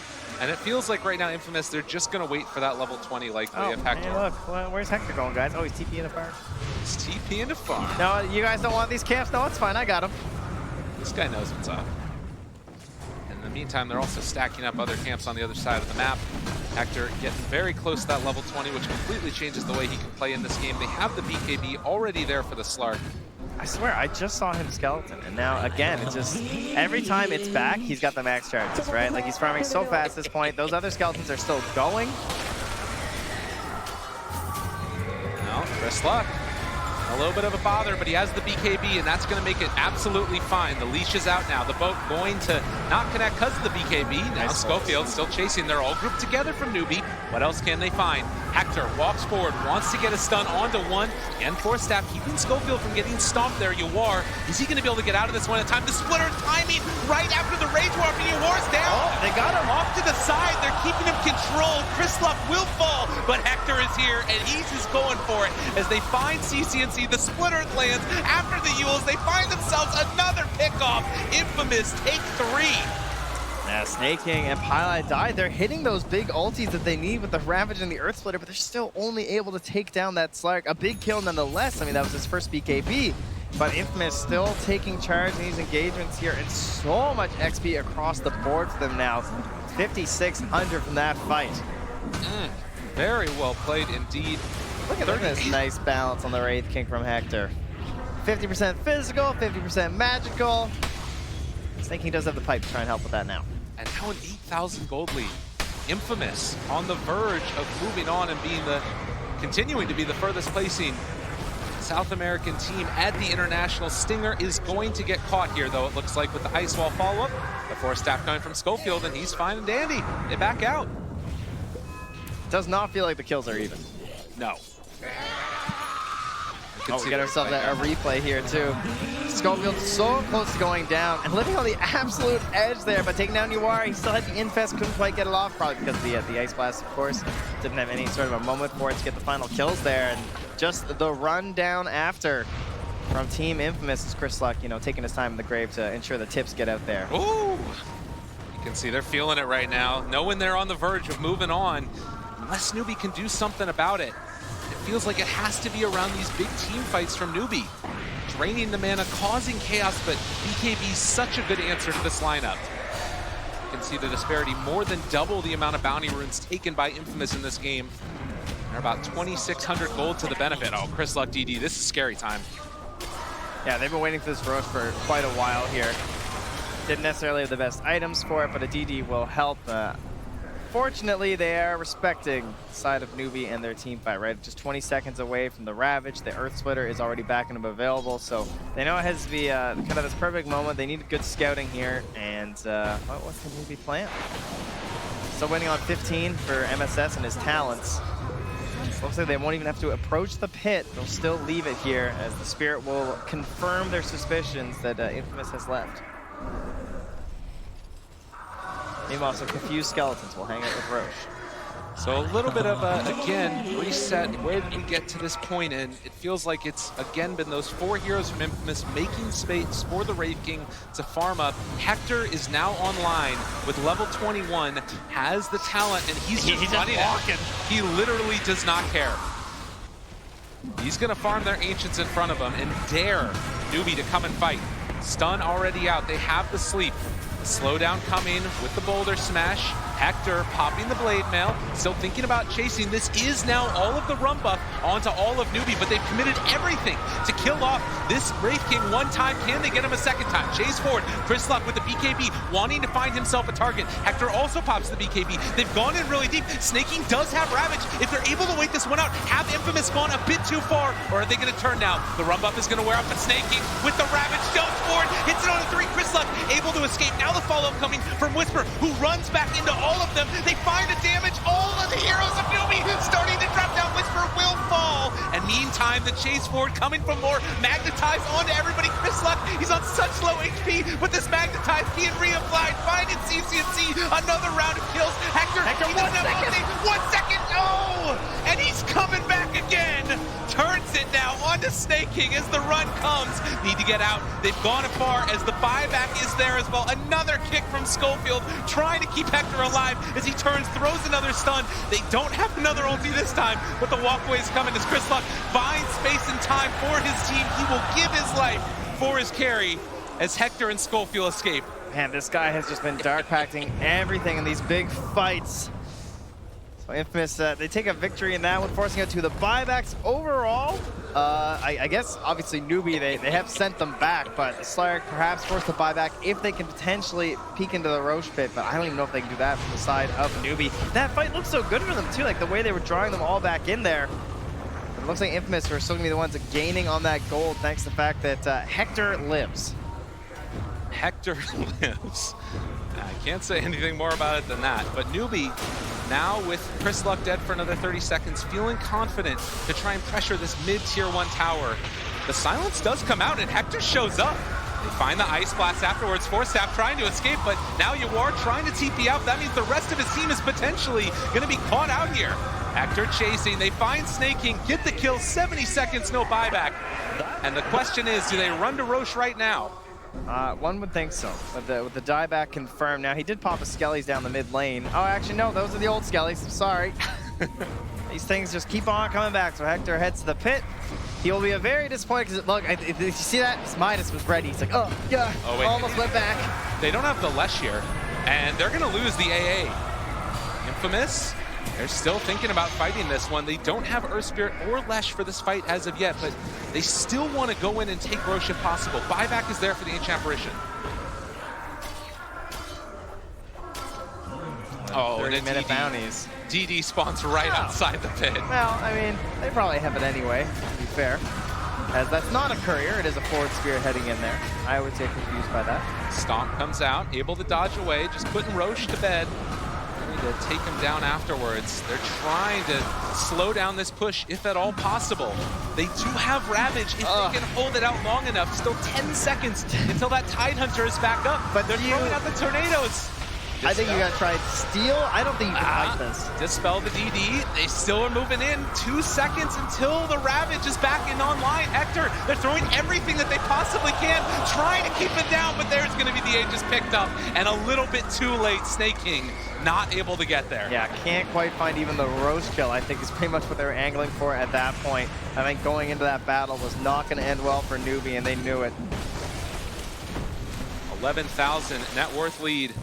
CCNC just trying to hold these lanes back, slow down whatever push they possibly can. So it feels like they need more time. Yeah, lanes are definitely the name of the game right now for NEWBEE. They just have to try and stop the ball from approaching their towers as Schofield bringing Snake King far out. Let's be forced back here by MSS. I believe the only one on the team with the 4-staff. Indeed, very useful this game versus the Slark, versus the combos of the Earth Spirit, even just the Wraith King, the follow from the AA. They could use a couple, but Pyjamas far too poor for another item on this ET this game, really hurting them out of the support roles. And you compare just the relative value that you're getting out of these other heroes. Whisper, well, he doubles back, pops the BKB and deciding to run away. In the meantime, though, look at Hector. He's inside the base, pops the BKB, turns on the Snake King. He can't afford to die. And now Hector in very deep. Yuar is going to try and chase the Ice Blast. It comes in, it hits him. Oh, they took him down, no buyback. 50 seconds with no tie. And Infamous ready to walk in at this point. They didn't dodge away from the Ice Blast that came through. Disarmed, Wraith King. He's going to be okay for the moment as the sleep comes through. Tornado lift up. He is coming back in a second. Oh man, AA buffs coming through with the Tracer. Being gone, getting those kills in the fountain used to be pretty damn difficult. But Stinger puts a big one into NEWBEE. Still 25 seconds until Wraith King, his ultimate's going to be back up again. So it looks like with that Infamous not wanting to go for the all-in play at this point, probably the right decision. It'd be tough to take the tower without committing fully to the fight. Yeah, the high ground is there, right? And they are going to respect that. Even though the Kunkka is a little bit behind here in terms of net worth. I mean, it just looks that way, I guess, relative to Hector. He's still pretty close to his opponent mid laner. You have to look out for the Boat, the Cleave, the ET, the Invoker. And then, of course, the end-all, be-all, the Ravage. And it does feel like that's really been one of the difference makers as you compare the farm that Snake King's been able to get in this game. And it just hasn't really stacked up to what the Lesh is doing damage-wise. And that's always going to be the case with the Leshrac, but not able to capitalize on the control that Snake King's offering to the team with his Ravage. Man, it feels like Yuar needs to get absolutely massive to have a chance in this game. And he's trying MSS as well. He's finally back towards that Solar Crest now too to try and give a little bit more assistance over to Yuar in these team fights. And Hector continues to walk. And he's going to walk. He's going to pop the Blade Mail. They have the Boat afterwards. Rum buff going to be applied to everybody. Hector will go down one time, but can you kill him again? Whisper hits the Twitter. Nice play as they get the 4-step away, but he's X'd and the BKB popped. Hector's out. BKB down, Reincarnation down. Feels like a moment you'd like to get some aggression in from NEWBEE, but Hector takes the time to just BKB, TP back to the neutrals. He's ready to go. I mean, I will say that it's maybe a little bit concerning the inability of Infamous to close out this game right here, considering 15K net worth. Right, with the Aegis too, right? Yeah, or at the very least get a tier 3 tower. Oh, the juke away. Schofield runs into everybody. See you later, guys. Can't live. Schofield manages to get away. No, there's no way. He's rolling out. MSS wants the kill, but in the meantime, Chris Luck trying to play interference. He really is. Dude, they're doing it. And now the rundown, though. Schofield looking like he is in a little bit of trouble. Disarmed. Chris Luck trying to run. They don't hit the Sunstrike. Schofield, he gets away again. What's that TV show, I Shouldn't Be Alive? That's Schofield right now. All right, well, consider that smoke dismantled, and at least one attempt there from NEWBEE to punish the aggression of Infamous will go unsuccessful here. 35-minute bounty runes pop up. They will at least get 2 of them. Chris Luck. Dude, every time we look at this guy, he's just punching somebody. He will back out now. And Infamous definitely setting the tempo of this game. We saw with that smoke up, NEWBEE trying to catch them off guard and see if they can regain some agency in this one. But it is still 4 heroes that run around, make things happen, and now Hector again picks up another item, the Silver Edge this time. Yeah, and I like the Shiva's Guard too from Whisper, because if they're going to try and play these side lanes from the side of NEWBEE, that vision is super helpful for going for these gank plays, as well as even just going up high ground, trying to spot out something like Pyjamas die, get that last bit of vision. Oh, they spotted him briefly. The night vision, Snake King, he revealed himself, and Chris Luck, the Aegis just now expires. He's got to run, he's got to hide. Snake King chasing, looking for the follow-up. The disarm is there, and well, it's going to get the Dark Pact off as well as the BKB. They're in trouble as they're taking down that tier 3 tower, but Chris Luck running away, gets the pounce out, Shadow Dance, and away again. They can't keep doing it to them, and look at your base. Tier 3 towers down, the barracks are starting to fall. Hector is here. And on the other side, they're still keeping control. Up north, they're keeping eyes on him, and Chrislock playing with the other heroes. As they've got the Ice Blast follow through onto Snake, and NEWBEE are being pulled left, right, and center. They finally force out the BKB TP from CCNC, which means he isn't going to have it afterwards. UR jumps inside. They do have Hector controlled. It was a good and fast play to get UR back, but Hector will have his ultimate available. Snaking, walking forward, looking for the Ravage. Doesn't quite get it, though. They manage to get the X-Back pull onto Whisper, trying to kill off this pesky Letrak, but he will not go down idly either, as Hector gets the Shadow Blade walk away, and Whisper, he's just dancing on him as he tries to escape. Sunstrike coming through, still not enough for the kill. He's literally just walking away. They have the Ravage available, but Snaking, he doesn't want to pop it. They give him the tip. Oh, have mercy. Please, no. Another disarm. Snaking controlled. They have the Ravage, gonna finally throw it out now. He outran it. Able to catch it. He just runs away. They have lost Chrislock, and with that, Infamous will retreat. Oh, Whisper, get on your horse and ride. They have just pulled NEWBEE apart. They've torn their base asunder, and I don't think NEWBEE know what just happened. Literally styled on. Why go high ground if you can just make them leave their base and chase you endlessly through the tree lines? 20,000 net worth lead after that, and in all of the chaos that Infamous has flourished in, they managed to take down 2 sets of racks. And NEWBEE, as you said, now left struggling to figure out what to do. That was all as the Aegis was expiring. They got that without the Aegis. Infamous, the late game, right? It's been discussed, this idea of just like, that's where they've been shining. Not something you tended to say about some of the smaller regions before, right? Always peaked on aggression. Like Hector, I mean, they're still showing that, but they've got the big macro strategy to go with it now. And they do kill Hector, but the Wraithfire Blasts are going to fly out, and Hector going to try and BKB and walk away afterwards. UR, they feel like they need to get something here desperately. 4-staff away again in the Split Earth to stop the chase. It does have that feeling like for NEWBEE, it's all slipping away, even denying the Tier 1 tower in the face of UR. Maybe some solace in a Hex being picked up from CCNC as they need more ways to control in this fight. But Chrislock looking for the opening. They find MSS, gonna jump onto him at the start. Snaking, trying to find a good angle of initiation to Ravage at, but they're not hitting onto anybody. Meanwhile, MSS turned upon by Hector. They've got him controlled. Chrislock, they tear him apart, and now the rest of them running into the side. They apply the Ice Blast as well. UR turned upon, trying to run, trying to TP away, but the bash comes through. They find their man. Infamous running forward for more as UR just trying to get away from everybody else, but there's no buyback on Snaking. They find another badge. They took down the Invoker, and they are looking to take the rest of this base. Now that is teamwork. Coming through, you got Glimmer Capes, saving himself with the 4 staffs too, just everyone saving each other, looking after the others' backs in these fights. It's so hard for NEWBEE to catch them already. They're such slippery heroes before you add in the fact of just like, your friends are there. They have so much trust in each other, and how many times have we brought that up at this tournament? And 3 get slept, but the one that didn't gets the 4-staff save onto Schofield. Chrislock walking forward the leash. They have the halberd, but they don't have the damage, and now they have the control as another Ice Blast goes through. You can hear South America chanting in the background as Infamous are looking to take a top 8 spot. GG call. The first time for South America to have a team in the top 8.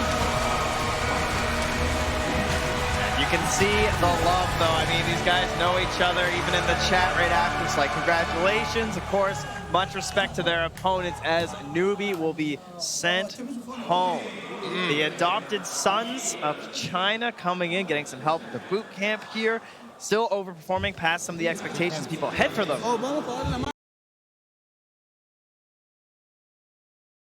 We're talking about overperforming Infamous. They are here to prove everyone wrong. They're here to represent their region and say we are worth it. There's a reason why we're coming to the minors, to the majors, and now to TI. They're coming for you. They're coming for you indeed. You can see the respect there as well. Obviously, it hurts to go out at any point in time in this tournament for NEWBEE, but it is a gargantuan achievement for this team, for this region. It is always sad to see people have to walk away, and NEWBEE looked incredibly solid throughout this tournament. But it is Infamous that are going to be moving on. They're so fun to watch. They are. I mean, can we just say, like, the way their play style, I know maybe it looks a little bit like monotone sort of deal, seems like the same thing a lot of time, but Whisper to me, just played out of his mind in these games today. Top 8, how far can they go? Infamous, move on. Already the most successful South American team at the International. They just became even more successful. Congratulations to Infamous for a top 8 guaranteed finish here at TI9, and congrats to Peru, to Bolivia, and to the South American scene. It's a real coming of age for that scene, gents.